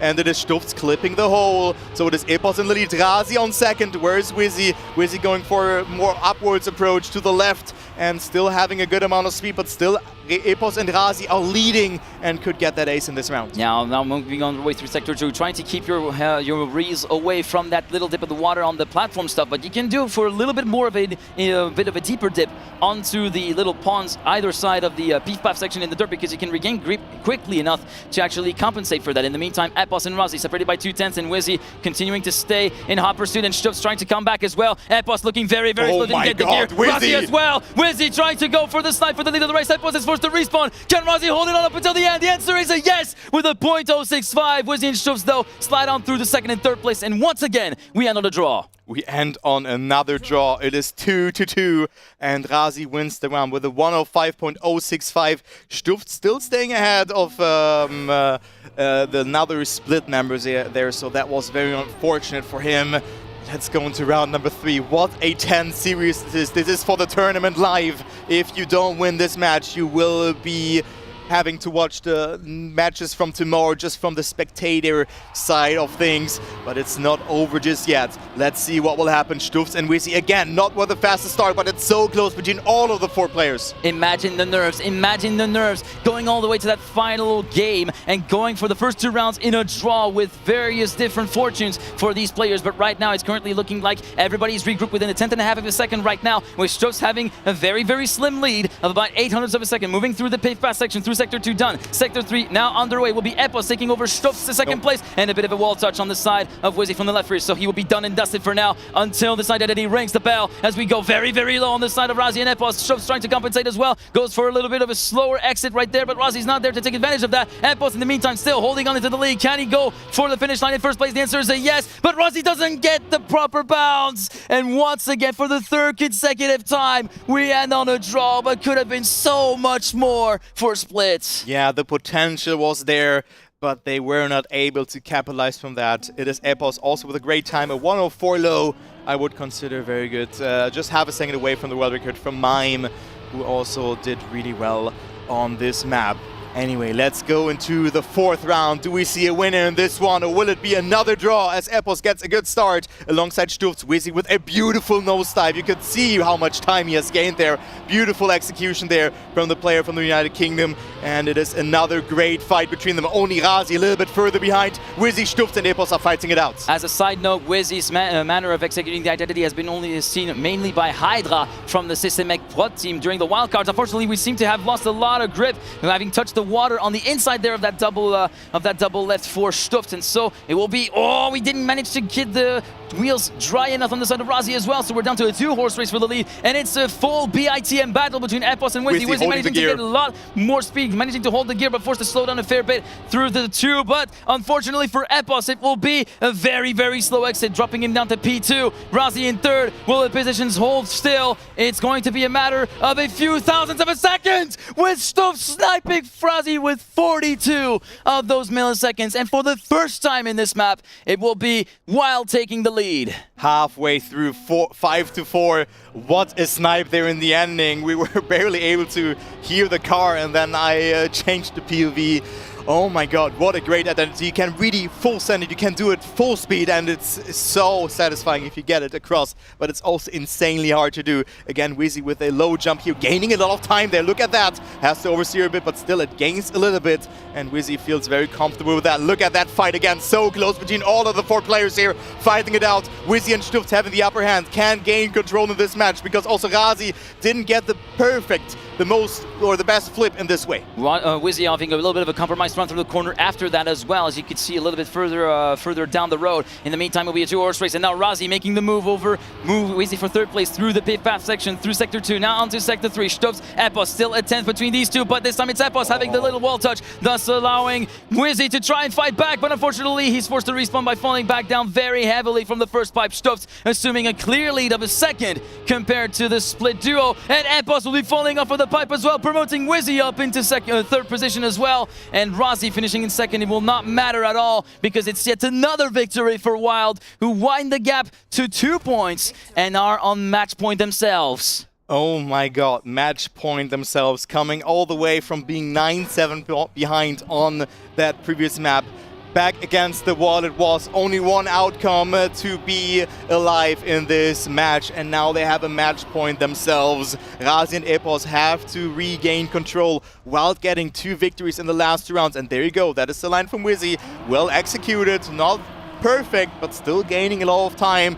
And it is Razi with a small mistake in the start, falling behind. Wizzy flipping very far up into this wall ride, getting a lot of speed. That is Epos battling it out with Wizzy and Stuft. He needs to deny them. He needs to deny the ace, maybe even get that first position. Wizzy going into the water, but doesn't really lose too much time. Let's go and see, will this be the last round of the series? Going into Sector 3 now, it's Epos assuming the lead by about a 10.5 from the Stuft and Wizzy duo, who are now gathered together within the same ghost, pretty much at the split, separated by just a few thousandths of a second. Heading into the first pipe flip right now. Epos doesn't get the proper landing, and that will promote Wizzy and Stuft into 1st and 2nd. Can they hold it on up until the bitter end? Wizzy looking to go a little bit slower. Will that allow Razi to come back? The answer is a no, and that will mean Wild back their spot into the top 6 on a 10-5 score on this last game. 4-3 for the Irish organization, and that is such a close match. And look at this, the BITM players just falling in open arms, falling in each other's arms, and yeah, just congratulating each other. Again, the camaraderie spirit, but I can't help but feel for Split. And yeah, you can see Razi sitting there, pondering, feeling a little bit dejected. But Razi played so well in this match. He really tried to redeem himself, and all those small things that eventually didn't work out, but also Stuft and Wizzy were just able to cope the pressure a bit better, especially in this 9-7 situation that they just clutched out. So great match there. What a thriller that was. And we have one more match to go. We still have one more to go. That being, of course, between Big and Gamers First. Massa Granati versus Gwen and Bink. This is going to be quite the spectacle to behold. It has already been quite the spectacle to behold over the course of this entire day, and this spectacle is thanks in part to our partners that you see on the screen, Caporal, AMD, and Alienware. Without their support and their contribution, the 2023 World Championship wouldn't be possible in the way that it is right now. And in case you guys are interested, there is currently a giveaway running on the Alienware Twitter, so make sure to check that out and take part whenever you can. Make sure to check out that giveaway, but we definitely need a break before that last thrilling match. Big versus KC is coming up. Oh no, versus Gamers First, who lost against KC in the match yesterday. I'm looking forward to that, how Gwen and also Binks will perform, because they were lacking a bit of consistency, and also Granadi and Massa didn't really find their way into the match. Guys, I'm hyped, but we're gonna see you after a small break.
And we are back, ladies and gentlemen, with the final game of the day. It is Berlin International Gaming versus Gamers First. Oh man, like so many good matches have happened. What will we see now, man? I still haven't been able to Insane. catch my breath from the game that we witnessed a little bit beforehand, where Wild took an enthralling final map win to get themselves their spot on Sunday and thereby eliminating Split from the World Championship, thus coming away with P7, P8 for Razi and Epos. As you can see from the bracket here, the run from the matches from today, again, quick rundown, 4-3 for Into the Breach versus Team Solary to guarantee Seed 1 in Group A, and over in Group B, it was the Alliance who prevailed against the Carmine Cup on a 4-2 score, and then, of course, as we mentioned, Wild 4, Split 3, Wild continue on. Let's give also an outlook for tomorrow, because we have 5 matches that will be happening in a fresh bracket, and the winner of this map, Big versus Gamers First, will play against Solary. So that is something that you might do not want to look out to.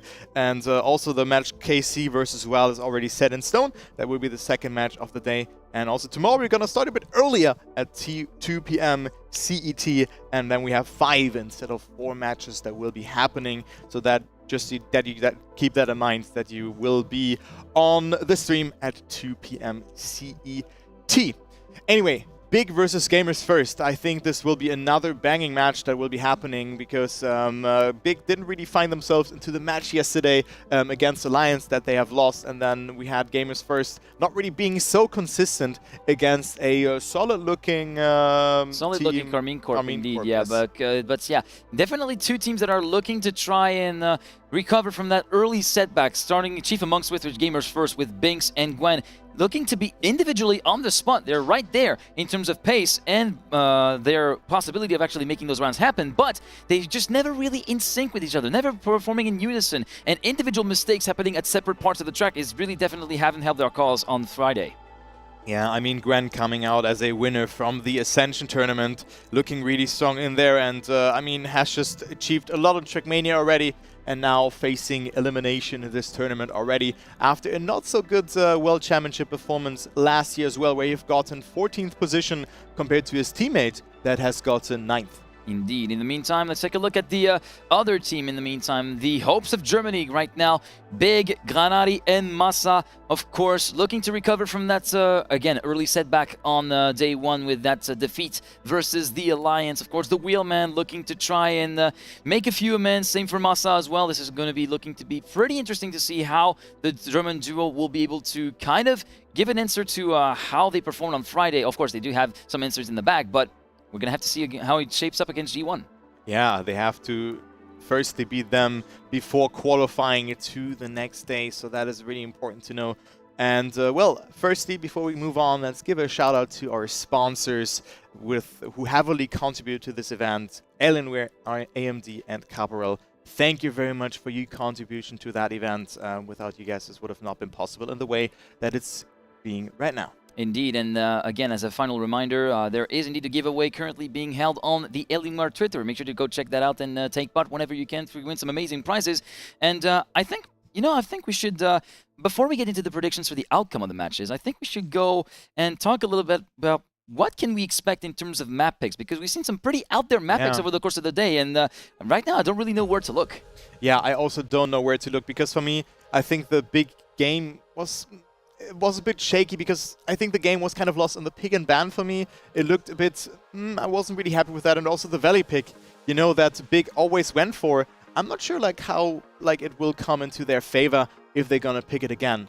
Yeah, I too definitely see what you mean. As you can see, the predictions pop up on the screen, and this time we were a little bit at a discrepancy or difference on the previous match. This time we're back in unison. We are all predicting on our side that Big will win it, but I really do think, because of how 24 hours have passed with in between the last two matches that these guys have played. It's another day. It's another day, and I'm definitely thinking that G1 are definitely going to be able to bounce back. So I'm predicting a win for Big, but we might be heading into Game 6 at the very least. Yeah, Game 6 or Game 7, and also a different approach into this match.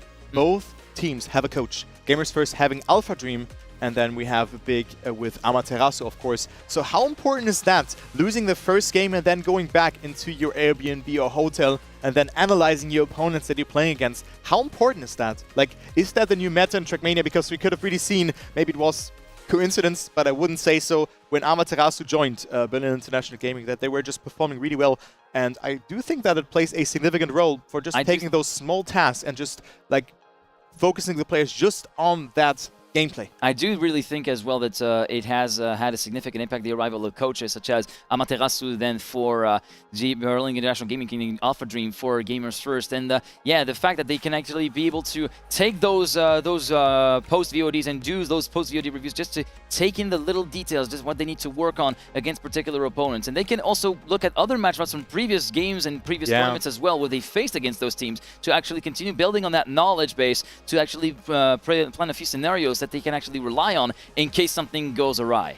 Yeah, the tension is on, and also Amaterasu can just call a tactical timeout that we've seen yesterday already and just bring the team into the zone again. Those are things that are just important, and the coach then understands that better than the player who is just occupied with all of the resources into the game. Yeah, indeed. This is probably one of the most I'd say among one of the most significant changes that we've had over the change and the evolution of the Trackmania esports scene as we know it. The addition of having a third-party member of the team that is there to kind of oversee how the players are doing and just try to think of scenarios to really fall back on, and also from time to time, sometimes a manager can do is a little bit of a pep talk to the players, and that can also have a pretty positive impact on mentality. Yeah, but today's another day, so I think both teams will be performing.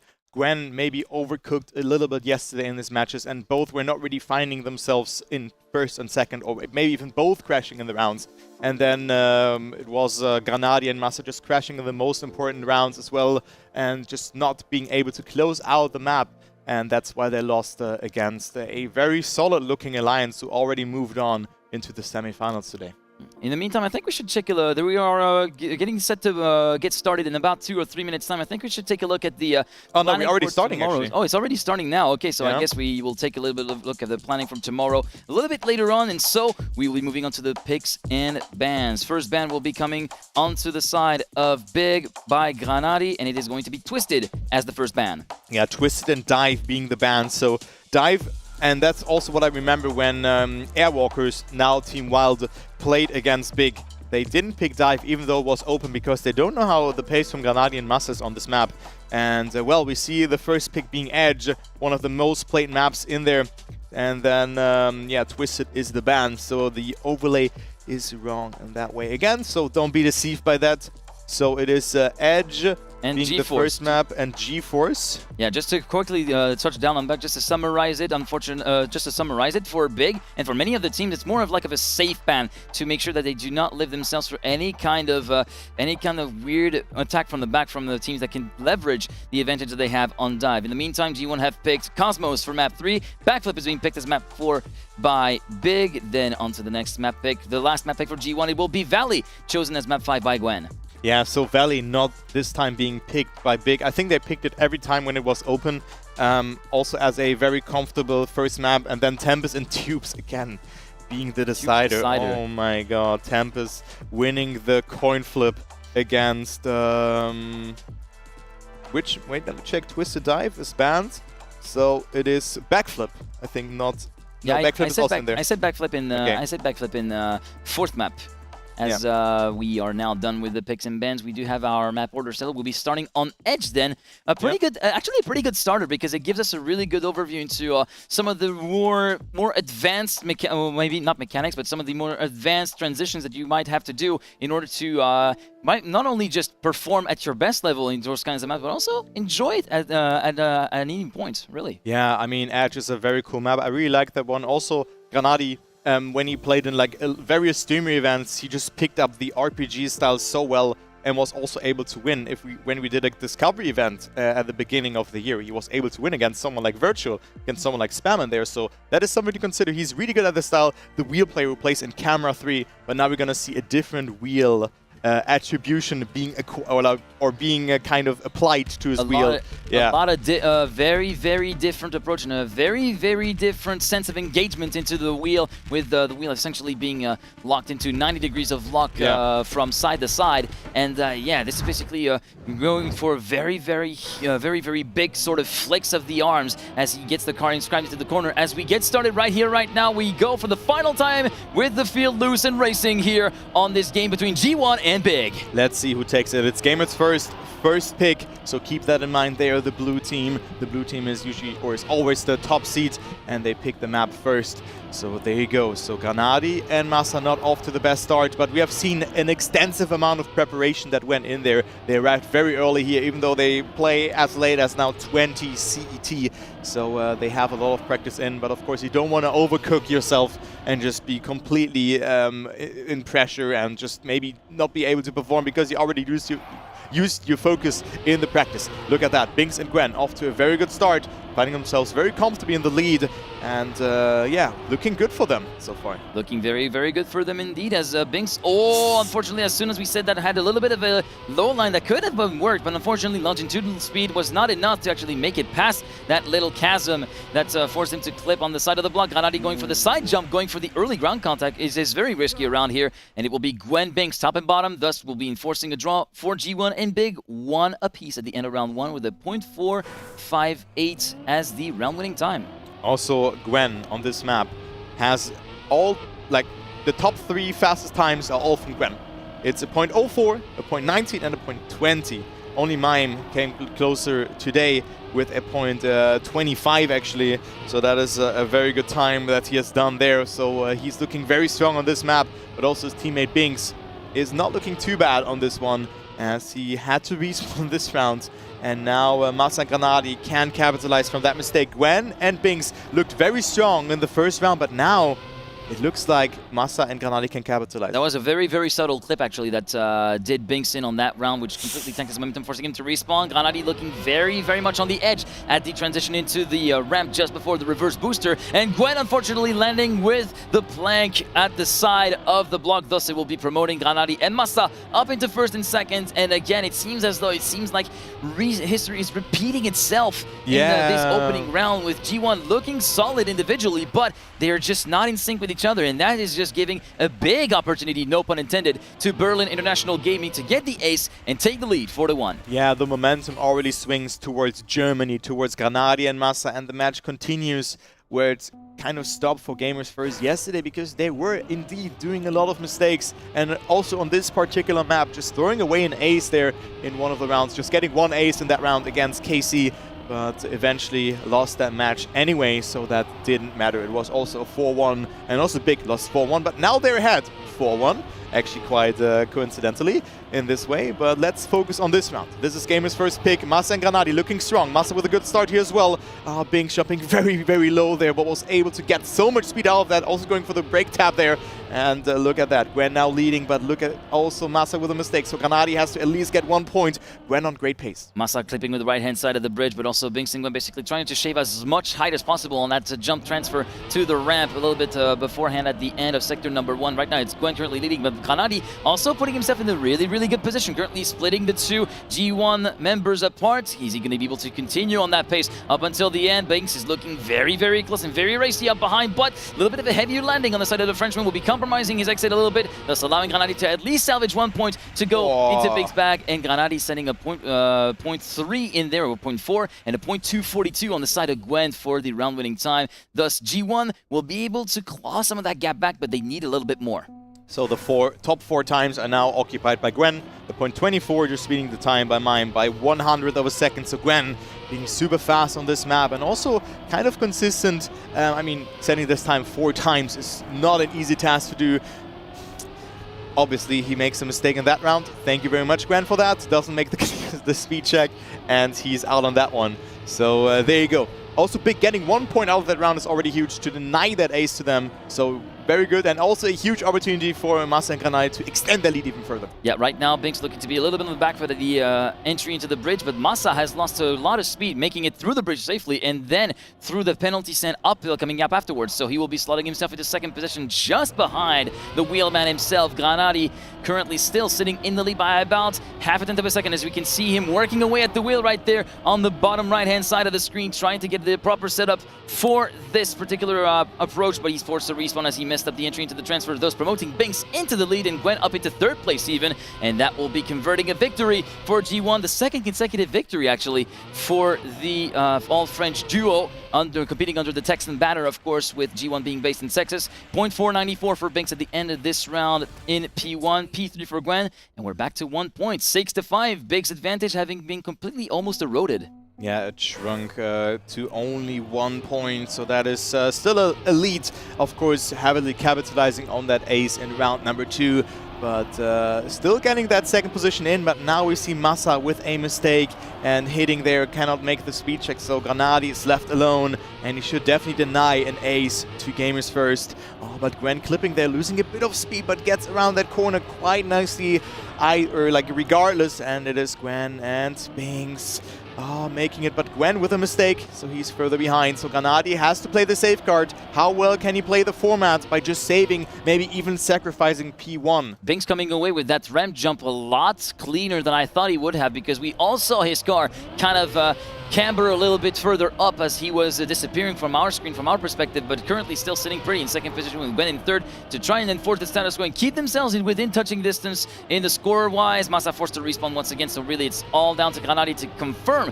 that the draw will stand, and it looks as though through the final 2 jumps we go. He will be making that scenario happen, and Binks just having a little bit of a mishap there. 0.264 from Granadi. This is a really solid time right there from the German, as Massa will be looking very unlikely to cross the finish line with 6 seconds to spare, and that means Big still hold on to the lead. They go onto map point number 1. It is a theoretical possibility, but right now they've been able to catch 1 ace. Can they pull it off again? That's the big question.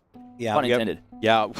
We have seen this map 20 or like out of 28 times, it was either pig and banned 25 times, and they were 45 DNFs, so did not finish the round throughout the middle stage of the World Championship, and the DNFs are just coming and coming. But Big now with track points, that is a big round for them if they get first and second position, as Massa and Granadi are right now in a close fight between Gwen and Binks, who got a really good trajectory there. Oh, but Granadi with a beautiful line there over that pipe there, or over the the bridge section. The bridge. I call them girders, but really it's those two together make a really narrow bridge that's barely the width of 1 car, separated by just a few pixels, so you have to get your placement absolutely right on there. As we make our way through this transfer now, it will be Gwen Granadi locked in battle for the first place, with Binks in Hoppers in 3rd place, making it a 3-way fight for the lead, as Granadi tries to say, Eiko, bye-bye, I just want to stick your head into the lead, and he makes it stick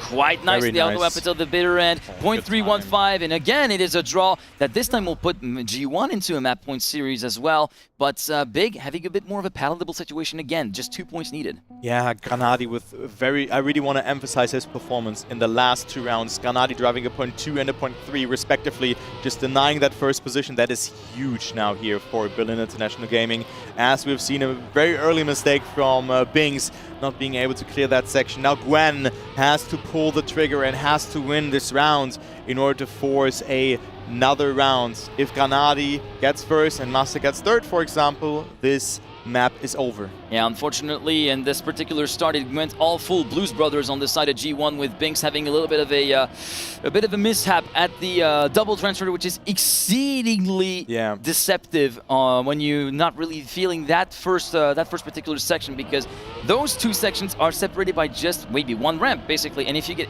1 slight misalignment, you just end up clipping on one side, and then that just compromises your entire run. In the meantime, Gwen tries to pull a bit of a gap ahead. That was a very close landing there. He's on a great time, by the way. Really great time as well. Could this be a 0.2, 0.1, or will we see a 0.0 on the side of the Frenchman? The alien is in the house. 0.382. It was a lot. It was not quite as fast as we were expecting, but still there when it needs to be. But now this is the point of no return for G1. They need to get the ace if they want to take the map away from Big, or at the very least a victory if they want to go overtime in map 1 of this game. But again, Massa and Granadi were just playing the format. That's why the gap was so big. Binks failed the start. There's no reason to risk. There's no reason to mess that one up, and Big just takes that 1 point because they are in the lead. If they just do that again, they will win this map. Now we see a mistake, though, a small mistake from Granadi. Clipping there a little bit, is quite a bit behind, so now Massa has to win this round. And if you take a look at his win rate, it's 14%. To win against someone like Gwen will be very hard, and Gwen and Binks are leading, so this could be a very unlucky outcome, but it is Binks with a mistake, so we could go into overtime for the first time today if Massa just gets that 2nd place calm and collected. Binks is not too far behind, though, only 0.30 of a second. Massa essentially has to rely, and heavily relies upon G1's lack of consistency once again on display here, which seems to still kind of rears its ugly head compared to what it was on yesterday. As we can see on the bottom right, just completely full focus, fast win right now, full focus, fast 2nd place, but it will be enough to guarantee the map win for Big. Actually, none of the map win, because we got a little bit carried away. But yeah, indeed, a 0.8 on the side of Gwen, getting very close, less than 400s away from his own record, and at the very least, we go into overtime then. So.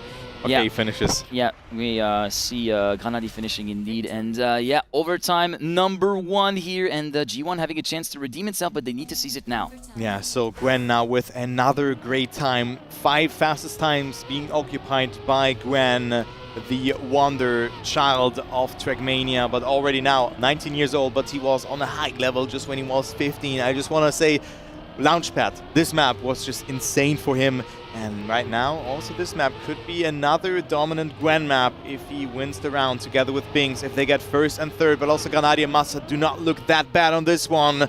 Oh, Binks with a very good start, finding himself in the lead. Massa going so close there to the inside, finding himself in the mix, and Granadi promotes himself to first. Yeah, trying to carry speed all the way through the bridge there. We saw Massa try to go as he went all the way around the outside of the bridge. Oh, Gwen with a mistake. Yes. This is it for Big. This is it for Big. They just have to hold at least that first and third position. Granadi has a comfortable gap here of 0.2 of a second, but Binks has nothing to lose. He has to get an insane ending. Massa also clears that jump. Granadi is ahead. Binks is pushing, but Binks touches, and it is Massa overtaking. Map 1 goes to Berlin International Gaming. And once again, it all fell apart at the middle sector for G1. 13-10 for Big, and fist bumps all around on the side of the German camp, as you can briefly see from the player cameras there.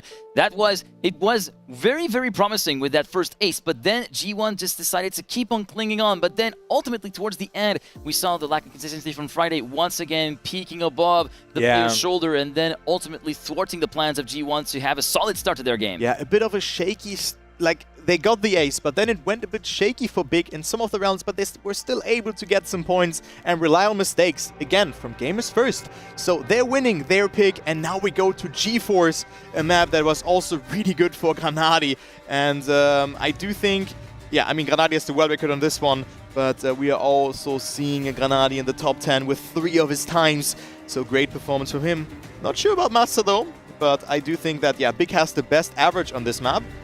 Being on first place, 0.2 ahead of Alliance, and have played this map 86 times. 86 times and having the best average, that is very solid. That is a testament to the consistency of the duo here on this map, and it's a really, really solid track record. We all gotta admit. In the meantime, map 2 underway. We're starting with round 1 now, following the perspective of Massa for the first few corners. Yeah, let's follow Massa here indeed, as he gives us a very good overview, but also Granadi and Massa played this map 6 times. And they have gotten 5 wins on that. So with that, of course, it's double the rounds, because with 86, then it's 43 rounds that have been played in total for them here on this map in 6 rounds. So there you go. Granadi, Binks, and Gwen are fighting it out, and Granadi getting a good entry there, but Binks slowing down the corner to get more insight in that corner. That's what he wants. That's how he can gain time. Gets a bit of airtime, so Granadi with a bit more speed here coming into the ending of the map. Granadi with a very direct approach. Now the wheel comes into play. Look at that. Very good line. I think he tapped the brake there even to get around that corner a bit better, but that is a good ending here from Granadi by the looks of it. But watch out for Binks. He's still in hot pursuit, less than a 10th away, and already you can see the gap winding down as a result of that slow entry into the first wall ride on the side of Granadi. But Binks cannot really continue to take advantage of that particular mistake, and thus Granadi, will he be able to continue into the lead? My goodness, Binks really gave it a red hot go, but unfortunately 32 thousandths what all it was missing for the Frenchman to deny that draw for Big. Almost pulling a Mura there. Mura had insane endings on this map, but it's 1-1. So let's go into round number 2 and see what is going on here. Binks and Gwen, good start. Granadi with a nose that he's really good at this, so that's why also Snow, he comes from Trackmania United, where Snow was also a heavy part in, and he was one of the best, if not even the best Snow player in there, if we just exclude Sander, who still is ongoing and just super strong on that one. In the meantime, through Sector 1 we go at the split in Massa, Granadi, Binks, and Gwen. 1, 2, 3, and 4. Heading through the cruise control block, setting yourself up for that 90 left-hander before the bobsleigh 180 section. Let's follow from the perspective of Massa right now, giving us a good overview of the field. We see a lot of bobble and actually a clip on the side of Binks, it looks like. So we're already 1 player down for the G1 contingent. It will be Massa sandwiching Gwen in between himself and Granadi up until this very point where Gwen decides to take charge and move over into the lead of the race as we make our way through the identity now. Yeah, look at that. Massa with more speed, but let's see, can Gwen hold on? This is a very important round. Gwen with a good approach, but it will be Granadi having more speed due to that lower line. Massa is also in the lead. Let's see, what can Granadi do? I think he drifted a little bit in that exit there. Oh, but this is so close. Gwen can snipe it. Gwen will deny the victory, setting a new PB with a 1:12.27. That is another draw here, but what a great ending though. Massa losing a bit of time, but it's such a close map yet again. Yeah, and it's very, very hotly contested. Nip and tuck all the way through with the positions being traded. Well, basically, almost checkpoint for checkpoint. We always we see positions being traded, even though there are a few slip-ups here and there. We see plenty of positions being traded at the time where players are still regrouped within each other, well past Sector 1 up until this particular round. Granadi managing to come away with it somehow, manages to save it and keep it on the road, but Binks takes advantage of that to streak ahead by about a quarter of a second. Yeah, he got away with that, not getting penalized there and still finding himself in that battle for second place together with Binks and his teammate Massa. Gwen and his teammate Massa, of course, and Binks is long gone. He's 0.2 ahead, having a solid start here, but also Gwen is coming a bit closer. Now important to not wobble your car too much, and you can also release there, as you can see Binks going super inside there to slingshot himself into the lead. And look at that fight. Massa, Granadi and Binks are fighting it out. Gwen also with a good line here, but it seems like Berlin International Gaming is in the lead, first and second. It's down to Gwen to pick up the slack, but he's looking to be way too far back to make any kind of attack work for now. He needs to rely on those two wall rides here. The identity, Granadi, Massa, Gwen, 1, 2, 3, and already Gwen going down to work, taking advantage of that slow speed from Massa at the exit to try and overhaul him for second place, trying to go for a bit of a lower jump at the line. It's not going to be enough for him to try and catch up in the lead, but at the very least, it's 1 point at the back for G1 as Granadi will take the round win. Wait, he finished with that? No, he did not. He did not finish. He completely messed up. That was at the very edge. He just hit the pole side on, and ultimately, with that first and third place, it is going to be big, coming home with a victory and thus taking the lead after 3 rounds played here on GeForce. Yeah, 3 rounds have been played. Big now in the lead, but still, like, it looks like a more controlled Big compared to yesterday, because they are just able to get points in every round, which is what they need. They need to avoid getting aced.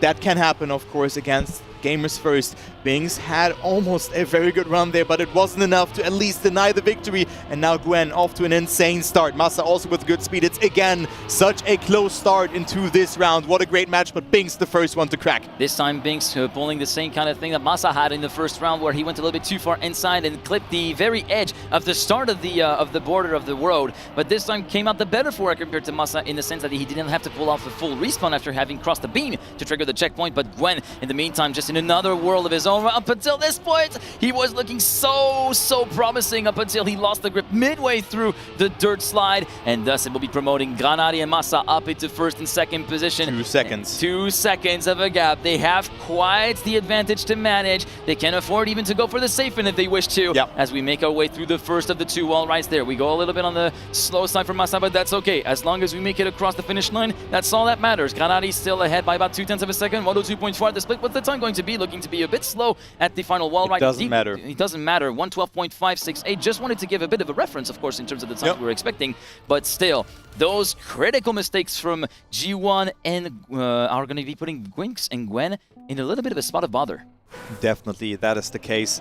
So 7-3, Big playing the format really well, and Binks and Gwen, well, I mean, they really wanted to avoid that ace there, or that is being scored against them. And I mean, Gwen was ahead just before that dirt soup, but unfortunately messed it up. And let's go to maybe the last round. Big could extend their lead to 2 points if they get the ace in this round, and it looks very promising. Gwen gets the weakest start from all of them, but comes back with a nice no-side there, actually. That was kind of well, but now airtime in that cruise control section. Doesn't lose him too much, but still is not able to come back with that. And now Binks has to deny Massa and Granadi the ace. Good line there from all of the players, but Massa, his car was wobbling a bit too much, and with that he had to respawn, but still his teammate Granadi is there to win that round, maybe. Yeah, unfortunately exited with a little bit of airtime from the slope of the bobsled as he transitioned back to dirt, so that's going to be leaving Granadi high and dry indeed, losing a lot of speed, and now he's under threat from Gwen for that second position, that vital second position to at least prevent G1 from getting an ace, but now that position is being given back courtesy of Gwen's appalling entry into the wall ride, and now Granadi trying to go for broke, trying to catch up with Binks to go for the lead of the race. Is it going to be enough through the final one? Let's go. Is it going to be enough? The answers are yes for 17 thousandths of a second. What an ending from the wheelman. And with Massa up to third, Gwen's mistake was even more damaging than we first thought at first glance, and thus Big only need 1 second place finish individually to back their second consecutive map. Those small things make a tremendous difference. That Massa stayed ahead there, and also Granadi with a 17,000th of a second, sniping it there in the ending. The momentum is on Big's side, and they have the track point here. They only need 1 more point to go to map number 3, which will be Cosmos. All right, let's go into the round because Massa gets a really good start. Gwen is also in there, and also Bings with a good start. No one losing a tremendous amount of speed.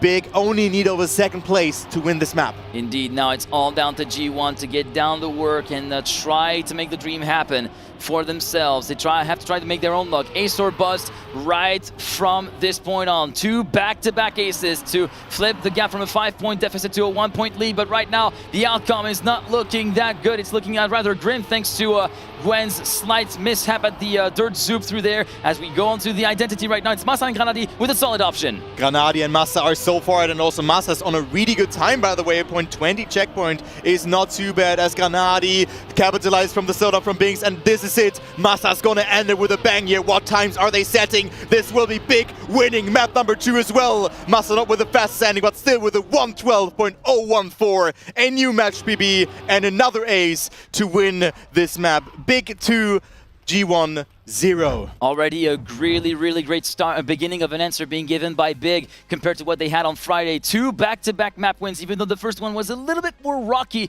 in terms of how it actually came together. But this second one really set the clocks back to where they should be. And now they're looking very lethal indeed as we make our way into our next one, which will be Cosmos. That is what they were in need of. This momentum, just finding their way into the match, as well as Split had it, but unfortunately they lost it by a hair. I'm still a bit gutted because Epos and Razi played really well. Like, Razi definitely redeemed himself and played a very good match, and I just love to see that in this way, and I do think that they have a bright future ahead of them if they just continue to play like that. Yeah, I do believe so as well. Actually, post-match, I went over to Razi, who was still looking quite a bit dejected after the match that just happened, and I just decided to give him a little bit of a hug because he really deserves that in those times where he knows where he could have done so much more, but he felt like there was maybe no more left to give at that stage of the race as we're making our way already through this best of 7 series with map 3 underway and already a crash from Massa. Already a crash from Massa, but also to that again,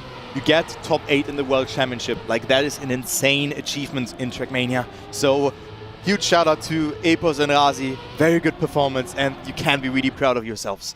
All right, but let's see. It is Massa with a mistake, 1 second behind. But also, look at that. We see actually close fight between all the players here, between Gwen, Bings and Granadi in the top 3. Only Massa a little bit further behind, but he can capitalize from a mistake. We have seen a lot of mistakes on this map here. Bings in the lead, so gamers first could capitalize from their second pick here on that first round. Currently, Binks leading by about a 10.5 away from Granadi. Can Granadi try to find an answer back to Binks' strong start to this round in a strong middle sector as well that allowed him to seize the lead away from Binks' hands. And now it's going to be Gwen trying to have a little bit of a slice of the pie as well, trying to move up into P2 ahead of Granadi. 103.235 at the last play before the identity right there. And Granadi still under threat from the youngster from G1. And that's a very slight touch at the very end of the last corner with that little grazing of the left front from the grandstand. Still stayed ahead. And it's still going to be staying ahead, apparently. Yeah, it was 100th of a second. Oh man, so, well, I actually closed my eyes because I was like, oh no, but it is big getting that second place in there. I have to watch the replay after that, what just happened.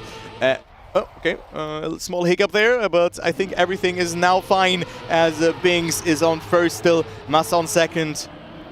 And Gwen getting overtaken by Massa. Okay, the positions have completely swapped around. That was a complete wrong call for me. But let's go into the round. Yeah, let's go into the round. Currently having a little bit of a rift again, separating the top 2 and the bottom 2, and the fairly even split of the teammates. Right now we see Granadi going at it versus Banks for the benefit of the lead. In the meantime, Massa continuing to do battle with Gwen for third, trying to keep on that place to see if they can still maintain the status quo at the very least, or if Granadi manages to go ahead of Banks for the lead of the race, then trying to even the scales a little bit with the victory as we head into Sector 3. Yeah, let's head into Sector 3 and see what Bings can do. Can he hold the lead against Granadi, who had a really good ending, but unfortunately maybe overcooked it a bit, but still was on that second place in that round as Granadi gets a good entry there. Massa also behind. Bings versus Granadi. This is so close, neck and neck, and Granadi will overtake here. 13 thousandths of a second, and we have a 3-3 scoreline. Big playing really well also on this map. All we have to say is good round, because that was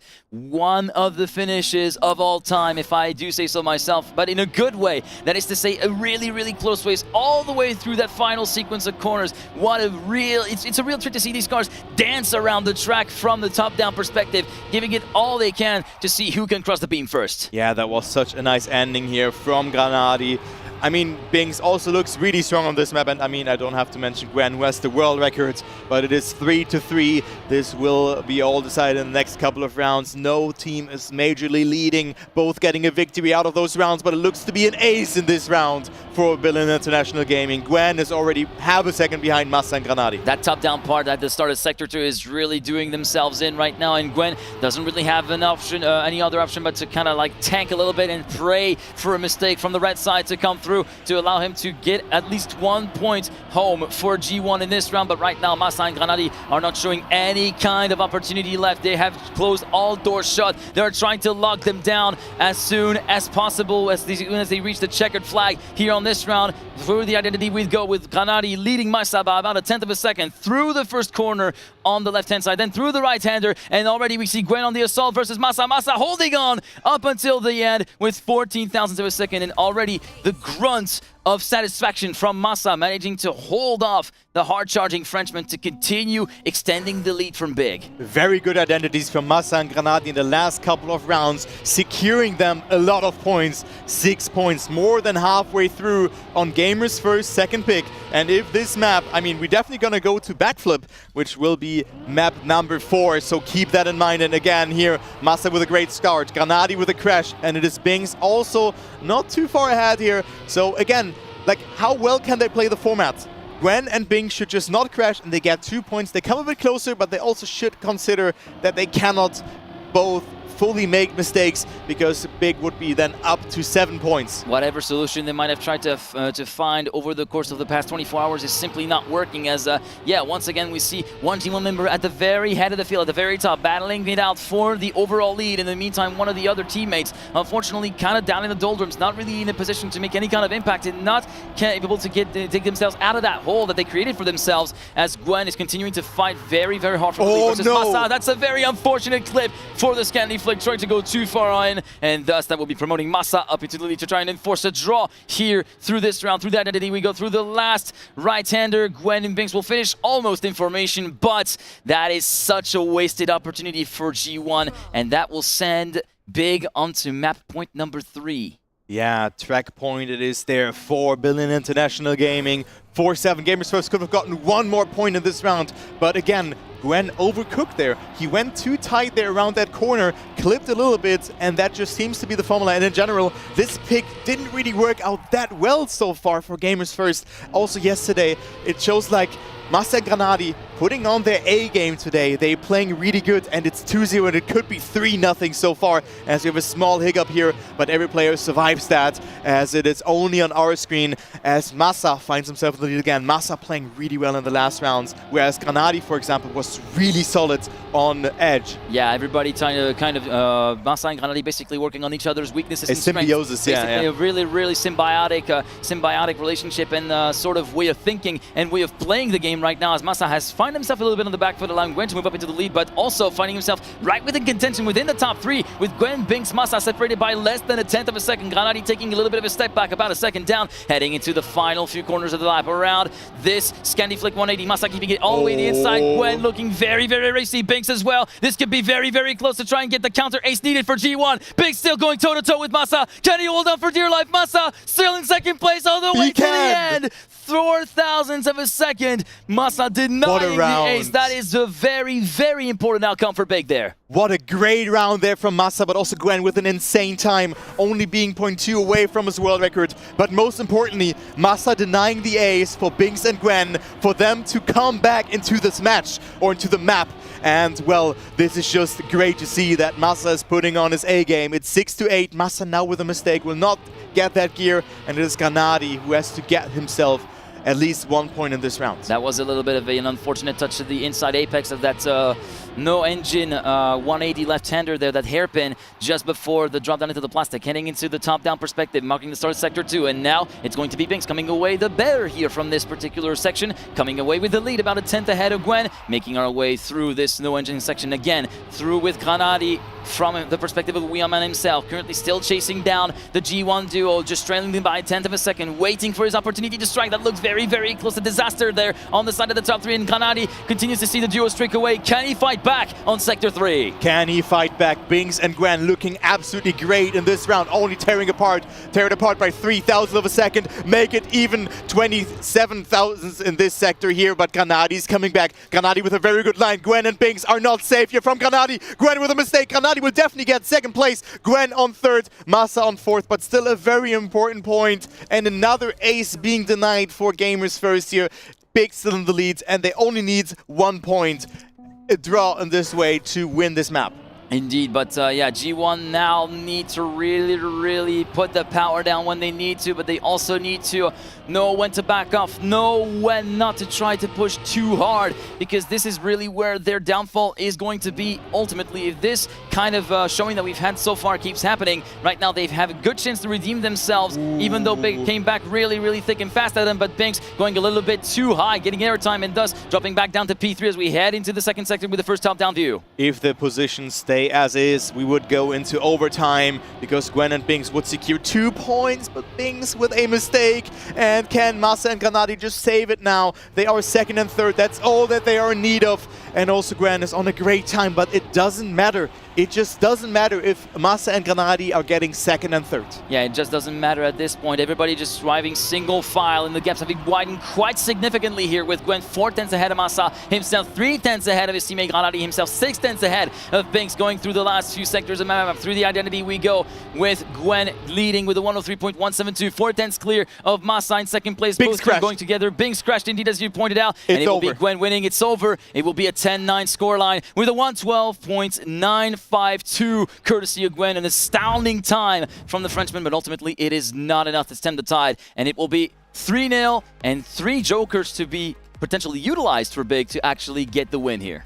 Wow, what a close map that was though, but just they were always just in control, but International Gaming looking really strong, and now we go to backflip. If someone could do the new line, it is the likes of Gwen, of course, but I think that's too early to call because it's Big second pick, and I really look forward to see that because they played that map yesterday against Alliance Big, and it did not really work out in their favor. It didn't exactly work out in their favor as well, although it was a really closely contested map, if I recall correctly, where it went very tight, as we do have a tactical timeout being called up on, I'm assuming by the G1 team, trying to figure out maybe some solutions, and also Big taking advantage of that to also maybe do a little bit of a recap of how the game has gone so far, and just to see whether we have a change of plan with that kind of buffer that we have built up, or if we just stick to the same game plan. I'm pretty sure that the latter will be in effect, as we now get a little bit of a gander once again at backflip, which could be our final map for today. Yeah, the average speaks for Big on this map.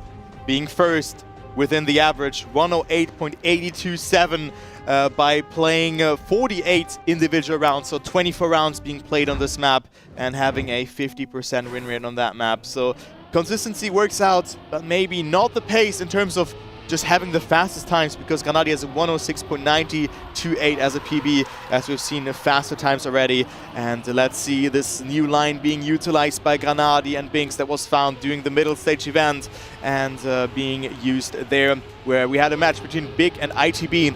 But right now Granadi's in the lead. Massa with a small mistake.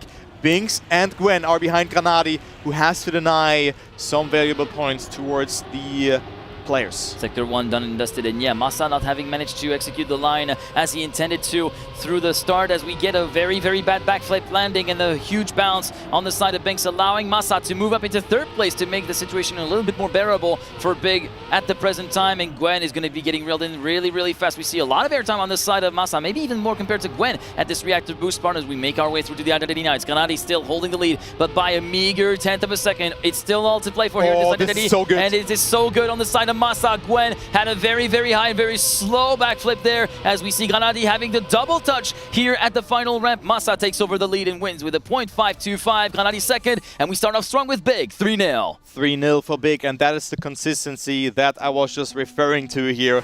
Very good performance from Big. They lost yesterday against Alliance, who are the second more consistent team on this map, or second most consistent team on this map, as we see Binks and Gwen going for the wall bang there. Oh, and Granadi tried to do it with too much finesse and will not make it there. But we can also see Binks not with the best start. A very, very hectic round to start off things, or a hectic start into the rounds. Very, very hectic start. Unfortunately, that little touch of the ball with the left read is what compromised Granadi's start section effectively. And with the low amount of speed that he had, he almost did not make it past the ramp, which is basically an insta respawn loop, essentially, that will basically send you out of contention. So Granadi still in on track, albeit 2.7 seconds down compared to the leader Gwen, who's basically just checked out ahead. He is just completely gone into the distance. Even from the perspective of Massa, who's 6/10 down, he can still see the car, but he continues to see it just grow smaller and smaller on the perspective of his screen as we go through the identity right now with Massa's perspective. Gwen a bit further up ahead. Let's see if he gets the proper line. No, he does not get the proper trajectory. The Parabolica sends him way too far down, way too early, thus promoting Massa into the lead. And Granadi promoted up to third, and it's Big salvage that victory from that mistake from Gwen. And again, G1 looking a lot of the worse for wear, and it looks as though the riding is starting to become more and more visible on the wall there. Yeah, so it seems like everything that didn't work out for Big yesterday is just working out today. And on all picks from their opponents as well, it could be a 4-0 here, as all the other matches have been so close. And Big looking completely different than yesterday, and are definitely a threat that we have to take a look on tomorrow as well, because they will play against Solary tomorrow. Yeah, indeed. Unfortunately for Granadi, that start execution was not the way he would have hoped for, and ends up losing a lot of time. 4 seconds down compared to the leading driver, that being Binks from G1. Gwen following in close pursuit in second position, and they have just relegated the nearest Big member second down compared to the leader, as we make our way through Sector 2 now with the first backflip. Yeah, the first backflip comes into play. Binks and Gwen clearing it nicely. They need to get that ace to come back into this match, else the momentum will be gone again. Same as on, I think that was on GeForce or on GeForce or Edge, where they also had that opportunity, but also yesterday, of course, in their match as well against KC. So let's see, can they survive it? It's their round to lose, and Binks with a respawn. This is so unfortunate. Massa, not with the best amount of speed, but he doesn't need it. He just has to survive. Binks with another respawn, so that is also another respawn for Granadi, but still it's 1 point secured for Big. Binks surviving it now, so that will be a victory for Gamers First there. They're coming closer, but still it's not an ace for them. It is only a victory. Only a victory, and in that particular round, they look so promising, and it's... and look at Binks as well. Yeah, Binks, 11 seconds down, and yeah, that is a classic case of snatching defeat from the jaws of victory here to kind of flip the roles for G1, and as they were looking to have that round under lock and key, under control from the start, courtesy of those little slip-ups at the start ice slide there on the side of Big, but ultimately it all fell apart at the very, very end as Granadi decides to skip around the reactive boost point, which is going to be penalizing him greatly through that double banked right-hander before the slalom, and it's going to be his teammate Massa's role to pick up the slack in the lead of the race. Yeah, Massa just has to hold on, but even a second place would be still completely fine for them. So Massa just has to stick to the plan, and maybe another mistake will happen here from G1's side, and Granadi could promote up into third position. Just be in close proximity towards the opponents, and it is Massa and Binks having a great fight right now between themselves, as Binks has no airtime, and you can see no airtime is a bit advantageous, but you also do not lose too much if you get a bit of that, and Binks leading the round. He can redeem himself. Binks, however, with a respawn. Massa in the lead. Granadi can overtake, and he will do so. Gwen is also in there. That is a great fight, though, for that second position right now, but also Binks with another respawn, and also Gwen is finishing here on third place. Granadi on second place. Granadi's on third, and Binks on last, completely falling apart here, as we would say in Trackmania. And he is in the mud. And that is twice on the trot at the very same wall. And look at the reaction. Look at the reaction. He's just completely dejected, and we can only be we can only commiserate with them, as they are finding themselves with a really big ask and a huge mountain to try and climb back up as they find themselves 4 points behind Big, who are on match point and day 3 points. Day 3 point for Big after a disappointing first match against a very strong looking alliance. They can now redeem themselves and show and also assert a lot of dominance for their opponent tomorrow. I think we're gonna have banger matches coming up tomorrow if Big continues to play like that. Not the fastest times, but super consistent and definitely something that we have to look out for. It is Biggs and Gwen, however, who can't deny the victory for Big that they're in need of, but Granadi with a great flip here. Look at that. He comes closer. Masa's in the lead by 0.3 of a second. Is this it already, Tom? Here comes the wheelman himself. Can he try to get himself in a really good position? And already at the speed check, he makes the work done. He's Binks going toe-to-toe with Gwen for 3rd place. Binks also having a little bit of airtime as well. Moving through to the identity right now with Masa, Binks, Gwen, and Granadi in that order. Can Granadi try to snatch the all-important 3rd place needed for Big? Right now, it's going to be super close. Binks going to be a little bit slower. Gwen sniping Masa for the lead. Granadi and Masa are going to have to do with a draw for this one. 1/10 down. What an ending from Gwen to extract one more round. But still, 1 point secured for Big. It is 5-9. Gamers first in need of an ace, and then they at least need a victory in the next round. And it's looking very hard against the most consistent team on this map as Granadi and Masa get the start out, but also Binks and Gwen with a very good starting section. This is do or die for Gamers first. This is do or die for Gamers first indeed, as they find themselves again with that 4-point deficit to climb. As you alluded to, at least an ace is required to try and salvage any kind of hope to try and get that map on the books to go on to, at the very least, a theoretical Game 5. But right now, at the end of the first checkpoint, it's going to be Masa, Granadi first and second up until this point, where we had a little bit of a clip there. As we go through Sector 2, Masa, Binks, Gwen. Can Binks going to try to overhaul the German? Can they defeat Mr. Dennis Lotze to actually get themselves on the board? Masa in the lead. It is his round to lose. He only needs a 2nd place. Gwen now with a good transition, but he can get a good ending. Let's follow Gwen here for the last identity, maybe, if Binks and Gwen cannot find an ace here. Masa with a good flip. Masa has a lot of speed, and Masa and Granadi will advance into day 3. Dominant performance, 4-0 in favor for Berlin International Gaming. They're taking it. What a great performance. It is 10-6, and there you go. Big is through into day number 3. There you go. The joy starts to explode a little bit. The emotions start to flow out. There you are. This is the sign of a job well done for Big. 4-0, a match result that tends to go against the grain from what we've seen so far in the entirety of the day. Yeah. What a performance and what a turnaround with Fortune in the past 24 hours, in the same way, in a sense, as the opening super weekend of Stage 1 of the Trackmania Grand League as well, where they bounced back from a 4-0 loss versus Solary. Yeah, so that was quite something. So Berlin International Gaming will be playing against Solary tomorrow. We have seen that already.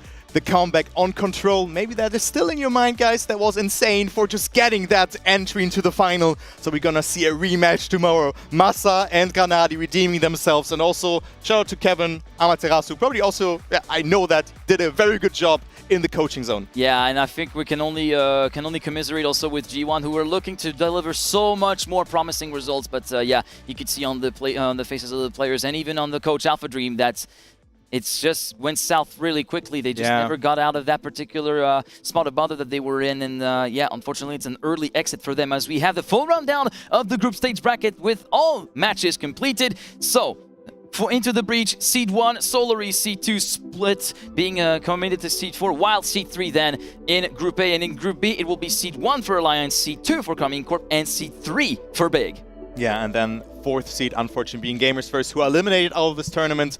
But guys, before we jump into the matches for tomorrow, huge shout out to our sponsors again, AMD. Then we also have Carperwell and, of course, Alienware, who are also hosting a giveaway on their Twitter. But without your contribution, this event would have not possible in this grand scheme of things. So thank you very much, and let's jump into the matches that are happening tomorrow, because we have 5 matches that are happening. Indeed. Quick rundown of the matches as you can see them on the screen. So, 2 p.m. CET, a very early start to the day with Solary versus Big for the first quarterfinal. Then on the second quarterfinal, we will have the Carmine Corp versus Brandon Otak versus Stufsen Withis. This is going to be pretty interesting to watch as well. Yeah. Then semifinal 1 and 2 will be facing off, of course, the winners of quarterfinal 1 and 2. And then the grand finale at 8 p.m. CET.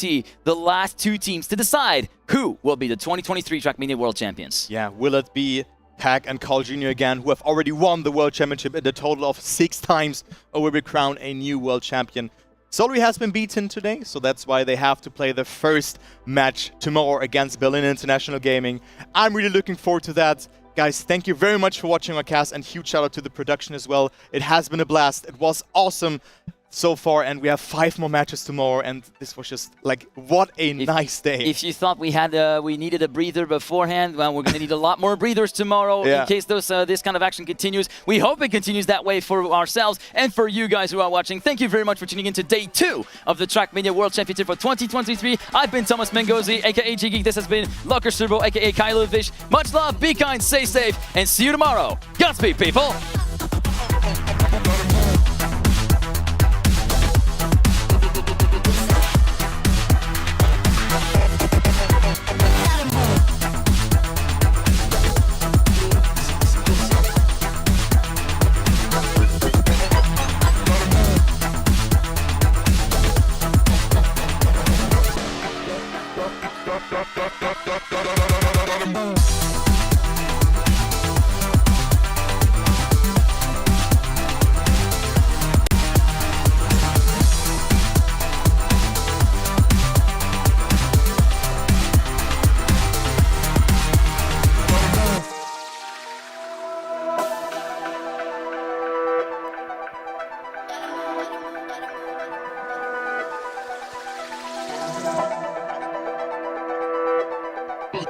Peace.